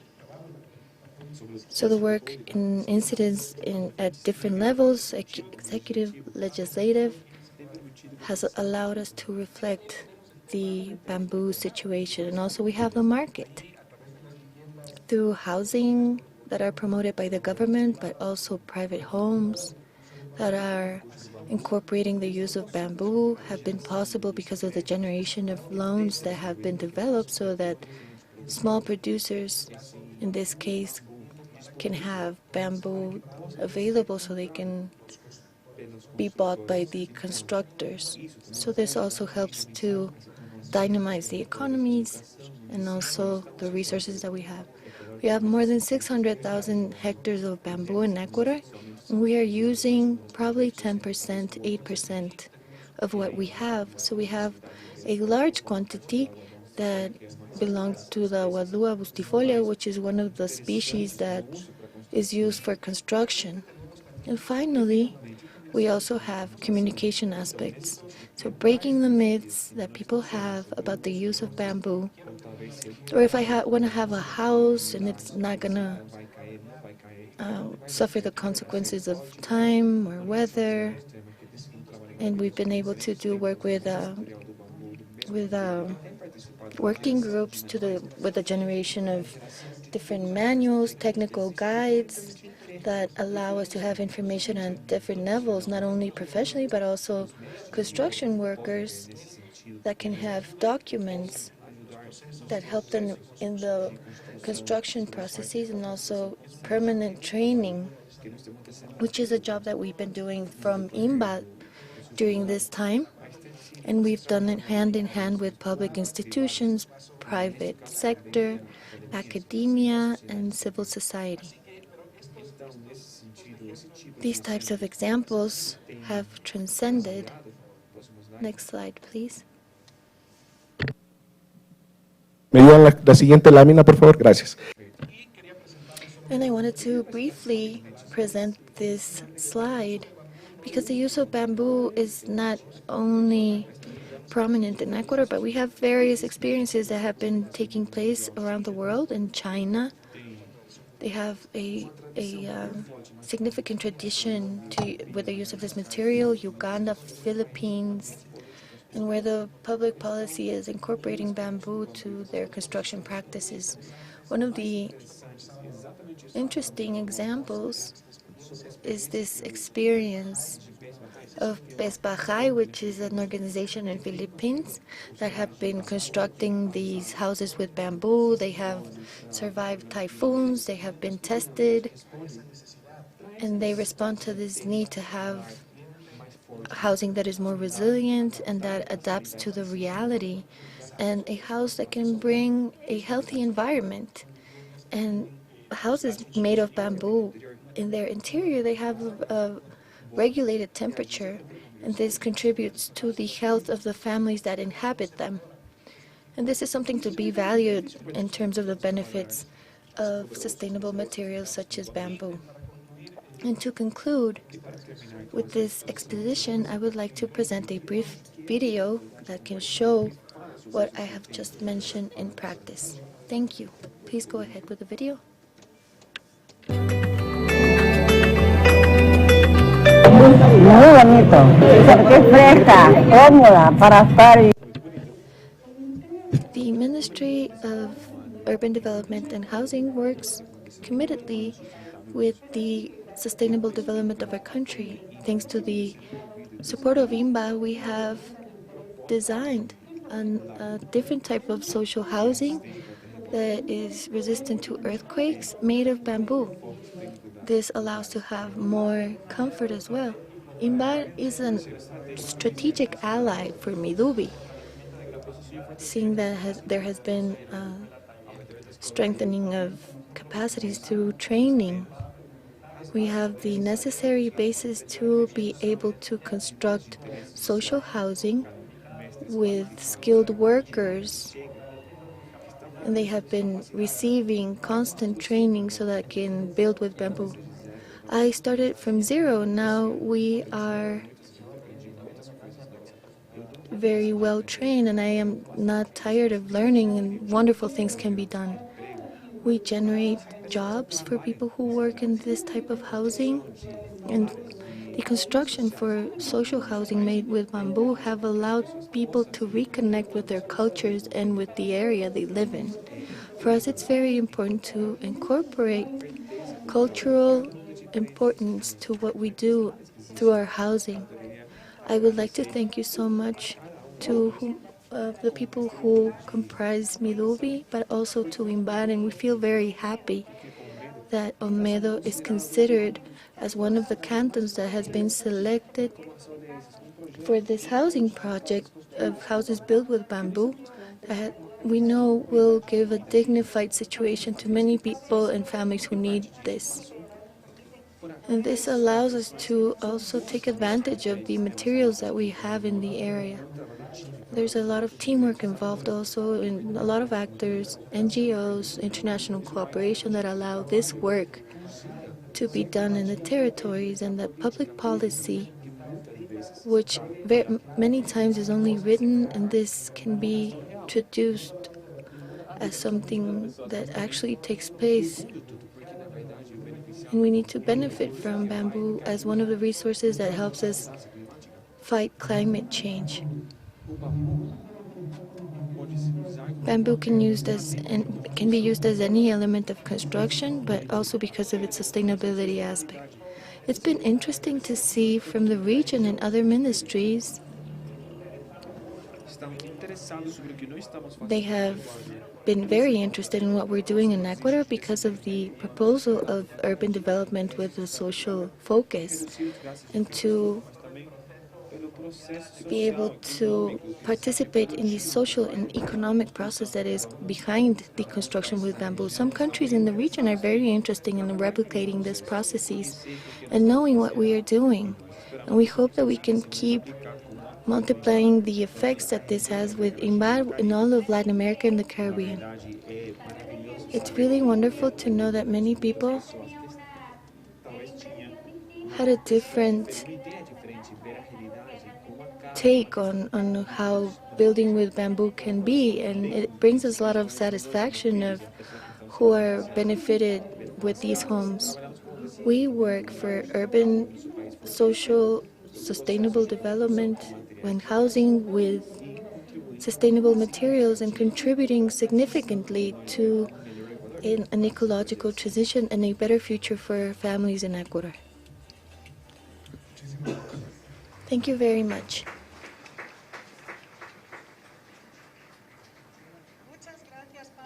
Thank you, Pablo, for showing us this general snapshot of what are the conditions for there to scale this sustainable building agenda.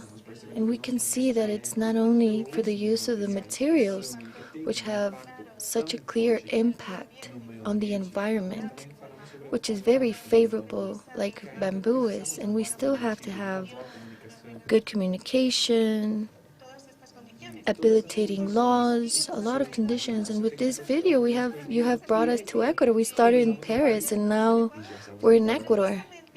And I wanted to highlight that the snapshot that is being presented, the importance that the public sector has to promote these actions. And Ecuador is an example. It's an example, as you can see, of commitment with sustainable construction and building, and it's reached milestones and goals that have put it in the cutting edge of sustainable housing in the region. Now I would like to continue with Ricardo Narvaez, who is the Vice Minister of Housing, and you are our hosts, but you're in third place precisely for you to tell us about what happens from the public sector and how Ecuador has incorporated in a cross-cutting way the sustainability aspects in their housing projects and also in public policy. Good afternoon, everyone. For the Midobi team, it's an honor to present the advances that we've had in terms of housing with the climate change focus.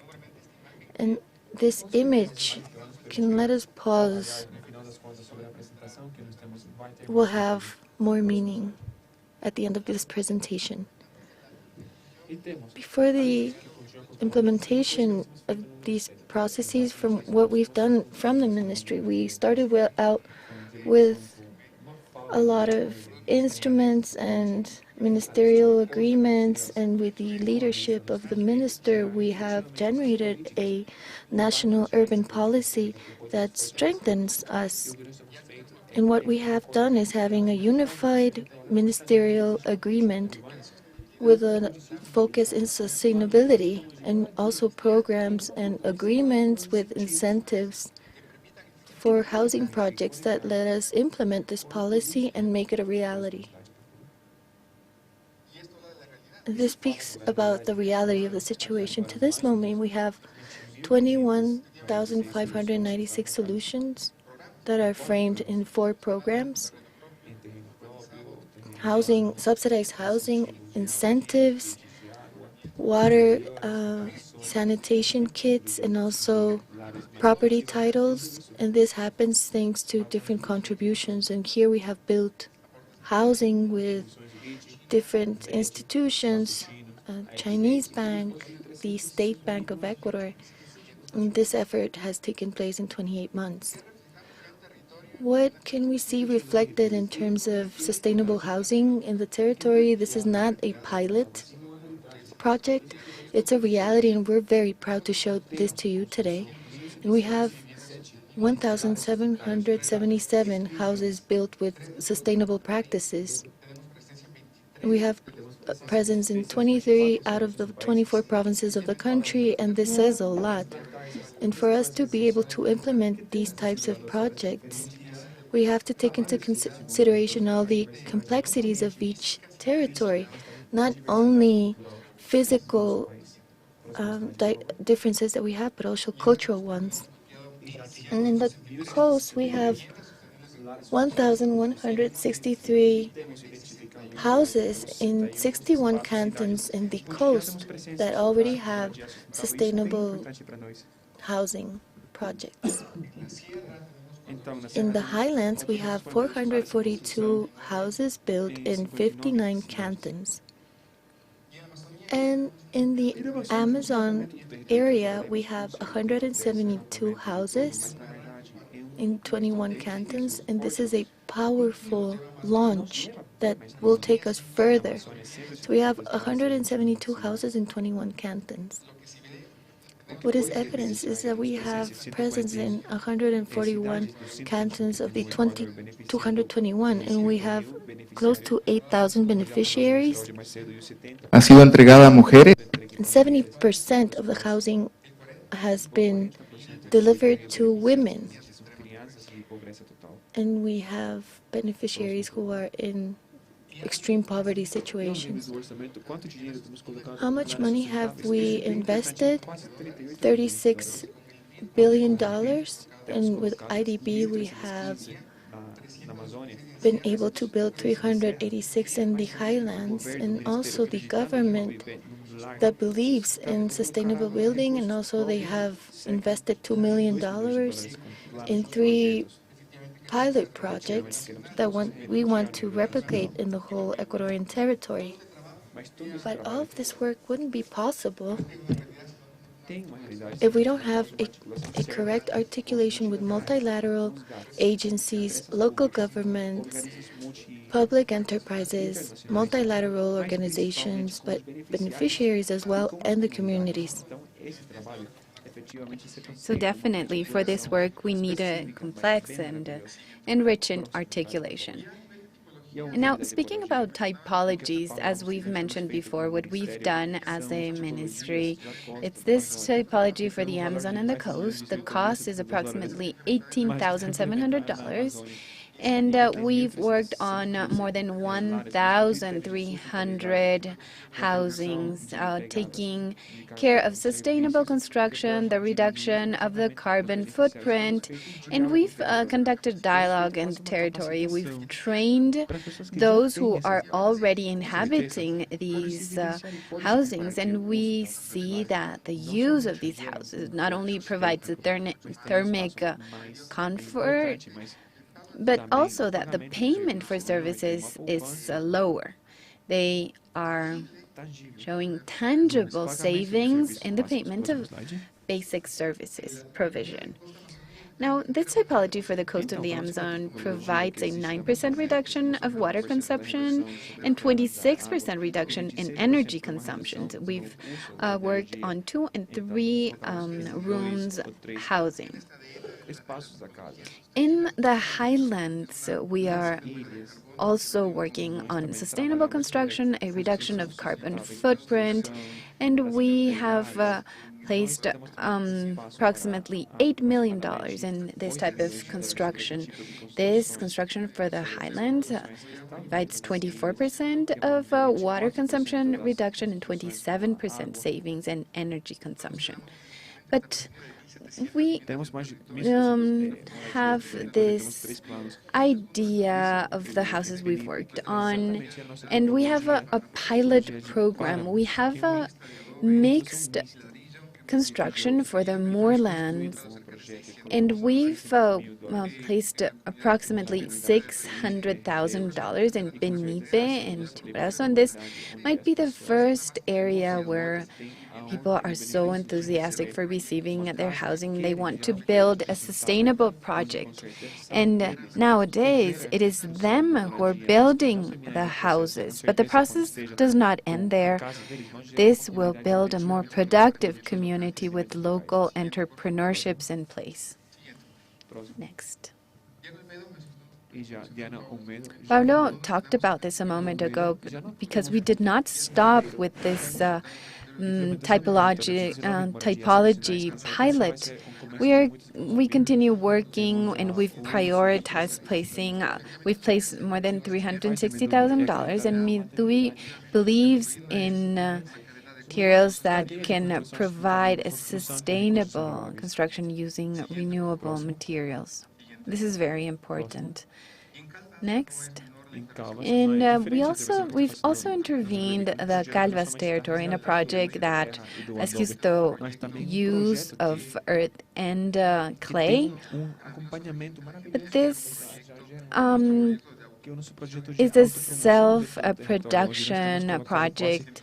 We've invested approximately $700,000 in territory to provide this is to people that want to overcome poverty and fight against Chagas disease in the territory. People have built approximately 115,000 adobes. We want to share with you everything that encourages our work.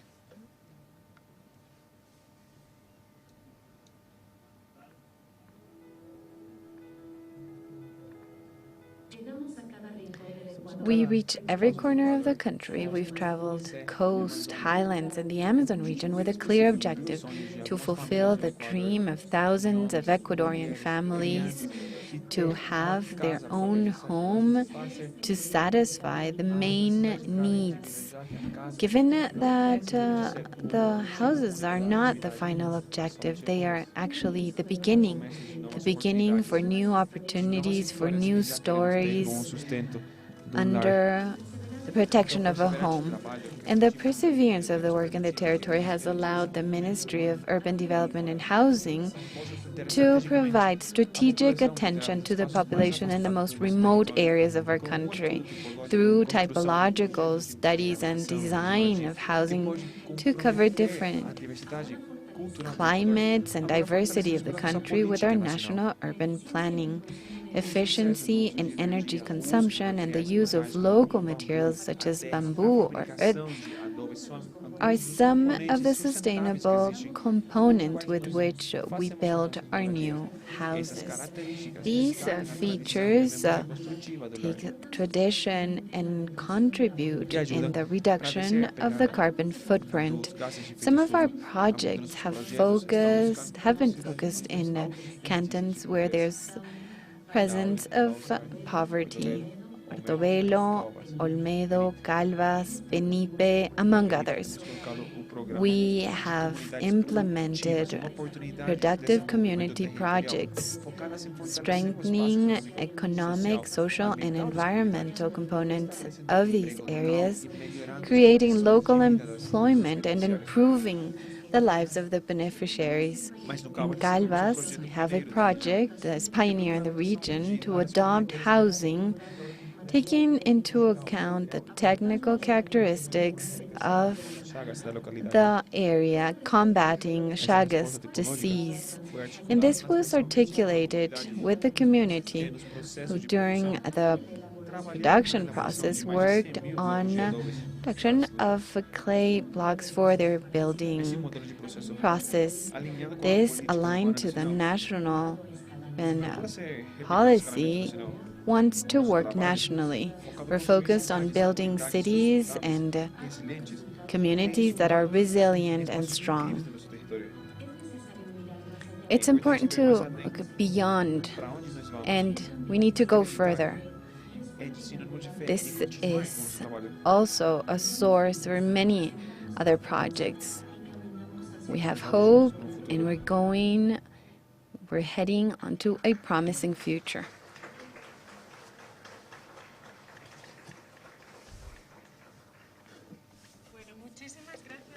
Thank you so much, Ricardo. I want to take this opportunity to congratulate all the efforts undertaken by Midubi in this matter.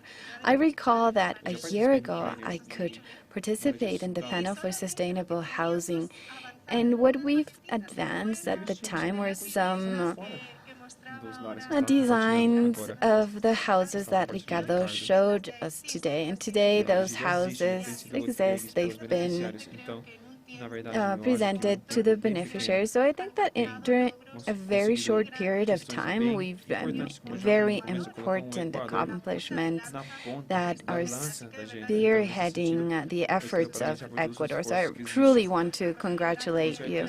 Of course, thanks to the leadership of the minister and all the Midubi team. So we've heard from multilateral agencies this commitment to the Paris Agreement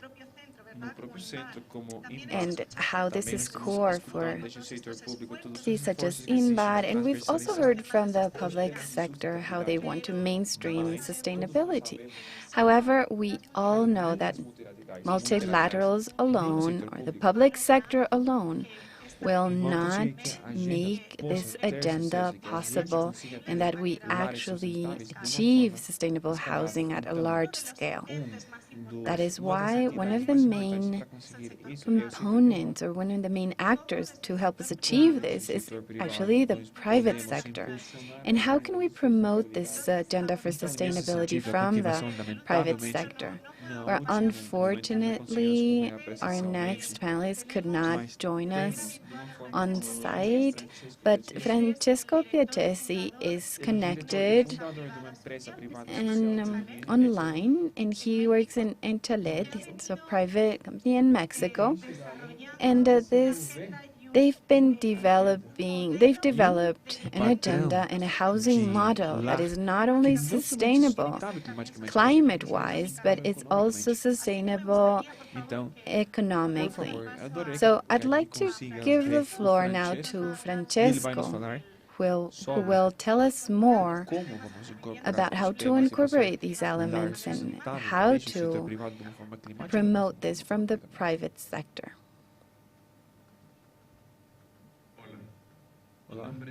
Hello, my name is Francesco Piacesi, and I'm the founder and director of Échale a tu casa. This is a social company devoted to building houses, economical houses for those in need. This is housing produced so that the person that pays for it receives more from the housing. It's free of speculation, and it's free and it's different in a normal commercialization process. We need millions of economical housings around the world. And being an economical housing does not mean it's low quality or that it does not comply with the conditions or the standards. Actually, it complies fully with all the construction and building standards that communities need. Economical housing needs a cost reduction, because if not, we would not be speaking about social housing, as it is called in some areas of the world, or popular housing. We would need to reduce 30 or 40% of the cost. And to achieve this, we would need to put together several elements, such as social organizations, subsidies, funding, 100% funding for social housing. But we need to put this in an equation to build social housing. First, a social organization. It's not about simply building housing where needed. It's about building housing in such a way that it complies with a development plan, with an urban organization, with a community organization, so that families can live calm and build resilient communities. Why is this so important? And why are we thinking about urbanism and think that population need to come and live in cities? Let's recall that an important portion of population still living outside urban areas, they do not necessarily want to live in urban areas, because urban poverty is cruel, but human poverty is worse than the poverty that we see in a community. Why do we need to work on this? Because if we want to combat global warming, if we're trying to improve the situation of environment, if we want to take good care of our ecology, we need people to raise awareness and to understand that we are part of the solution. It's not the responsibility of governments or the United Nations to mitigate climate change or to take care of the environment. It's our responsibility to classify our waste. It's our responsibility to manage our resources. So we must think global and act local. We all live in the same village, and we need to understand that what we do impacts not only our family, not only our environment, our community, but also our municipality, our province, and our country. This is why we need social organization. World societies and communities are organizing in relation to politics and activities, but not always in regards to taking care of the environment and not concerned about global warming or the importance of reducing temperature in our planet. We need to organize our communities in this regard in relation to housing and environment.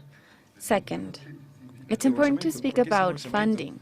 We know that without funding, we wouldn't have housing, and this is correct. But we do have social organization in many places, and we have economic resources, have subsidies as way of funding, savings as funding, but this is not enough. We need to use funding as a tool.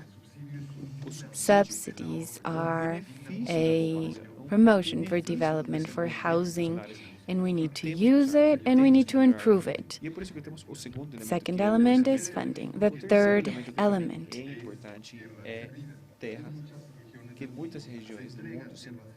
is land. In some areas, this is donated to families, and other places it's recovered without speculating with the cost of land. And four is technology. Technology must comply with all the construction codes. We want to build heritage housing. We want to build housing that is part of the community, that can subside with the years. Especially in developing economies, we are heritage countries, and the first heritage for a family is housing. Hence, technology needs to adapt to the circumstances, and we need to use more and more natural and local products, and of course this economic generation, and we also need to work on generating employment. It's also important to engage the community. Not as a workforce contribution. Workforce needs to be paid for, and engagement of families in the production of materials and the obtention of local materials and workforce. And work needs to be paid to the community and needs to be paid for. We shouldn't rely on workforce free of cost. We need to have a clear understanding of costs. Thus, in this equation where we have social organization, good care of the environment, mitigation of global warming, plus subsidies, plus savings, we can have this economic strength to go and look for more funds, the subsidy of savings, the land that is not a speculative land. Maybe in some areas will tell us we want to recover the cost of land to replace this and continue with the program. This is valid. However, if we take land, if we buy it, and if we speculate with the prices of land, we'll have a whole new different process, social housing or popular housing, as it is called in many places of the world. But what we need here is economical housing. So we need to work on this, not thinking about building 5,000 houses or that we will super urbanize the countryside so that everyone lives in the city. This is not the case. We need to adapt to the needs of the families, the needs of the community, and these need to be understood in spaces that are often abandoned, that are waste dump areas, or some places that are abandoned, lost, that are waste deposits in urban, peri-urban, and suburban areas. These are places that can be harnessed and can be used in a sustainable way. And then it's important to integrate the 17 SDGs. The SDGs, we have the goals, the targets, and the indicators with which we can work. We know that housing can integrate several SDGs. Number 1, end of poverty, and 11, sustainable communities. But there are many other goals that intervene depending on where we work. We need to invite other organizations to work on their SDGs and make them part of our community. We need to be decisive. We need to make it part of our efforts within the community, and we must be aware that if we can comply or fulfill these SDGs, we'll be a resilient community, independent community that can provide well-being for families. So let's look for this equation of social organization, taking care of the environment, subsidies, savings, land, and technology that people can accept based on their traditions. Are we talking about a utopia? It's not. That we've worked on 50,000 housing and improvements that are part of this scheme to improve housing. We'll not forget the improvements, the effort of many years that families been looking for resources, materials, and looking for ways to build their homes. We need to support them to make these places safe spaces, to build an integrated community, and to help them to be better every day.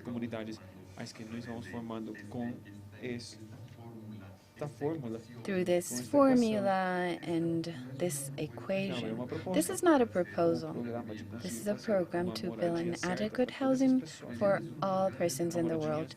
Housing is one of the greatest challenges of this century, and we have not looked at it closely because there are so many other needs in the world: hunger, education, health, indeed. But housing is the core for which we need to fight and satisfy all the needs of families. Having an adequate and dignified housing in accordance to the guidelines of the UN. By doing this, we can combat poverty and almost all the problems of the world. Thank you, and it's an honor to be here.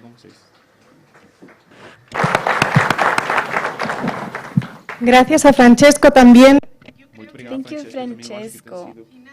I think this is a good ending for our panel because, as he said, he's helped us see that it is possible to see that all these efforts from entities such as INBAR, the Spanish agency, or the public sector, all these efforts are possible also from the private sector. I'd like to conclude our panel inviting you to reflect upon the areas of your responsibilities and possibilities on how to contribute to this climate agenda. So thank you very much. And I think our time is up. So thanks again. Muchas gracias, Paloma. Muchas Thank you, Paloma. Thank you to all our panelists for sharing your ideas with us. Before we continue, we'd like to take a photo.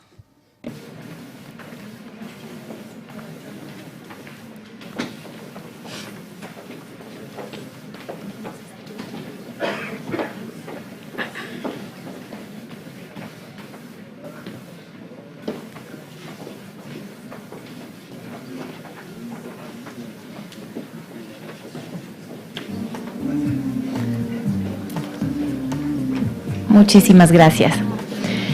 El déficit de vivienda. Thank you. The housing deficit is an issue that is not limited to urban areas. There is also an urgent need in rural and semi-urban areas that are often left on the second level.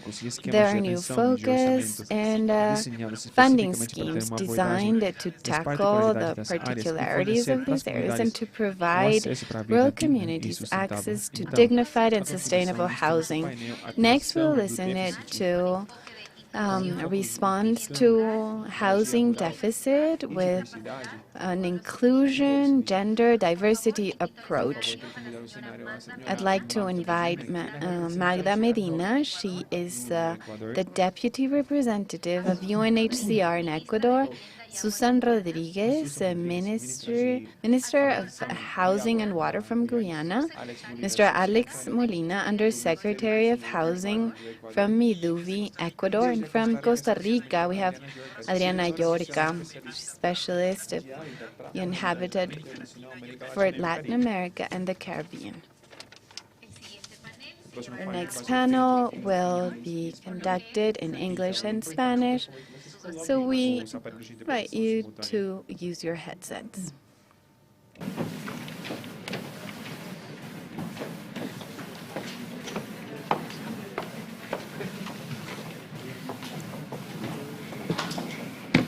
Muy buenas tardes a Good afternoon, everyone. Welcome to the panel that has to deal with the housing deficit with a focus on inclusion. I would like to start by thanking the organizers of the event, which is Miduvi, and the IDB for this invitation. It's an honor to be here. For those who don't know us, Habitat for Humanity is an organization with more than 45 years that has been present in more than 70 countries in the world and supporting millions of families, low-income families, in the construction and the improvement of their homes. Just last year, we registered an impact of almost 2 million people in Latin America.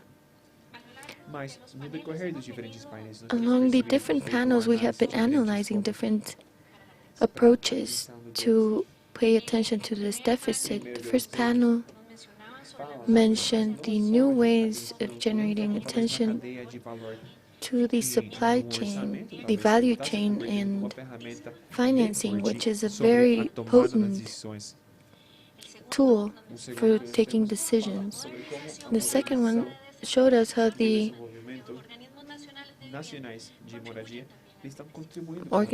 organizations contribute to housing. And the third one offers us alternative ways of financing these projects. And recently, Paloma just moderated the panel about the climate change focus and housing.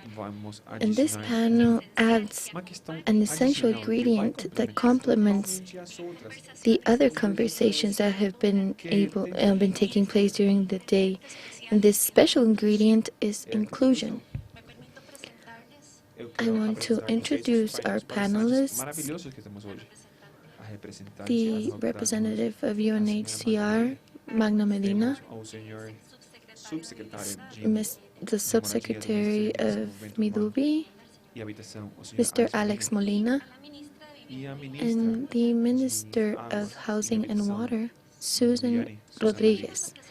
We are here to present some strategies for housing solutions with inclusion focus, with families who have settled in rural or semi-urban areas where we know there are effects of housing and financing where there are scarce resources or they don't exist even. I would like to start this panel with an introduction.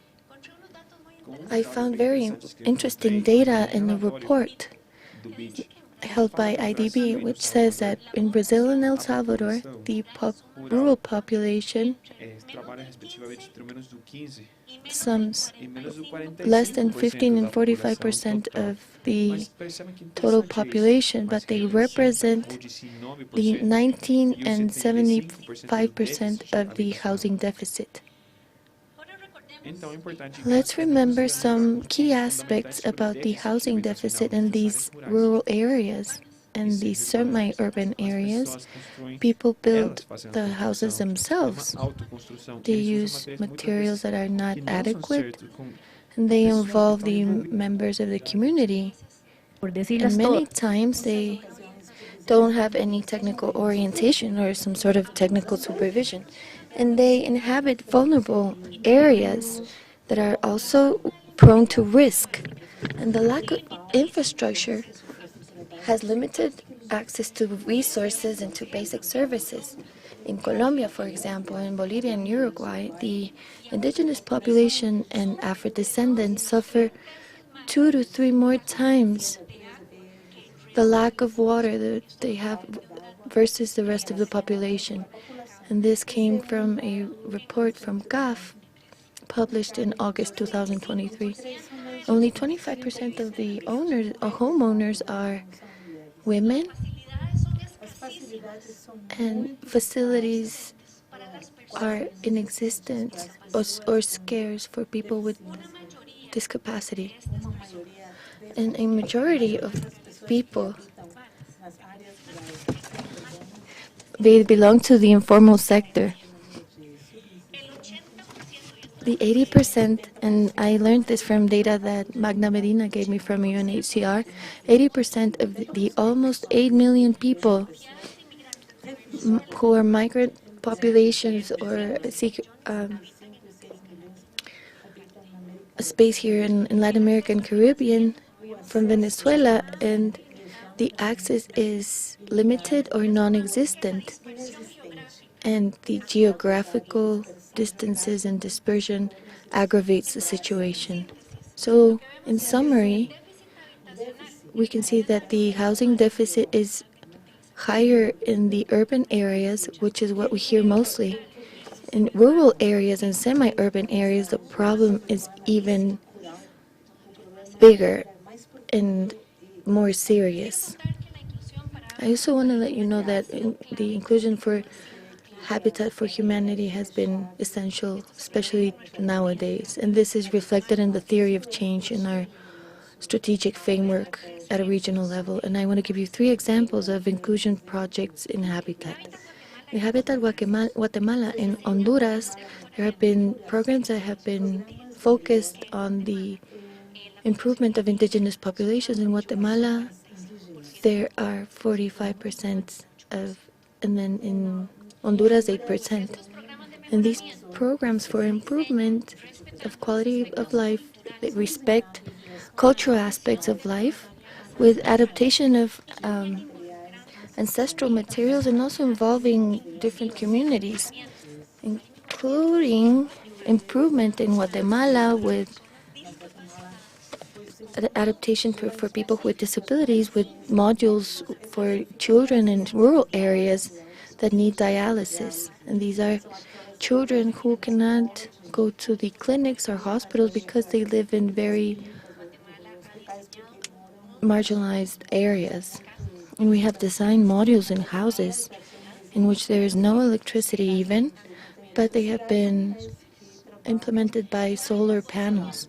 In Habitat Bolivia, Paraguay, and Haiti, we have trained women heads of households in construction, and this labor force that is constructing as well. And we have an initiative that was launched last year that is called 100,000 pisos para jugar. And there's a local initiative in which we have identified that more than 50 million people in rural areas still inhabit housing with floors made out of dirt or in really bad conditions.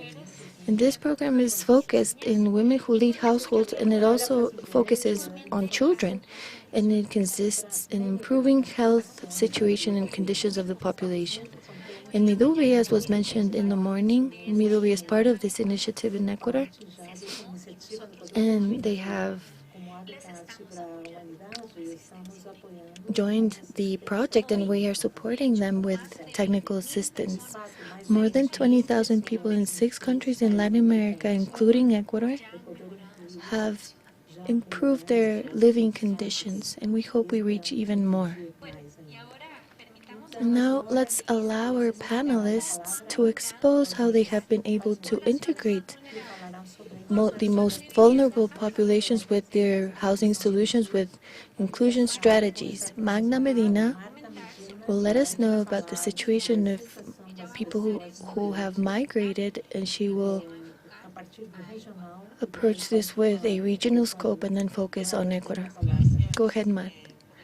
Thank you so much for the introduction. My name is Magna Medina. I am the representative of UNHCR. in Ecuador, which is an office that was created by a UN mandate 65 years ago to protect and seek solutions to and for refugees that have been displaced from their countries because of conflicts, persecution. Now we're also speaking about climate change, which is something that we have touched upon in the last panel. I would like to thank the invitation to UNHCR and thank the Minister for her invitation to UNHCR to this panel, and also speak to you about the context at a regional level of the situation of people who have been displaced, who have had to migrate from their countries because of different reasons. So we have the regional context. You mentioned it, that we have 7.7 million people who have sought refuge and who have migrated from Venezuela, who are outside of their countries. This is an exodus that started to happen in 2017 with small flows of people. And through the years, we have had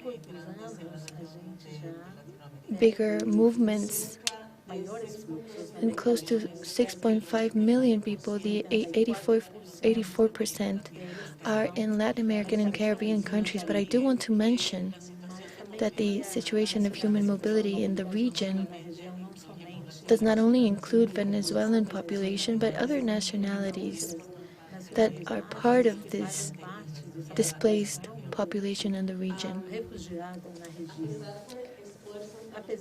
Even though there have been efforts of the countries, destination countries, the consequences of COVID and the rise in the cost of living, also motivated by wars.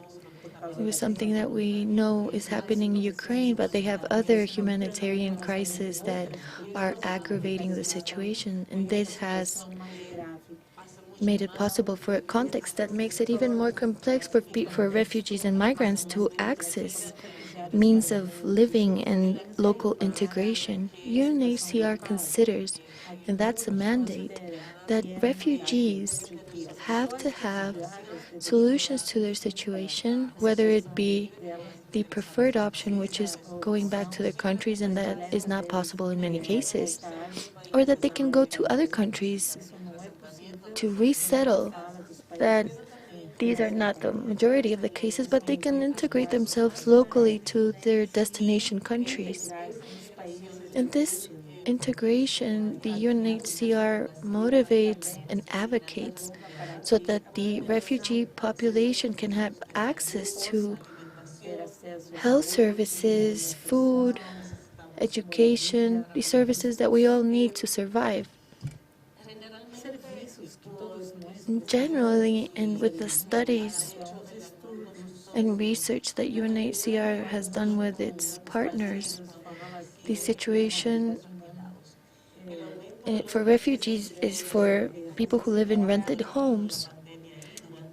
And because of the pandemic and during the pandemic, rent has gone up, and there have been other situations that are more economic that have negative effects in their lives and their security.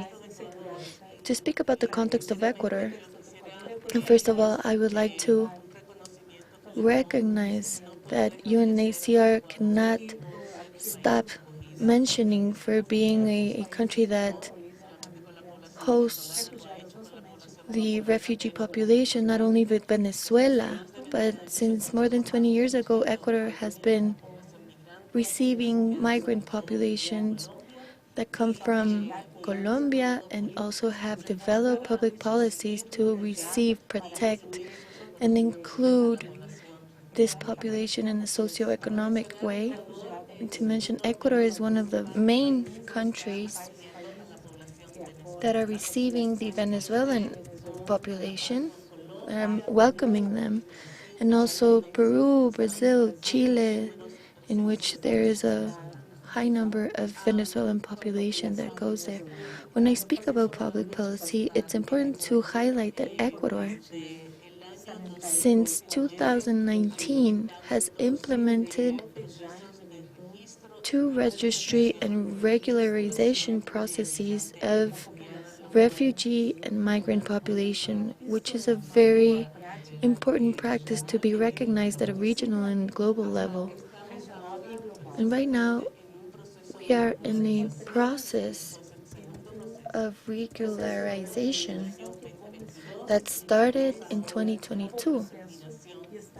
And right now, we are at the end in the next 6 months of this registry and status of the migrant population. Right now, 2,000 Venezuelans have been able to normalize and legalize their situations here in Ecuador, and also to identify the needs of the population here in Ecuador is that 97% of families have an intention of staying in Ecuador. And for this, we need support, public policies, and to see how we can support in hosting this population. There are 3 needs that are very important, which is food, lodging, and education. Some families identified. There's 97.5% that live in rented housing, and an average that people have to move from house to house is 3 times. And the UNHCR is an agency in which we cannot do the work that we do ourselves. We do a lot of advocacy, a lot of technical support, financial support. And we wanted to mention that UNHCR in 2023 with its partners and with the government has facilitated lodging, temporary lodging to 9,200 refugees and migrants. And at the same time, UNHCR has facilitated access to dignified living with a local focus. And this support has taken place in Azuay, Carchi, El Oro, Guayas, Manabí, Pichincha, Santo Domingo, and Sucumbíos. And also it's worth mentioning, and we wanted to mention this as a milestone in the inclusion of refugees and migrant population, is that between July and August, jointly with Miduvi, we are impulsing the incentives for social housing in Ecuador. And this was a collaboration done with IDB, and we did extensive analysis about the current normative. And we foresee technical support to give recommendations, and also to mention that this is an opportunity and also a challenge that we have to keep on working for the implementation of this new ministerial agreement. Thank you. Magda. Thank you, Magda. Now, Alex Molina, Subsecretary of Miduvi, is going to talk to us about some adjustments to the normative and some subsidies for the population that is vulnerable. Thank you for your presentation, Magda. Important data, I jotted them down. Thank you for sharing this panel and also thanking the participants. The advantages is that speaking at this moment is that a lot of has been mentioned, something that we're working on, and the work directed by the minister and our technical teams that go to the field have given us a lot of ideas of what is going on in the field and what we can improve on. And what Magda was saying is working in this ministerial agreement to bring more attention to more people and to migrants and to people who can settle here. I understand it's 200,000 families who are in the process of legalization within the country, and they can be part of the incentives related to housing that we can give them. And this will happen in every province of the country. In terms of the rent, this would be a longer process because we are constructing this normative, And this will be clear so that we can keep incentivizing and giving this benefits to people who are in conditions of migrants and refugees. We also tend to the poverty deficit and extreme poverty, and we know that our priority group is also the elderly, and we're trying to give the support to all these people who have fought to have their own home, and we want to bring the services they need. We also have pregnant women. We tend to women a lot. 75% is a high number for which we can give attention to. And we have a living plan, and we mention this because it generates a lot of pride for me for people who didn't have this type of access before. And we also fill a gap. There's single parent homes for the care of children and adolescents, and we need to pay attention to these types of situations. Also catastrophic sicknesses, illnesses, peoples and nationalities is something that we focus on because it's part of our culture, our country, to be able to tend to the needs of every group. And we don't want to segment certain groups, and I'm going to work only with indigenous people, but we want to do this in an equal manner, as we are. We are a multicultural country, and that's why we have to tend to everyone in the same way. Algo que nosotros vimos no solo acá en el país, toda la región.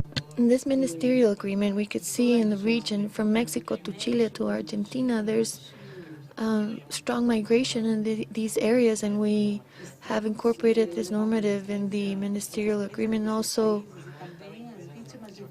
gender-based violence found in homes, and that's why we see the need to have this normative to be able to bring attention to all the people that need it.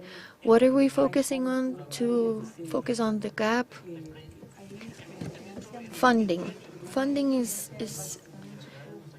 not very buoyant, and we need to work with Miduvi to improve housing, and we thank you a lot. We're working in the improvement to hand out kits for water sanitation, also the program floors. We are signing an agreement with a company so that 300 floors will take place. It's a small number, but it's a start. So we want to reach 1,000, and that's our plan. And also the support of public-private partnerships, banking institutions have been an essential support in which we not only reach priority or vulnerable populations, but also the next segment, which is homes that have an income that can be subject to loans, accessing loans. At the end of this government, we would have been able to lower the breach of 58% that we had to 52, 53% and lower 6 points. I just wanted to share that. Thank you. Gracias.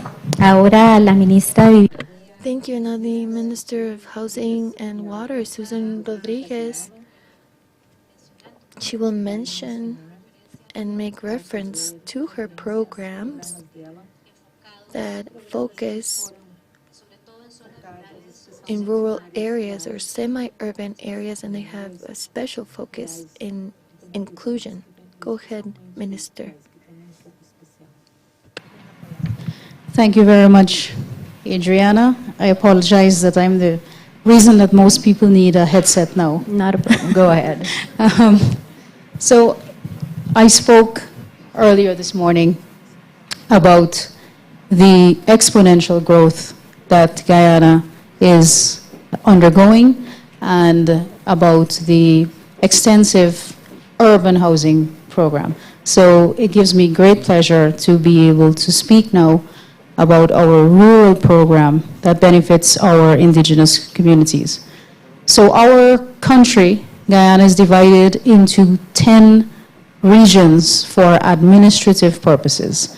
So 6 of those regions are on the coastline or urban, and 4 are hinterland, where the majority of our indigenous population reside. Our indigenous people make up 10% of our population, but they own 16.6% of Guyana's total landmass. And this is because of the land titling program that we have in Guyana. And our aim is to increase their land ownership to about 20% by the end of 2024. So, and those communities they govern themselves. They have their own village councils, headed by their tushao or chief, who is democratically elected by their communities. We have, as a government, several direct cash transfer programs that support our indigenous communities, for which they have total freedom in how they wish to spend this, whether it be on housing, on water, to develop recreational facilities within the villages. It's voted on at the village council. So they have total discretion on how they would wish to spend that.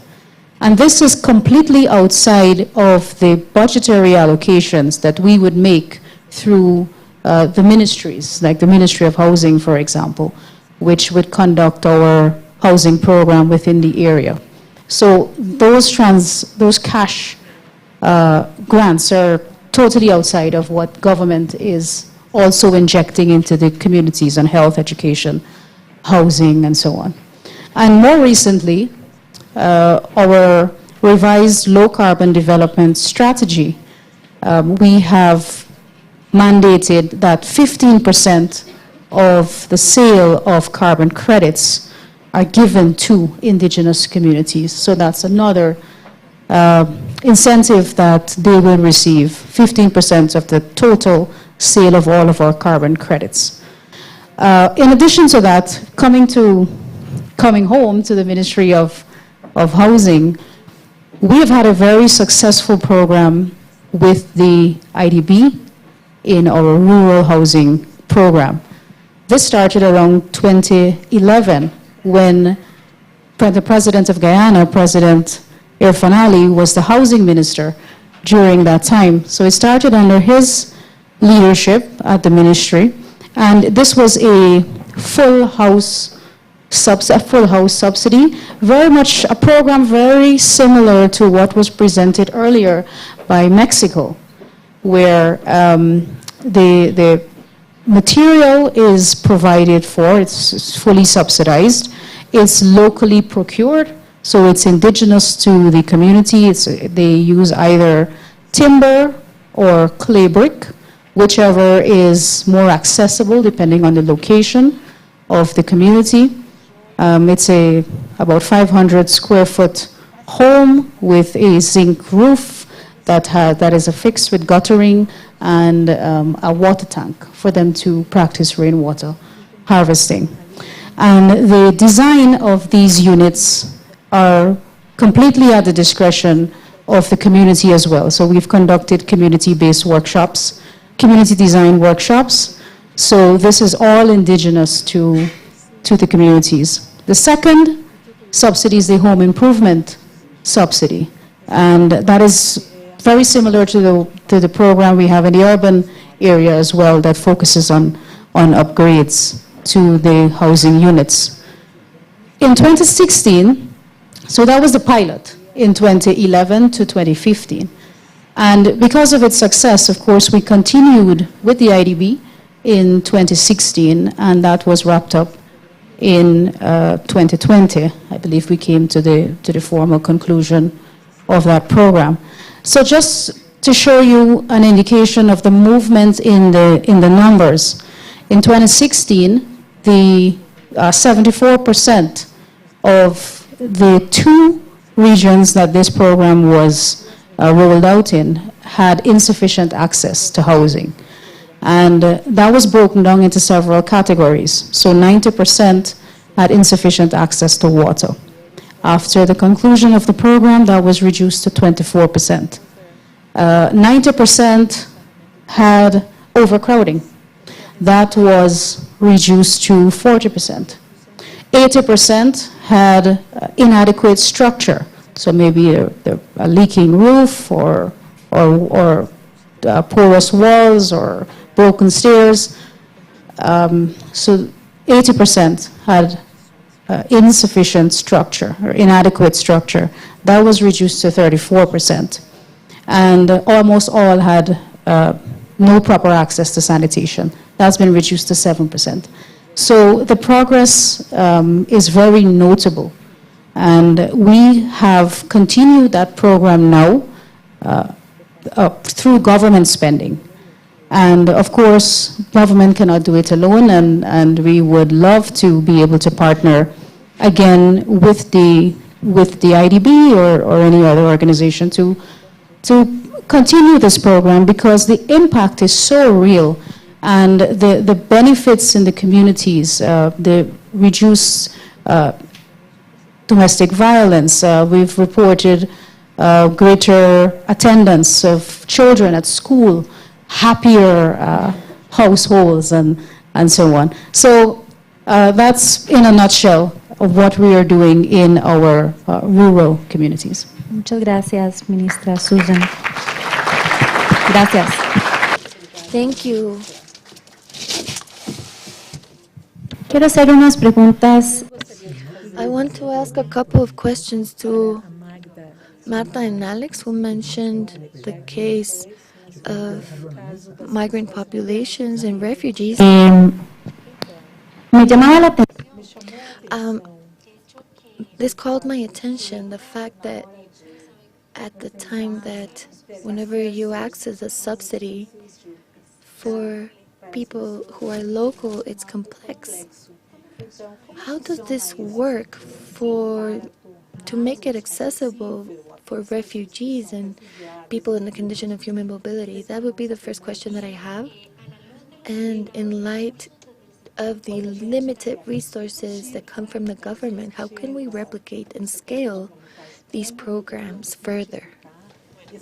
Go ahead, Marta. Yes, there are a lot of challenges for the local population, and even more so for refugees who arrive to this country and who leave their countries not because they want to, but because they were forced to do it. I think that first of all, there's the political will to support migrant and refugee population for this protection and socioeconomic inclusion. And all the development that Ecuador has been doing in terms of advancing with inclusion in public policies. And this has been done at a national level and also through the UNHCR and its members working with local governments in terms of public policy so that we can achieve this inclusion. We're not only speaking about housing, but we're also speaking about access to credit and loans, access to financial institutions, and also ACNUR and UNHCR finds that it's challenging to work with a population that doesn't have a legal situation in the country. And as you know, a lot of the population that's here in Ecuador has the challenge that they're in a situation that is not legal. So this is why UNHCR has advocated so that there are regularization processes, and it's complicated for the state to give access to service, even though education and health are independent from their migration status, but there are also other aspects that need to be regularized. So that's why we have been working with the government and the authorities to be more flexible.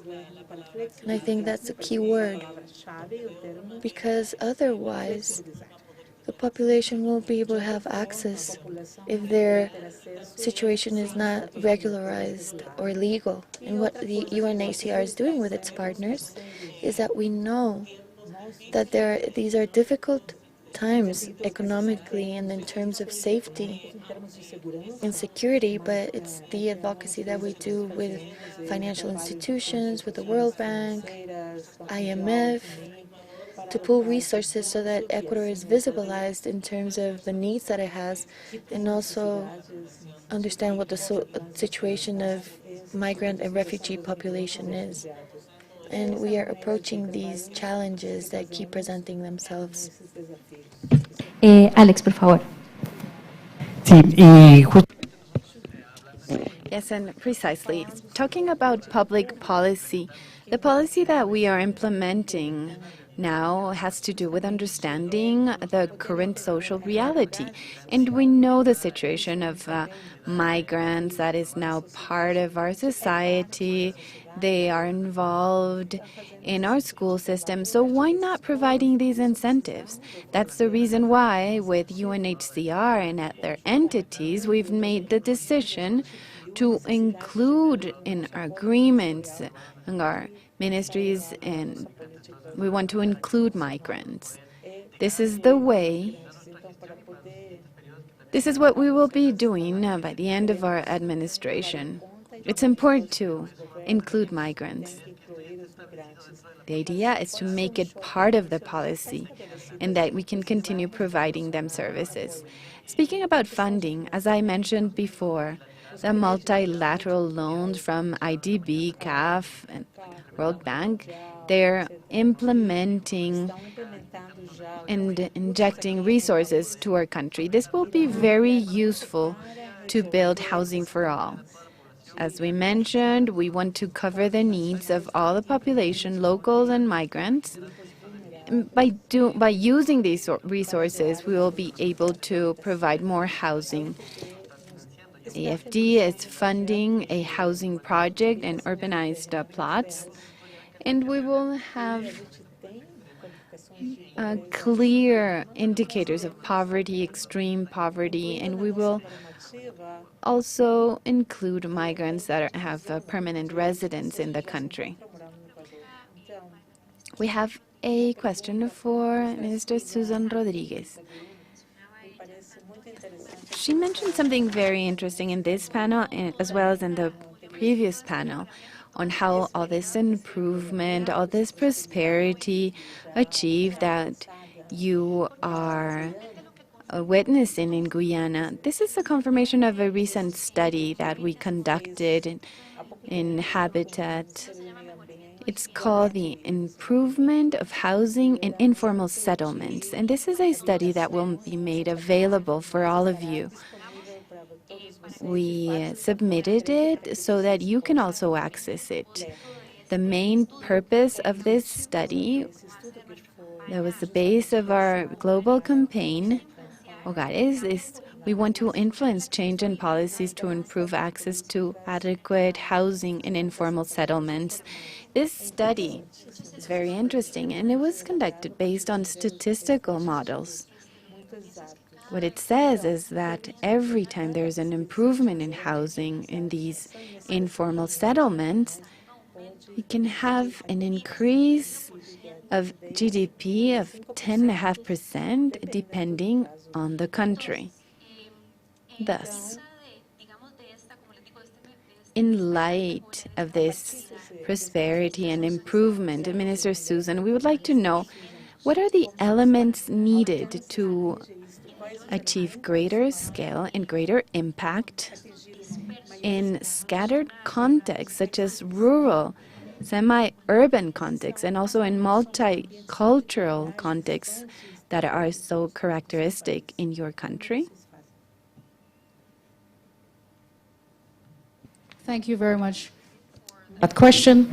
So we also have recently a migrant population as well from Venezuela. Many Guyanese migrated decades ago to Venezuela, and they are moving back to Guyana as well. And we have absorbed them as Guyanese into our housing program, whether it's urban or rural. They are entitled to the same rights. Now, looking at scale, of course, we know there are limitations, and the government alone cannot give free houses to our indigenous population. So we have, for the first time, devised a a new program in one of our indigenous communities that is very densely populated. And in this area, we were able to transfer individual land titles. So in that way, those beneficiaries now had access to financing. So we incentivized the program further by designing a model, a housing unit with the community there. It's valued $3 million, Guyana dollars, and that's about 15,000 US dollars. And the government is giving $1 million to the beneficiary, and the local banks have agreed to loan the additional $2 million. So the full unit would be paid for, part by the government and the other part through the local banking institutions.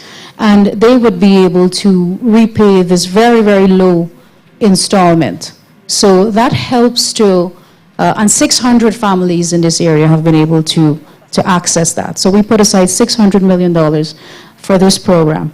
And we are looking to have this type of model in other indigenous areas as well, where outside of the indigenous land titling, people can have individual land titles. And this will open up many, many opportunities because it gives them access to financing. And of course, in those areas, it will be developed very much like in our urban program. So we have the responsibility, government have the responsibility to do the infrastructure work to ensure that there's access to government services, access to water, recreational facilities, public open spaces, and all of this. So we have that responsibility in government to develop those areas, which will see tremendous transformation in the upliftment of the lives of our indigenous people in those areas.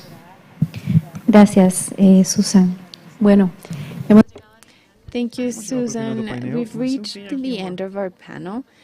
I have very few time left, but I'd like to share a very short conclusion. First, the provision of inclusive services, and hopefully with technical assistance, they must be designed. They need to be people-centered. They need to be designed and centered in the people, focused on these specific segments of the population. And this is something that we heard from the explanation from Magda, Alexis, and also from Susan. We need financial services with a deep knowledge of these vulnerable populations. And the housing deficit has been haunting us for many years in all our countries. And this has been increasing exponentially from or based on these migration fluxes. This means that solutions will need to be very creative, led by entities with experience that engage public sector stakeholders, as we've heard in all panels. Only with the government resources, it will be extremely difficult to accomplish this. It will need to be attractive for all these stakeholders that are engaged. This means that we must understand all the incentives each of these actors, as Paloma well mentioned in the previous panel, especially speaking about the private sector, so they can be attractive. From Habitat for Humanity, we are incorporating the different studies of the housing ecosystem. When we have them, we will be sharing the study with you as well as other methodologies so that we can, that these can help make better decisions, taking into account all those who are engaged in these housing solutions to reduce the housing deficit. Thank you very much for your attention. Thank you for your presence. And thank you again to the Minister and to our colleagues from Midube. Thank you to our panelists and to the audience in general. Thank you for your presence here. Muchísimas gracias, Adriana. Thank you, Adriana. I would like to invite you to stay the scenario for a moment to take the official photo.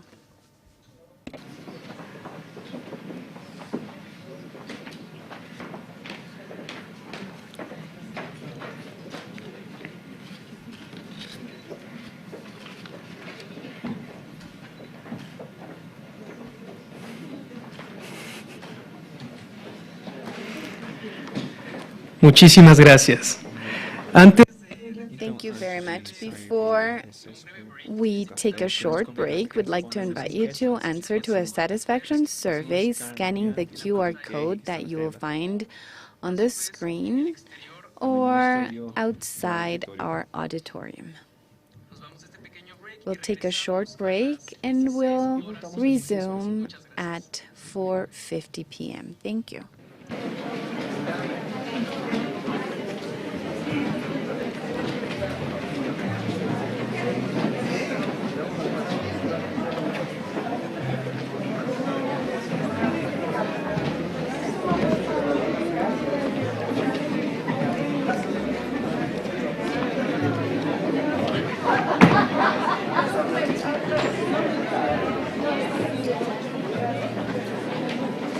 Gracias, mi hermano.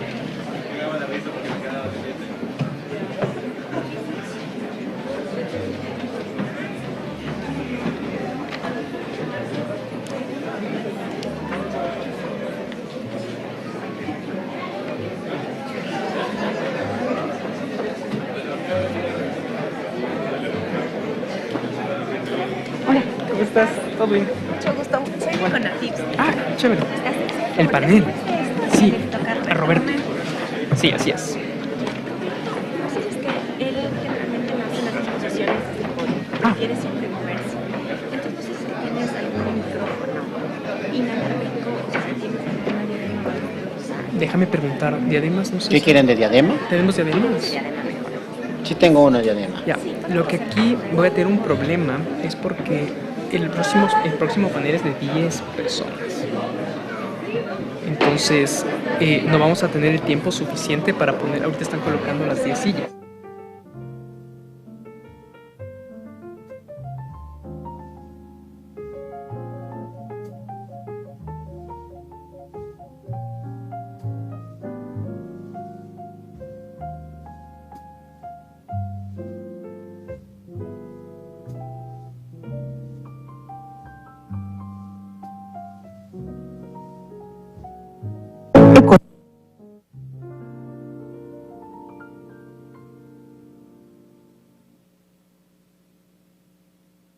Camino.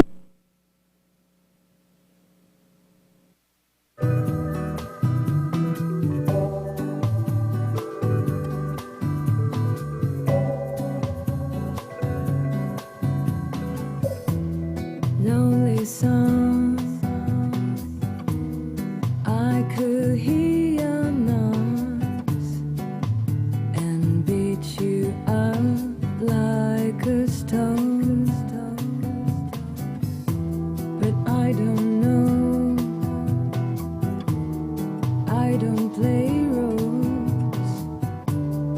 I just want to feel better till my mind return. Thoughts I had, I can let them go as hard as I try.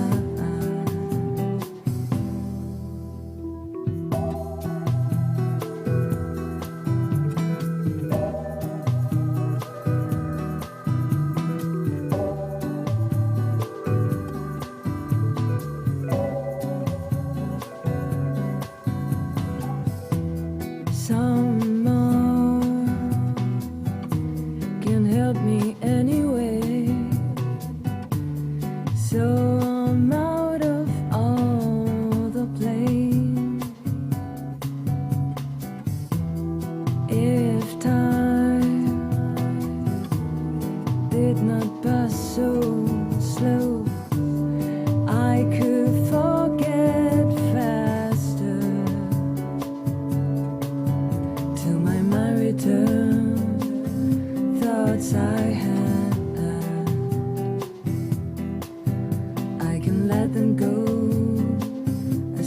as I try. Sometimes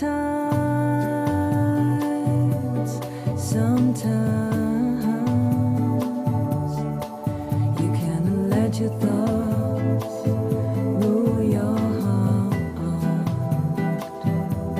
Sometimes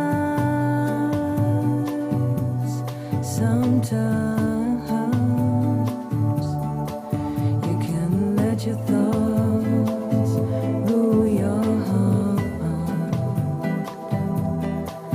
You can let your thoughts rule your heart.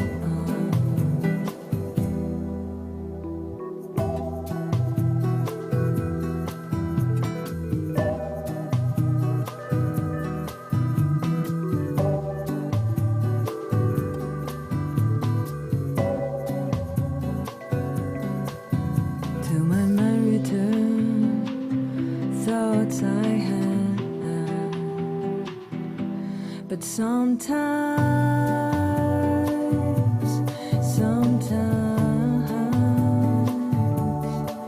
you can let your thoughts rule your heart. Sometimes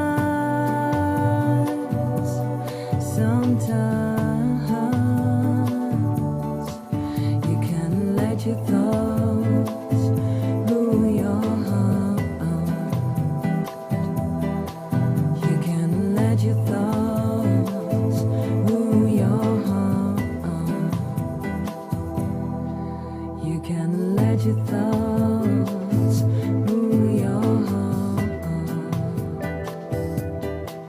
You can let your thoughts rule your heart.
I see you move, checking your smile, working your back like it's going out of style.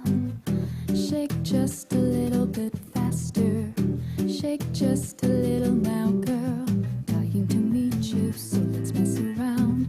I've got an obsession of us getting down. Come just a little bit closer, I just need permission, so give me the green light. Give me just one night. I'm ready to go right now. I'm ready to go right now. We can go all night. Give me the green light. I'm ready to go right now. I'm ready to go right now. Oh, 1, 2, 3, green light. If it's what it seems like, the way you're moving, baby, lets me know that it's gonna be right. I'm ready to go right now. Oh, 1, 2, 3, red light. I wanna see what your bed's like. If I be your buddy, could you study? It's your head right. I am ready to go right now. Do I have a girlfriend? Technically no. If you'll be my girlfriend, then I'll make it so. You'll be my only true lover. No competition, no other, baby. It's just the thrill of the chase. But I've got a feeling that I'm winning this race. Baby, I'm getting much closer. I just need permission, so give me the green light. Give me just one night. I'm ready to go right now. I'm ready to go right now.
told me long ago,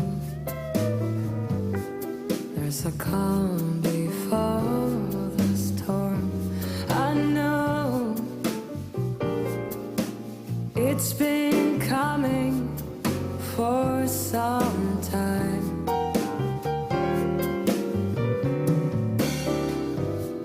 When it's over, so they say,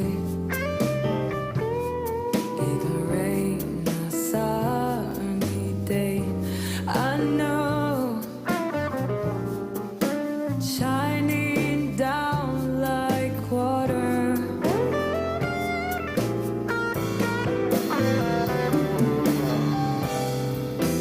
I wanna know, have you ever seen the rain? I wanna know, have you ever seen the rain? Coming down on a sunny day.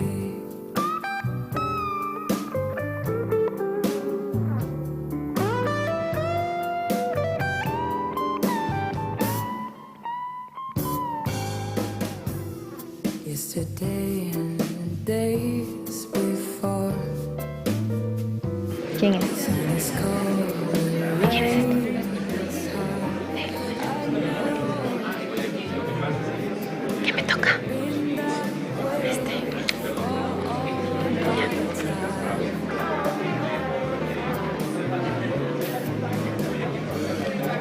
Aquí encima ellos también toman. No, está pendiente. Diles que tomen asiento. Diles que tomen asiento. Porque hay muchos parados. Diles tú. Es que me sonríen. Después te digo. Diles que tomen asiento. Les invitamos. Les invito.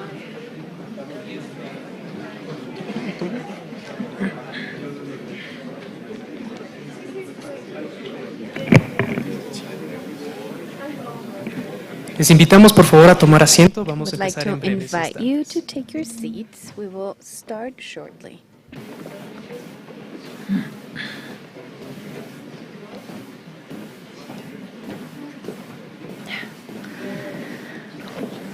Bienvenidos a esta última parte del primer Welcome día de este foro. again to the last Saludamos a las part personas of que our nos siguen first day. acompañando de We'd manera like to virtual a greet all través de nuestras redes participants that sociales are de Facebook joining y us online through Facebook and YouTube. You can follow the live streaming of this forum in Spanish, English, and Portuguese through our website. Next, we'd like to welcome Roberto Romero. He is president of the National Corporations for Popular and Solidarity Funding. He will be speaking about productive loans and placement of housing credits for popular and solidarity economy in Ecuador. Roberto, you have the floor. Obrigada.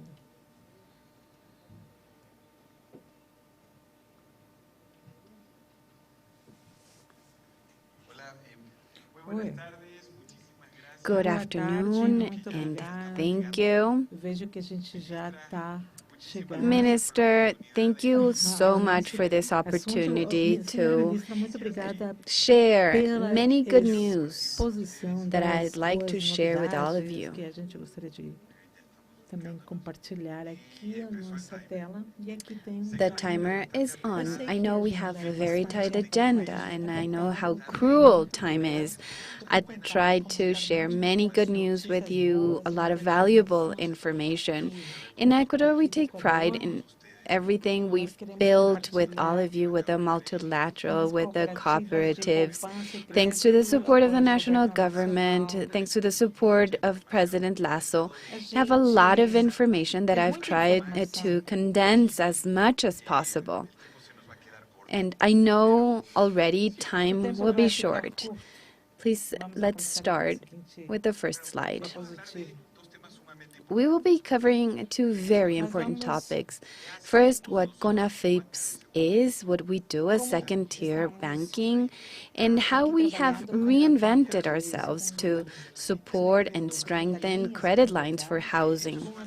This is extremely important for Ecuador. In this regard, I want to thank the vision of the President of the Republic and the vision of the Minister of Housing, Gabriela Aguilera, to make this a reality. I'd like to mention that CONAFIPS is a public financial entity, a second-tier bank, and our objective is to strengthen this sector with second-tier loans to cooperatives and mutuals from the country. For us to have an idea of the dimension of this financial sector that represents 36% of the whole financial sector in Ecuador, I'd like to mention that there are 414 credit cooperatives. These organizations have more than 5,000 points of service in our territory and all the regions of our country. And what is more interesting is that in spite of the pandemic and all the problems we've faced in the world in regards to economy, there are 9.5% certificates of contribution. What this means is that an Ecuadorian or a partner of a cooperative can be a member or a partner of more than one cooperative. Behind this figure, there are 7 million partners, cooperatives. They are owners of their savings cooperatives. And today, this represents 58% of the adult population of Ecuador. This is very interesting. In spite of all the economic challenges because of the impact of the pandemic and others, increase of interest rates at the international level, the assets of the sector have increased 10% compared to the prior year. We're talking about $26 billion in assets that this sector manages, almost 22% of our GDP. And the credit portfolio grew in 16%, deposits of partners and savings in 17%. Thus, this is a sector that is growing significantly. CONAFIP has its star product of second-tier loans for productive loans. We have a strengthening area. We provide training to cooperatives in areas of governance, finance, portfolio recovery, customer service, etc. These are areas in which we can provide training and improvement to grow their business. We administer trusts and third-party funds, and something that is not very common internationally is the guarantee fund or the collateral fund. We as entity, we can become the solidarity guarantor of a person that needs a loan but cannot retrieve it because of lack of a collateral. So this is extremely interesting. In Ecuador, 62% of credits that are not granted are due to the lack of collateral. So this guarantee fund is a very powerful tool for financial inclusion. As I mentioned, today we reach $1 billion thanks to the products I talked about. And this is very relevant in our sector. And this is something historical because CONAFIPS has been working in Ecuador as of 2012. And the highest growth we've had as an institution, supporting the savings and credit cooperatives in the sector, precisely thanks to the support of President Lasso, who allowed us to reach an international fund key to reach this $1 billion. It's easy to place this amount, but behind each loan operation, we have in mind financial inclusion. This is relevant and needs to be managed very professionally. We have a AA+ rating, and the error rate is this one here, even if you cannot believe it. We do not see this rate anywhere in the world. 0.0002%, because the sector, it's 80% of employment in the country. And if you do not work that day, you cannot eat. So our sector is very responsible with the use of resources. And this is thanks to the more than 400 entities that work in the country that are using funding responsibly. So we have placed $1 billion, $798,000 million are invested in housing, FOGEPs of investments, and first-tier credits. With this, we add up to $1 billion, benefiting thousands of persons. As I mentioned, financial inclusion. Behind every loan, we have in mind financial inclusion to promote purple economy. 52% of our operations are managed by entrepreneurs who are females. 30% of loans were granted to women, and today 51% of the loans are granted to women.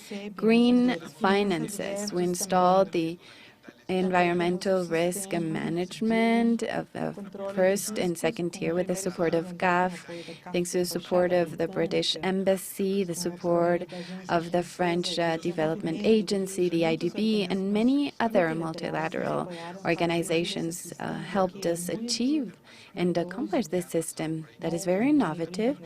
We've had more than 580,000 dollars in productive loans. We also have in mind social and economic inclusion, loans for our indigenous population, for our young entrepreneurs that are near 30% of placement, also for the rural sector, the urban sector.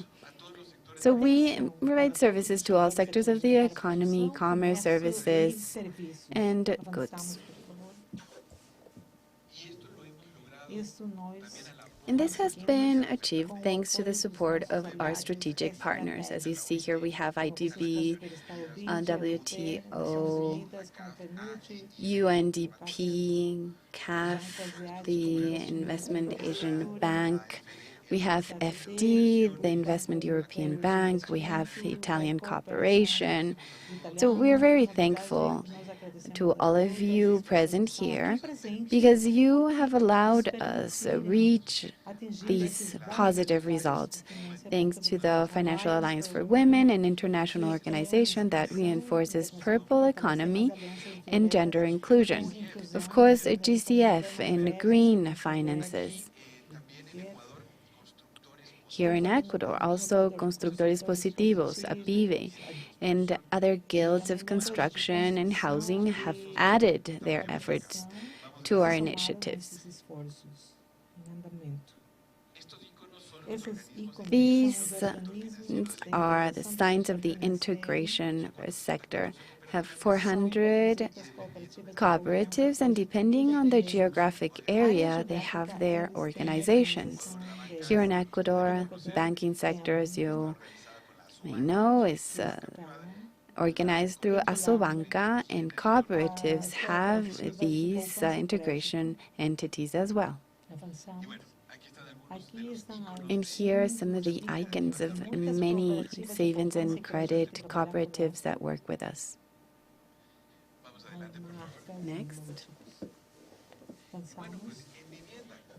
Well, speaking about housing, when we started this journey to reinforce credit lines and funding for housing, we designed many products to allow us to respond to the needs of the sector. This is a sector very familiarized with productive microcredit that are short-term.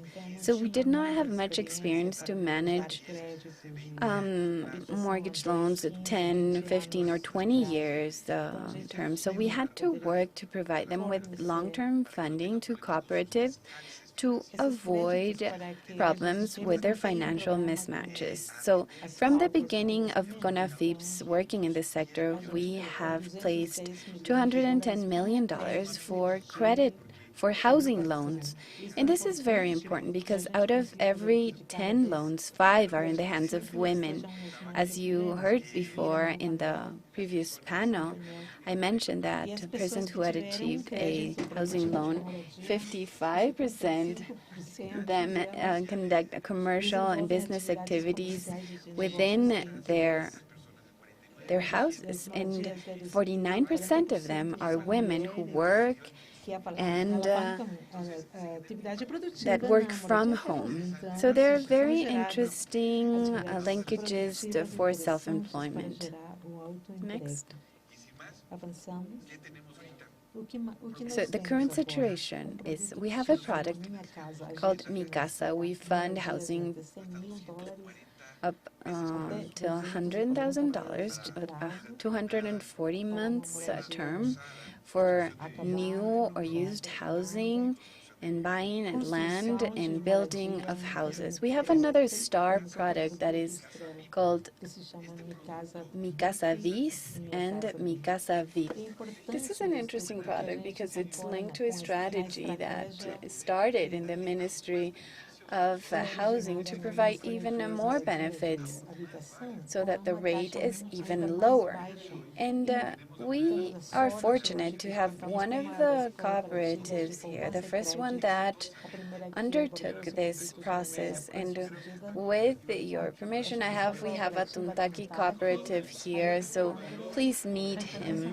He had the courage to be the first cooperative to manage this product. Congratulations, Alejandro. I know other managers are calling you to know your experience and understand the effort you made to transfer to thousands of partners these benefits that were built thanks to this articulation. So, Minister, truly we are benefiting many partners of the popular and solidaire sector.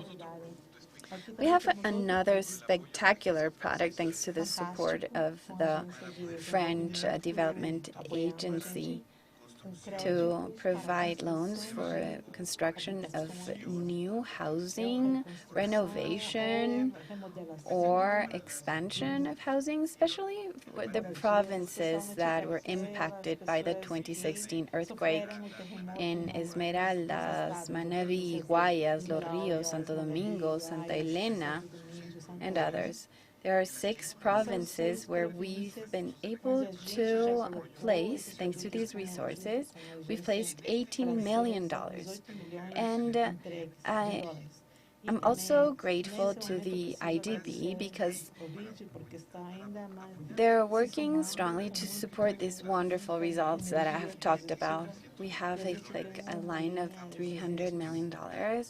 We are structuring this plan, and the first phase that we will start is $17 million for housing to strengthen the products that we've been talking about.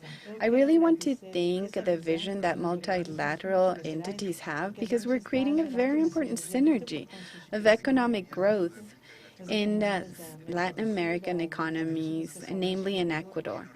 And our structure is well organized, it's working, and it's reaching the hands of those who truly need it through loans in Ecuador. And with this, I am doing well with the timing because I thought I would go a little bit further, but there is much news that I want to share with you, but we are always at your disposal. Thank you so much.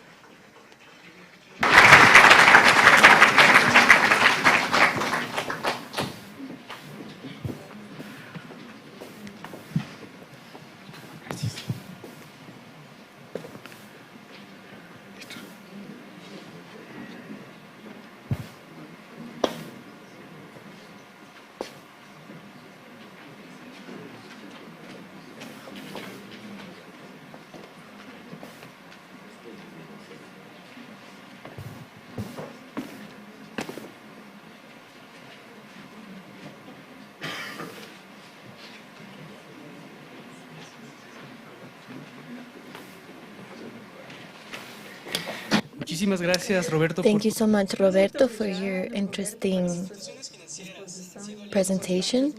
And financial institutions have been strategic allies so that families can have their own house.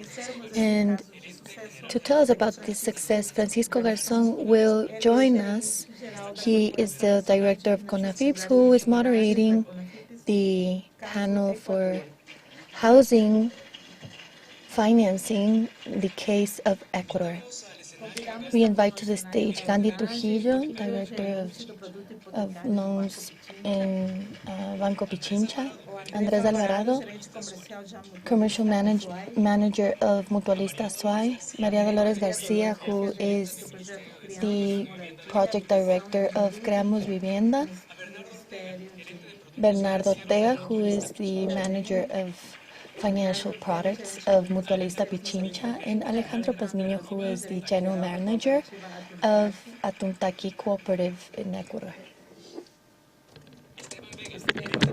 Esteban Vega, who is the Manager of Banco General Rumiñahui. And Jose Andino, who is the President of the Development of Secondary Markets and CTH. Welcome.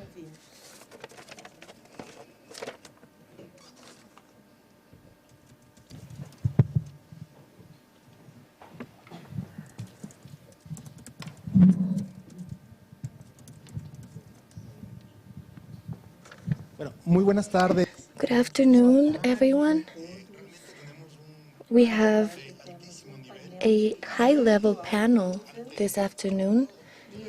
And above all, I want to thank the Ministry of Urban Development and Housing and the minister who represents the entity. It's an honor to have all the panelists who might contribute to the country and to the countries and international organizations that are following this transmission. It's been a great challenge to moderate this panel. I think it's the biggest one of the forum. And it's a lot of us, but I think that we can contribute with a lot. And thank you so much to the panelists.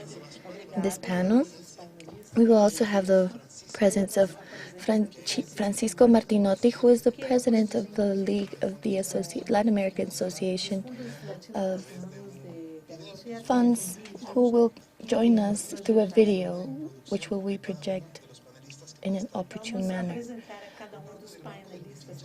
From Banco de Pichincha, Gandhi Trujillo is with us. He is in charge of mortgage credit. Banco Pichincha is a proud Ecuadorian bank with 117 years of history.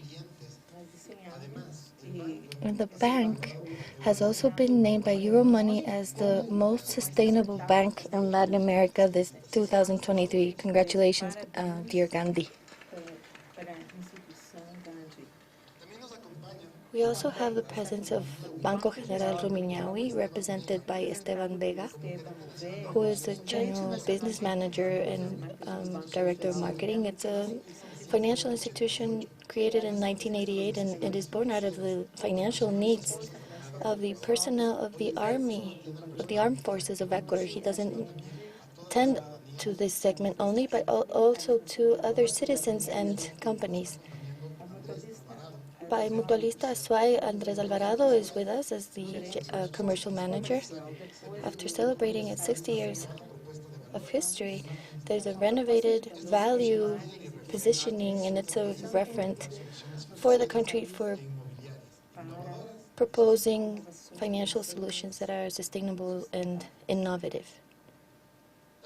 We also have the Savings Cooperative Atuntaqui, represented by Alejandro Pazmiño, who is the general manager.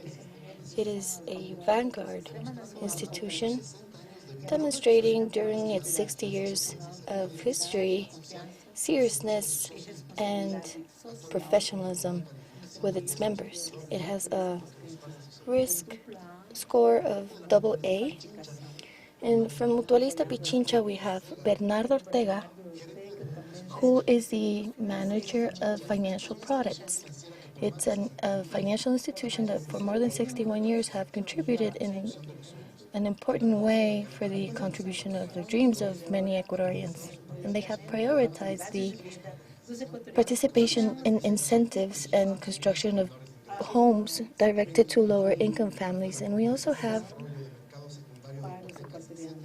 the CTH representative, Jose Andino, who is the executive president. It has the purpose of generating mechanisms for housing and the development of mortgage loans, and is used to cover the risk in the financial situation of different institutions. It has channeled $64 million in 45 title operations.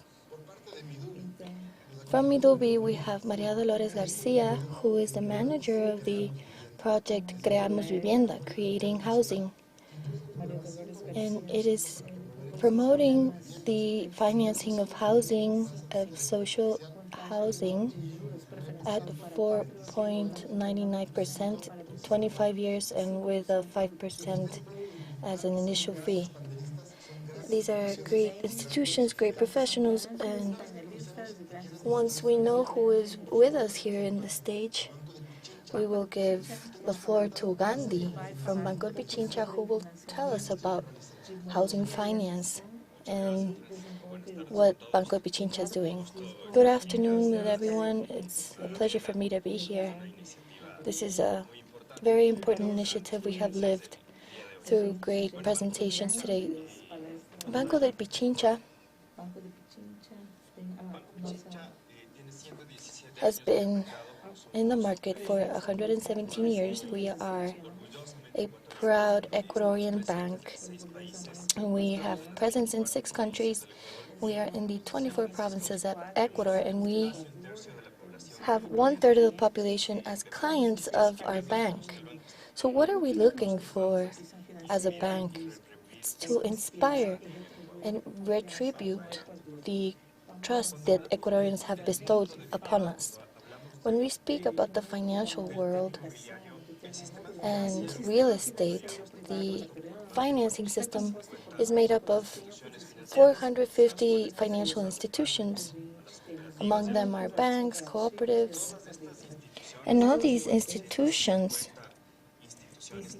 have a stock of $224 million for final clients.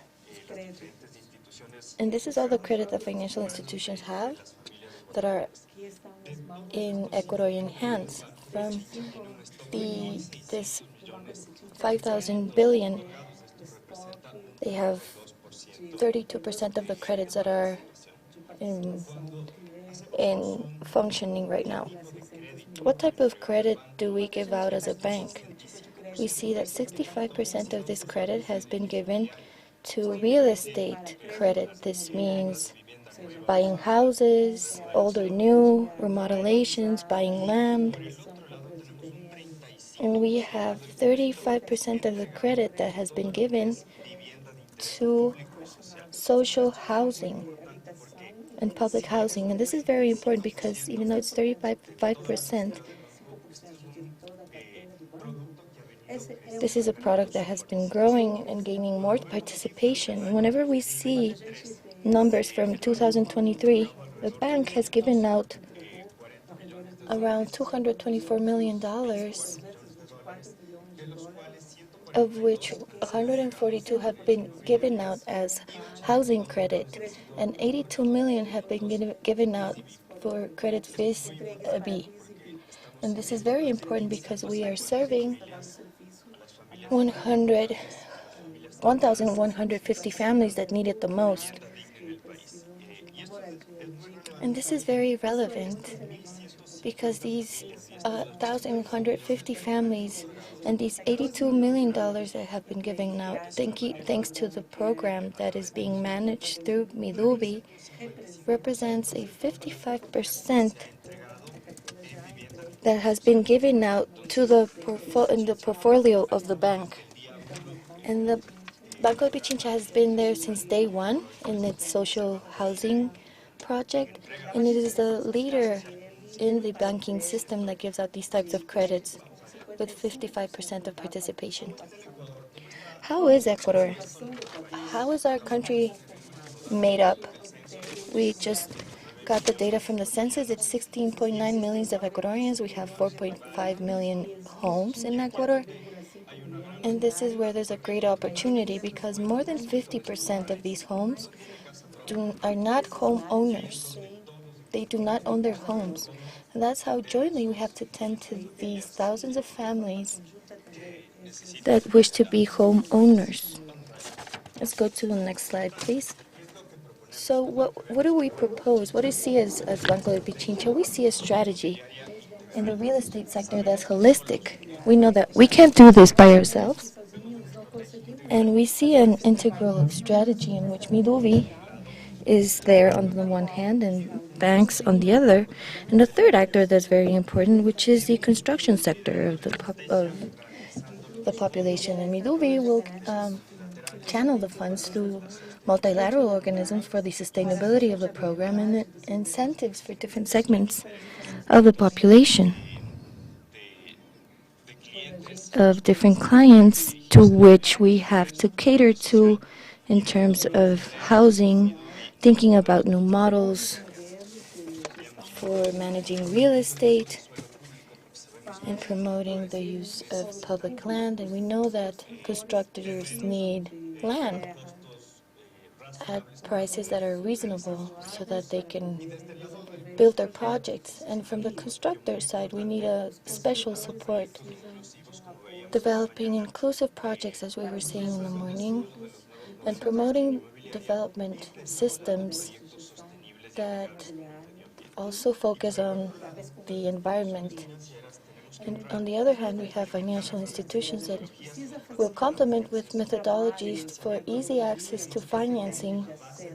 We have to understand that the piece of the pyramid needs different models of analysis so that people can really access financing opportunities.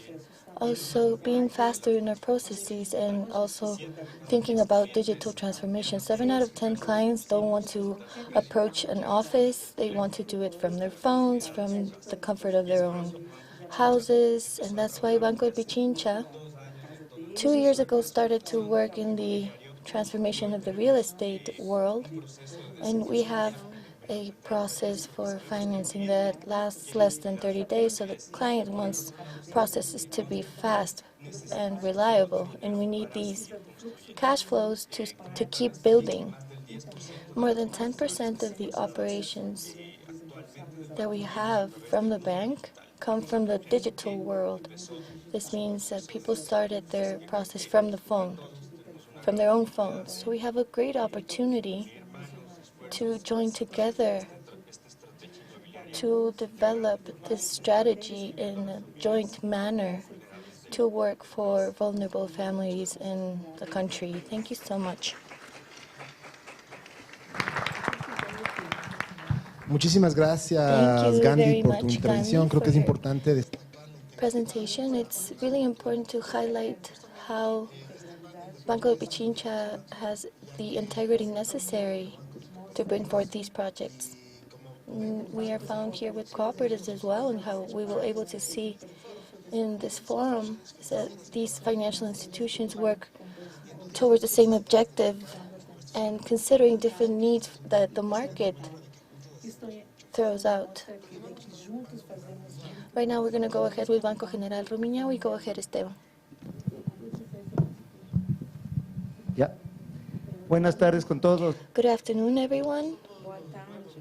We are the newbies, but we are new in this area, serving clients with BPBs, and we have been doing this for 2 years already, and we have placed $50 million, allocated $50 million, and credits for $4 million per month. We are a bank, and right now we're going to speak about housing. In the current situation, it's a complicated business because funding can go from 8%, and the interest rate for housing is around 9%, and these go out for 188%, and government subsidies 5 percentage points. And maybe people might think that it's not so attractive for banking or cooperatives to give out housing credits, but it's very important to be present in the lives of clients, accompany them in their financial development, establishing relationships at a long term. That's the rationale that we have used to be motivated to start this involvement in the BCVs system, because we are able to establish relations at a long term with clients. We're sacrificing profitability if the winnings are greater. And now clients also need housing. And right now, just 4% of our clients at the moment have mortgage loans for their housing between BVBs and the higher values also. We also loan out to $150,000, in other circumstances a bit more. So it's really important to bet for the long term so that people can develop their capital and their patrimony, and also they can obtain better interest rates. So maybe it's not such a good business to purchase your own home, but whomever is rigorous in this process to save money and prioritize savings at a longer term. And we have understood that when clients can access a credit loan, they are building their capital. And they are setting apart part of their income so they can reach their goals. And sometimes they can even reach negative numbers because they dedicated to consume their earnings at a shorter term and not build what they have for the later years of their life. We serve the personnel of the armed forces and their families, but in the mortgage loans, we are present for all of the Ecuadorian society. And yes, we have military clients, but we have people who come from civil society in other areas. Something that I want to highlight, and that has been very important in this process, is the speed and support that we have had from Midovi to put together the project and also for funding the project. This has been a joint private-public work. We live in a country that is very polarized, and we believe that more things can happen if we are on the same side, we see our common interest, and we work together to reach the same goal, especially for social housing and public housing. And I think that this program has been an example of collaboration. We see that there's a lot of financial institutions that are working for this objective, and some of the new ones who are also aiming to do the same thing for the development of our country. Thank you.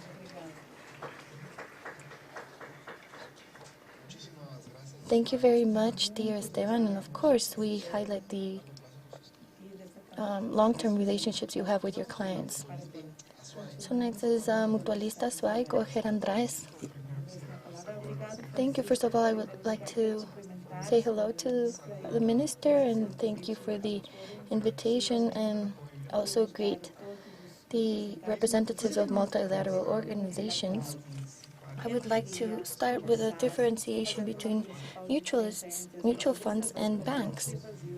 We have the possibility of generating our own offer for real estate and housing and the typical services that you can find in the banking system. And this is important to highlight because in our two lines of business, which is generating supply in our portfolio of services, we play a fundamental role in contributing to the sustainable development of the community that we are in, combining the company's objectives with social responsibility. We are catalyzers of this progress of society around sustainable development. In terms of real estate, we promote the construction and with our own projects as well with third parties in the southern part of the country using technologies and materials that are eco-friendly. This does not only impact on the environment, but also starts to turn the area that we're in a resilient area. We obtained a certification edge for the efficient use of the resources that we use, solar panels in each country, housing, and everything was constructed with eco-concrete. And it is possible to do this to bring solutions to communities that there is interest in the society to acquire these types of houses. In terms of financial solutions, we have a portfolio for Vanguard Technologies at APPS, credits that are granted online, and that are aligned to our core business and our principles of creating a mutualist, which is to help out the financial system. And the credits that we give out from Mutualistas, why? We are concentrated in real estate credits. In the importance, we focus on the program 2555. We have had a market participation of 70%. 7 out of 10 credits are given out in Azuay and Cañar are financed by Mutualista Azuay because we have understood the needs of the client. Let's not forget that in the southern part of the country we have a strong volume of migrant populations. We were speaking about people who have come here from other countries, but it's also important to know that there are Ecuadorians outside of the country whose desire is to have their own house for whenever they come back to the country or for their families who remained here. In this sense, in 2 years, we have accumulated $70 million in financing and 1,000 credit operations. And jointly, our solutions for housing are linked to sustainable development, and they have a balance with economic prosperity as well as taking care of the resources that we use. I think it's also important to highlight the key factors for success. I think that for key factors of success, it's important to keep perfecting the value that each of the people who intervene, may it be financial institutions, etc., so we can keep generating this value that the program has as its objective. The active role of the institutions of the government are important as well. As Esteban was saying, the role of Midubi as head, with the minister leading the process in the generation of policies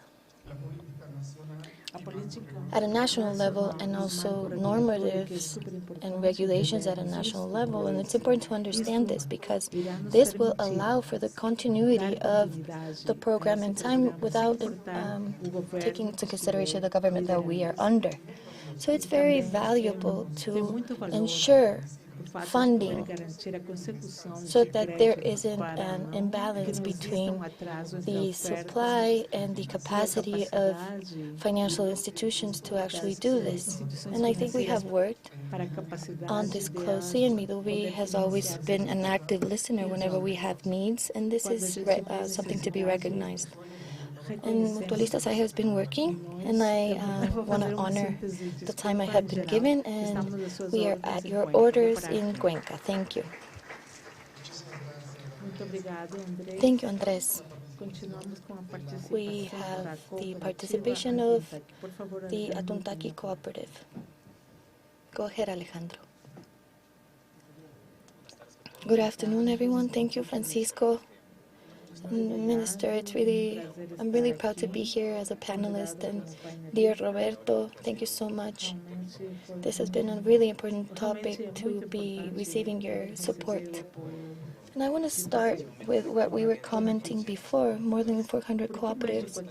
Cooperativa Tuntaki is the only cooperative that is in this important project. And I was analyzing the situation, and around 3 years ago that I've been managing the institution, we had strategic planning, and we set a purpose for ourselves. And we really want that what we propose ourselves is something tangible. Sometimes things can remain in words. We want to improve the quality of life of our interest groups by adding value in a sustainable way. And within cooperatives, we have the 7 cooperativist principles, and the 7th principle is support the community. And when we saw that there was a great synergy between these two concepts, we said, where can we support the improvement for the quality of life of our members and the community? And we saw that it was through housing. And we have had the pleasure to see how in 7 months, I think we are newer, and we've been in this project for 7 months. A lot of people didn't believe in us because they said, why are you going to go into a subject that is not very profitable? But we still entered this project, and in 7 months, and thinking Milubi, we were giving out $10 million. By August, we have allocated $8 million, and I've asked the minister to please, let's have an update on the funding, because we have been fulfilling what we have done from what we have been doing in Cooperativa Tuntaki from Imbabura, and we saw that there was this need. And we have seen that there's a great growth, but what is more important is that we are achieving something that is very strategic and important for the institution, which is having customer loyalty. It doesn't necessarily mean to have profit, but whenever I have a new member, I'm going to have them 25 years with me, and this is going to be a partner that will pay me in an appropriate way and bring their children, and will have their savings with us. And we have seen that many of our members that already have the BVD credit want credit for other topics like remodeling, buying a car. And we are closing the circle, and we are fulfilling our purpose. And the road that we have taken is a long road, and it took us more than 1 year.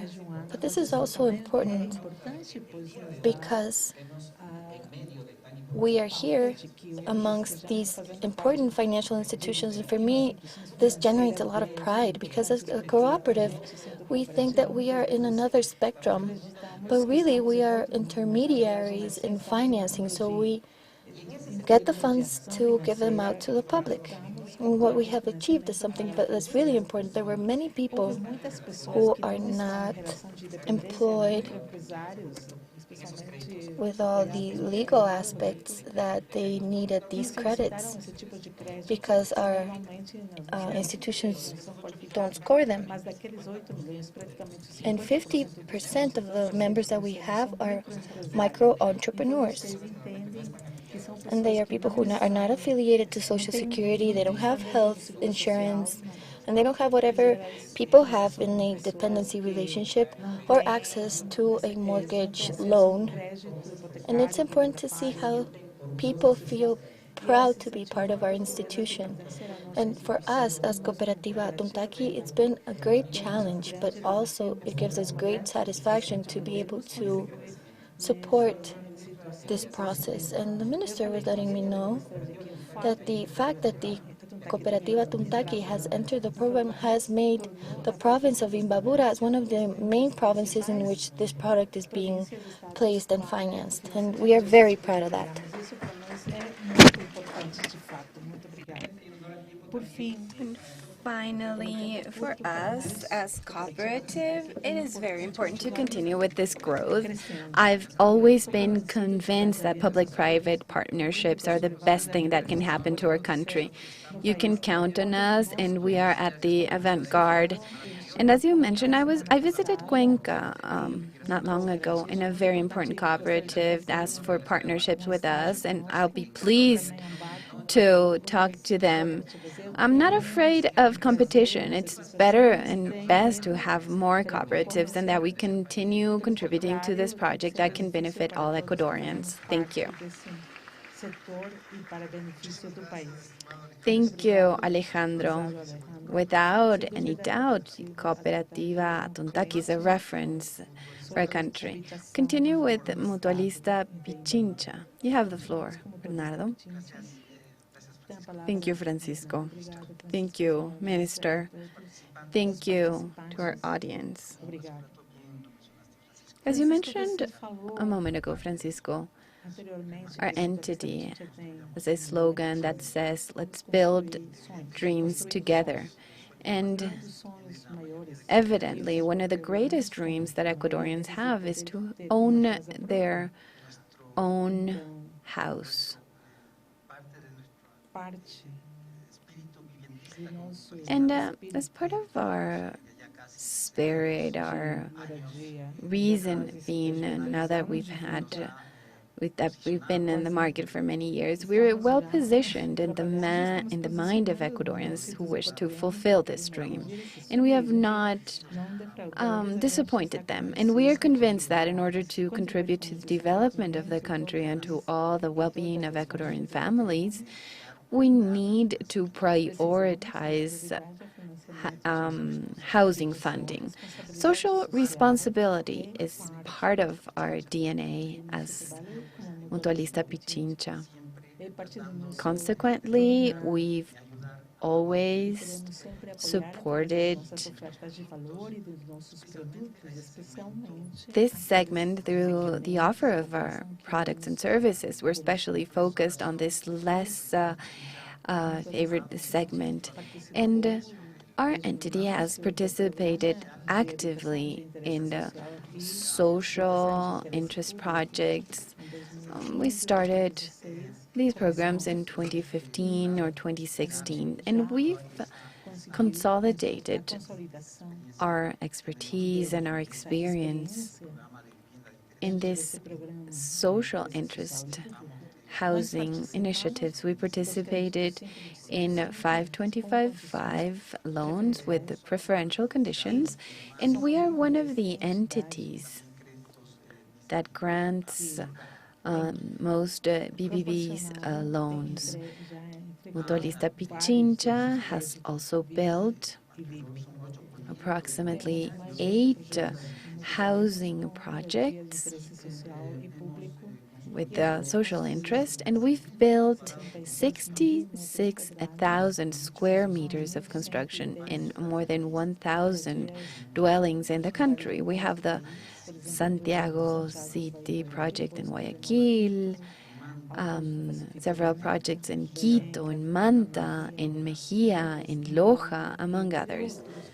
And of course, we also fund projects from other real estate promoters at the national scale. Besides, Mutualista Pichincha, thanks to its history, has achieved a very important figure, that is to build more than 1 million square meters in the last 46 years.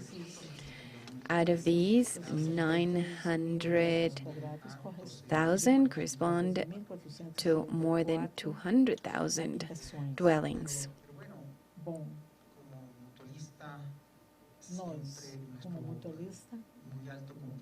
Our highest commitment with Ecuadorians, and namely with families who need our support and collaboration the most, we've focused also in the social interest housing, the second segment of social interest housing projects. And according to data from Midubi this year in this segment, and let us recall that this segment of social interest is housings that has prices of houses up to $45,000. We've granted more than 870 loans. Out of these, Mutualista Pichincha has placed $17 million that count for 67% of Mutualista in this sector. And we've covered more than 700 families of lower incomes. And we know that this is a great effort for financial institutions, the possibility to focus on this segment. But this is precisely the commitment that adds value to our society. This commitment with Ecuadorians is, of course, responsibility of all sectors, public and private. And we need to continue developing new ways. We've already heard in this forum, in this panel, it is key to find new alternatives for funding, new alternatives for finances, for rating, for processes.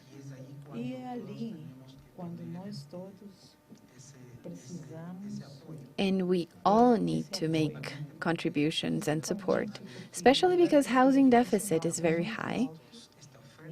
And we need that this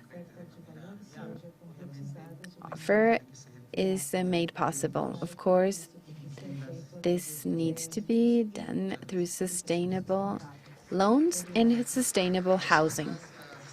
Thank you so much, Bernardo. It's worth mentioning that Mutualista Pichincha is one of the great stakeholders that is supporting CONAFIPS in the execution of seismic resistance model. So thank you for the recovery in the territory. We continue with Jose Andino, representative from CTH. You have the floor, Jose. Thank you.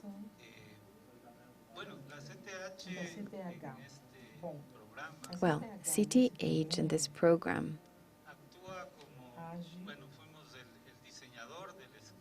is one of the designers of the scheme. We worked on this 8 years ago, and we're still working to incorporate new financial institutions that wish to participate in this funding scheme. And when we created this, we were looking to solve a very important problem there existed for funding housing, and it was that the down payment for buying housings, the financial institutions were asking for down payments of at least 30%, if not more. And on the other hand, the interest rate is the normal interest rate for a mortgage loan, which is not always possible for all households.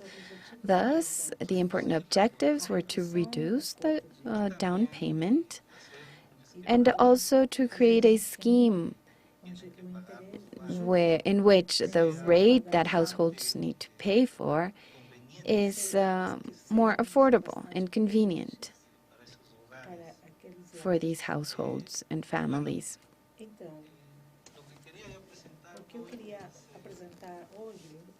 What I wish to present to you today is how successful this program has been, and we hope it continues to be successful, because there have been many programs to fund housing with different types of incentives. Nevertheless, they've not been very successful and not very sustainable. I will be presenting some figures that will help us reflect all financial institutions, housing promoters, and multilateral agencies. This is a program that is worth maintaining, we must take good care of, and CTH in this case is working with all loans, with all financial institutions.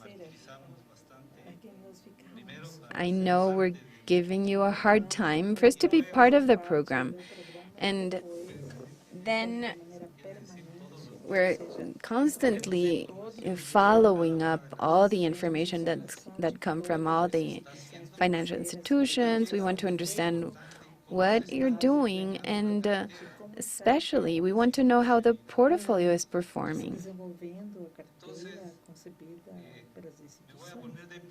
Então eu vou ficar em I will stand up so I can look at this screen.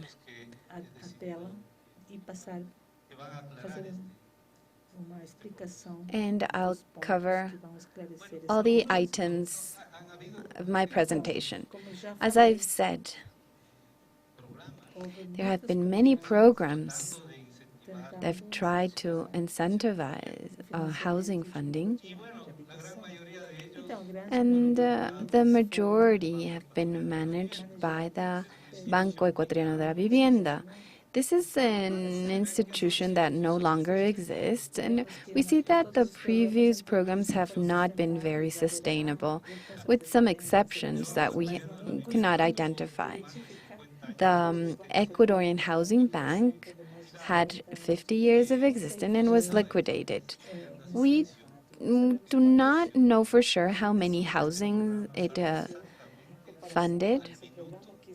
This program today knows exactly how many housings have been funded, how many are in the funnel, and how many will be able to finance in the following months. Of course, this was a state bank and had a very its management was very politically oriented. Managers had a high turnover, and it was difficult to manage. It acted as promoter and project executor, and sometimes, and this of course has its implications, and can be have conflict of interests. It also acted as credit originator, which also has conflicts of interest, and it presented very poor transparency in the financial situation. It also used rediscount of 100% of portfolio of each loan, could reimburse 100% of the loan, and this had a leverage of 1-on-1, and we'll see that this program base has a higher leverage. There are different housing bonds, but politics also intervened, and many promoters that I know and that I met, some of them are no longer present. They had many conflicts in regards to housing bonds. Finally, what led the bank to close was a lot of non-performing loans. Projects were conducted in places where people did not want to live. There was corruption, and that's the reason why these projects were created in the first place. So this led to untrust and led to the closing of the bank. This is the BASED program. It's housing of social and public interest. Origination in this case is in the hands of financial institutions present here that are members of our panel. And we want these entities to be experienced enough, and not all that have applied to participate in the program have been finally selected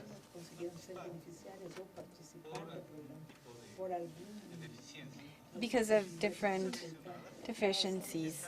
So entities are selected. They are supervised by superintendencies. They need to undergo auditing and risk rating. So there's a very strict control of the participating entities. And they have professional management areas, and they're not subject to political pressures. Now, the selection of projects are not only made on a specific institution and not only from the a public entity, which is Midube in this case, but each entity selects the project that they wish to serve with housing loans. So there's a large selection diversification. It's also important to mention that we have clear parameters for the selection of debtors, and financial entities that participate risk their own equity, their own capital, have their own risk because they participate with between 59.5 and 62% of the loan. The state is not providing. All the entities are putting their resources at risk. The situation is different. They want the loans they grant to be good projects. They want the projects they fund to be good projects. Something interesting about the project is that there's leverage, because out of every dollar that the state invests, the financial institutions pays $1.63. So from what we heard before, in this case it's 2.3, so it's a lot more attractive. Bueno, atrás de todas estas créditos existe. Well, behind all these loans, there is a granting of titles, and this is well structured on the different definitions that were established 8 years ago. These have changed very slightly, and they've worked well because they have very specific selection criteria, a permanent follow-up and monitoring. As I mentioned, we give them a very hard time almost daily. The CTH acts as a master server. We receive all the information, we collect the information, and we report it. So everybody is informed of what is happening. If any problem arises, it needs to be solved. But in general, the performance so far, we've been doing this work for 8 years, and we haven't had any bad surprises. Additionally, the structure in title granting is difficult to explain in such a short time, but clients pay a rate of less than 5% for debtors, but the financial institutions receive 9% of their share. So this is interesting for the financial institution and for the buyer, and this is achieved thanks to the title scheme. The main objectives that have been met is first to reduce the down payment. This was accomplished. The down payment needs to be 5% of the total amount of the housing. I already talked about the interest rate, and we were able to extend the terms on what the scheme can handle. As a result, after these 8 years so far, we've generated almost $1.2 billion in housing funding. This represents, or it means that there have been more than 21,000 housing so far. The funds available thanks to multilateral collaboration, almost $600,000 more, which will represent almost 9,000 houses more. In total, the program will reach $1 billion with the current funding.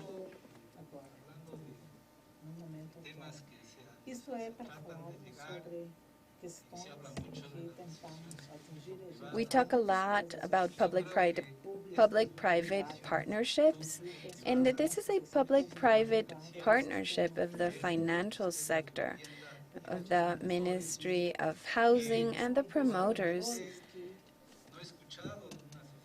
I've not heard of a public-private partnership that has achieved these volumes, and it might be the largest partnership in the last decades. So I think that with this framework, we get down to something that is very important, and it is to make the program sustainable. We need to continue working. We need to retrieve more funding of this 600,000, the 600 million that we still need. So the work onwards is to make this sustainable. It's something positive that has worked positively, but we need to continue collecting more funds. Thank you. Muchísimas gracias, estimado José. Thank you, José. El tiempo nos está quedando. Well, we are almost running out of time, so we would please ask your support with the projection for Midubi. And with this, we give the floor to Maria Dolores. Good afternoon. First, I'd like to thank you and say that I feel very proud to be part of the Midubi team led by Minister Gabriela Aguilera. It's a pleasure to share this panel with all the financial institutions that are members of our program. Thank you, Francisco, for leading this panel. I will start by talking a little bit about the history of the program in Midubi. It starts in 2019 through the creation of a first trust with a contribution of $138 million, contribution from the state of $68 million, and a loan granted by CAF of $70 million. Later, considering the outcome that this program has had at the national level, the Ecuadorian state issues the first bond for $400 million with the collateral of the IDB. Thanks to the momentum, the program, and the support, today we have 5 financial entities participating in the program. 2 more have joined us in 2022-2023, and with these 5 entities, we're currently working, granting funding for social interest housing. Our programs called 5-25-5 for their conditions, 5% down payment, 25 years term, and with a interest rate of 5%, aims at providing better credit conditions to access housing for Ecuadorian families that are looking to buy a house. We have a total of 12,000 as of 2019. We've created a mortgage portfolio of more than $1 million. It's important to mention that 56% of this number of housing have been generated during the current administration. We're talking about more or less 7,000 housing. As we see in the chart above, here's the evolution of the program as of 2019. We see a sustainable growth, with the exception of 2020, where there's a downturn due to the pandemic, but we see recovery in 2021. It's important to highlight that at the end of 2022, between January and August 22 and 23, we see an increase in average of portfolio placement. In 2022, we had an average of 220 monthly operations, and today we have 301 monthly operations. This is an increase of approximately 35%, thanks to the leadership and support of the current administration of Minister Aguilera, including 2 new new entities. This has allowed us to cover for this placing of portfolio at the national level. This being said, and considering the placement we have today of 300 operations a month, we can estimate that by the end of 2023, we'll close with 103,000 operations. This is an increase of 23% compared to 2022, with a total average portfolio of $250 million.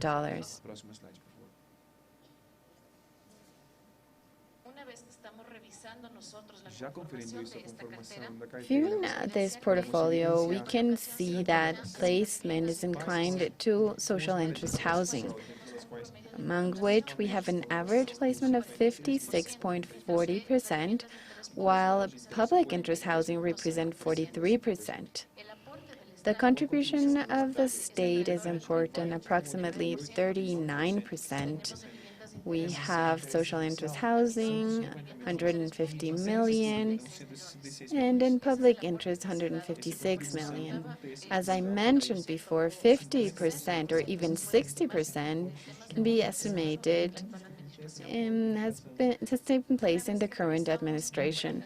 Once we review placement at the national level, it's important to point out that 80% of placement of credit operations concentrate in 6 provinces.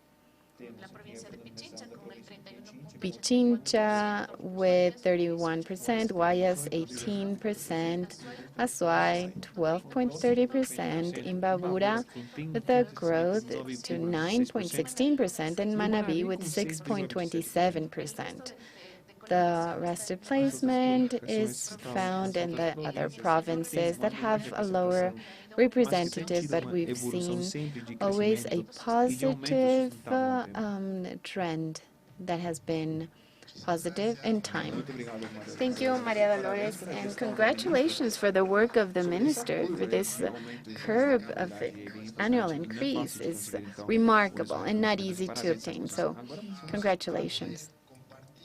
Next, we'll be sharing a video where we'll see Francisco Martinotti. He is the president of ALIGA.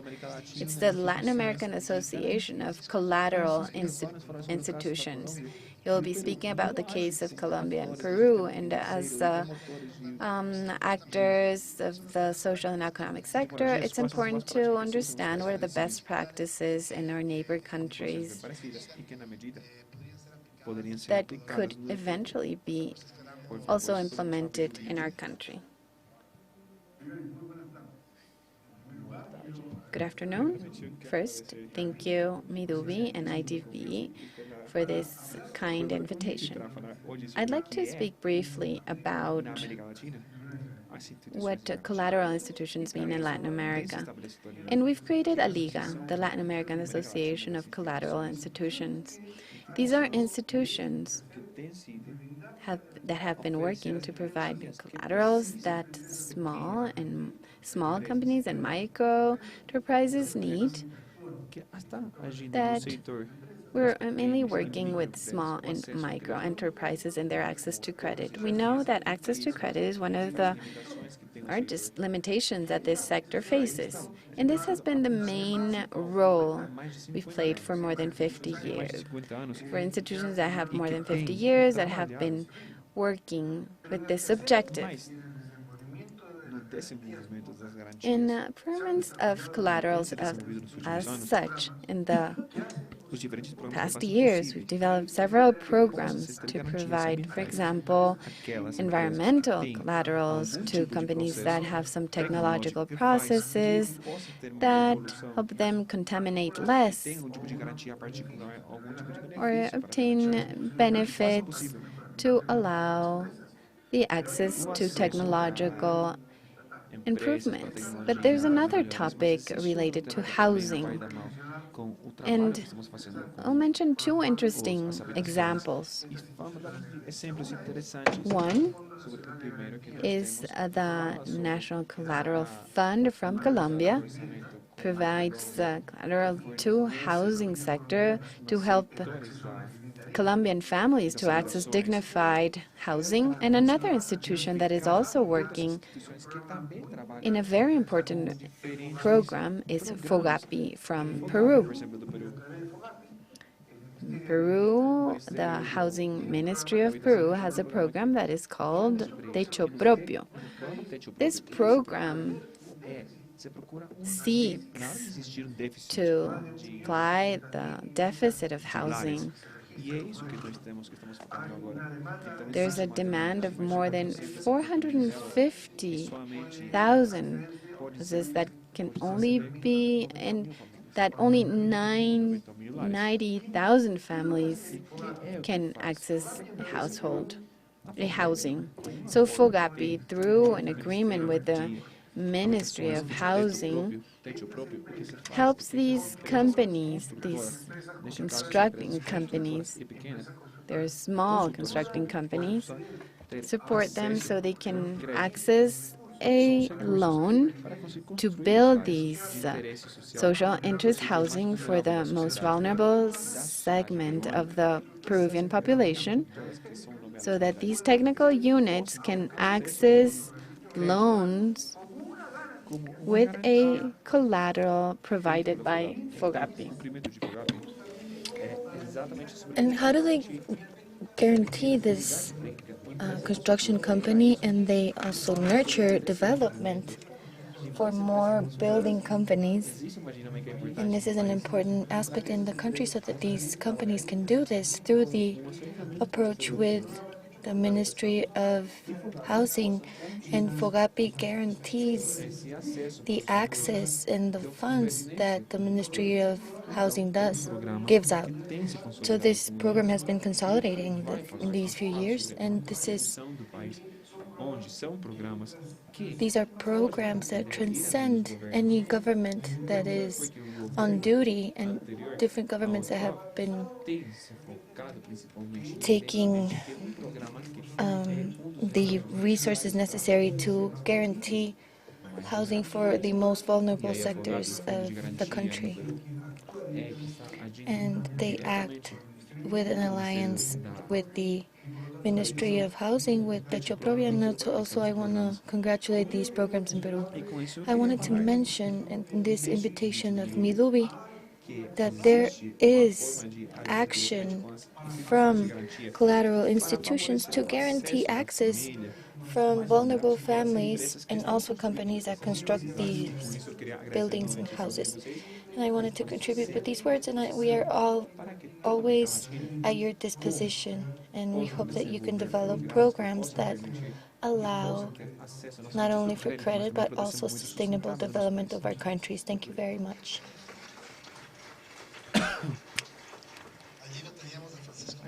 Francisco Martinotti was accompanying us through video, and the members of ALIA in different countries are following this transmission, so greetings to all of you as well. Time is short, and I don't think it's going to be possible to have the round of questions. Nevertheless, the number of participants in this panel has left us a lot of lessons, and we thank you all for your participation, for the knowledge you have imparted.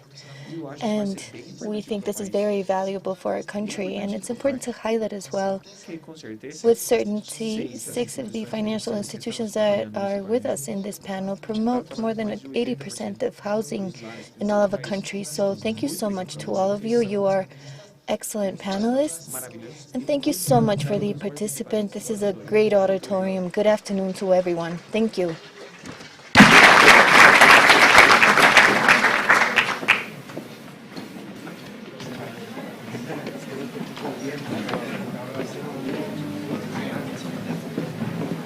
Por favor, vamos a tomarnos una foto. Let's take a picture, please. Francisco, if you can gather all of our panelists. Thank you.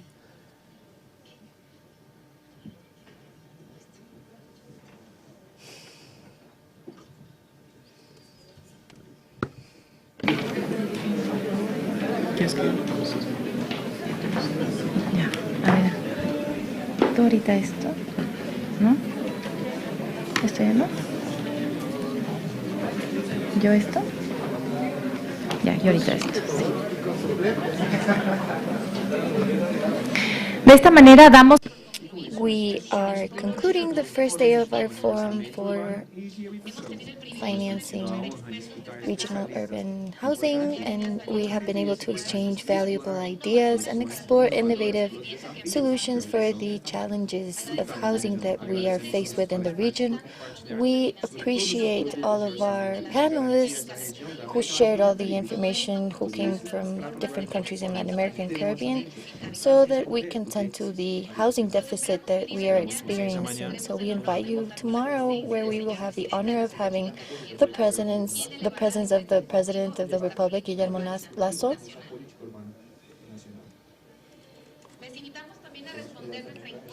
We also invite you to scan the QR code that you can see on the screen for a survey to let us know how we did today, and to remind you that we have a cultural activity that you are all invited to. We will have transportation in the back part of the platform. Thank you.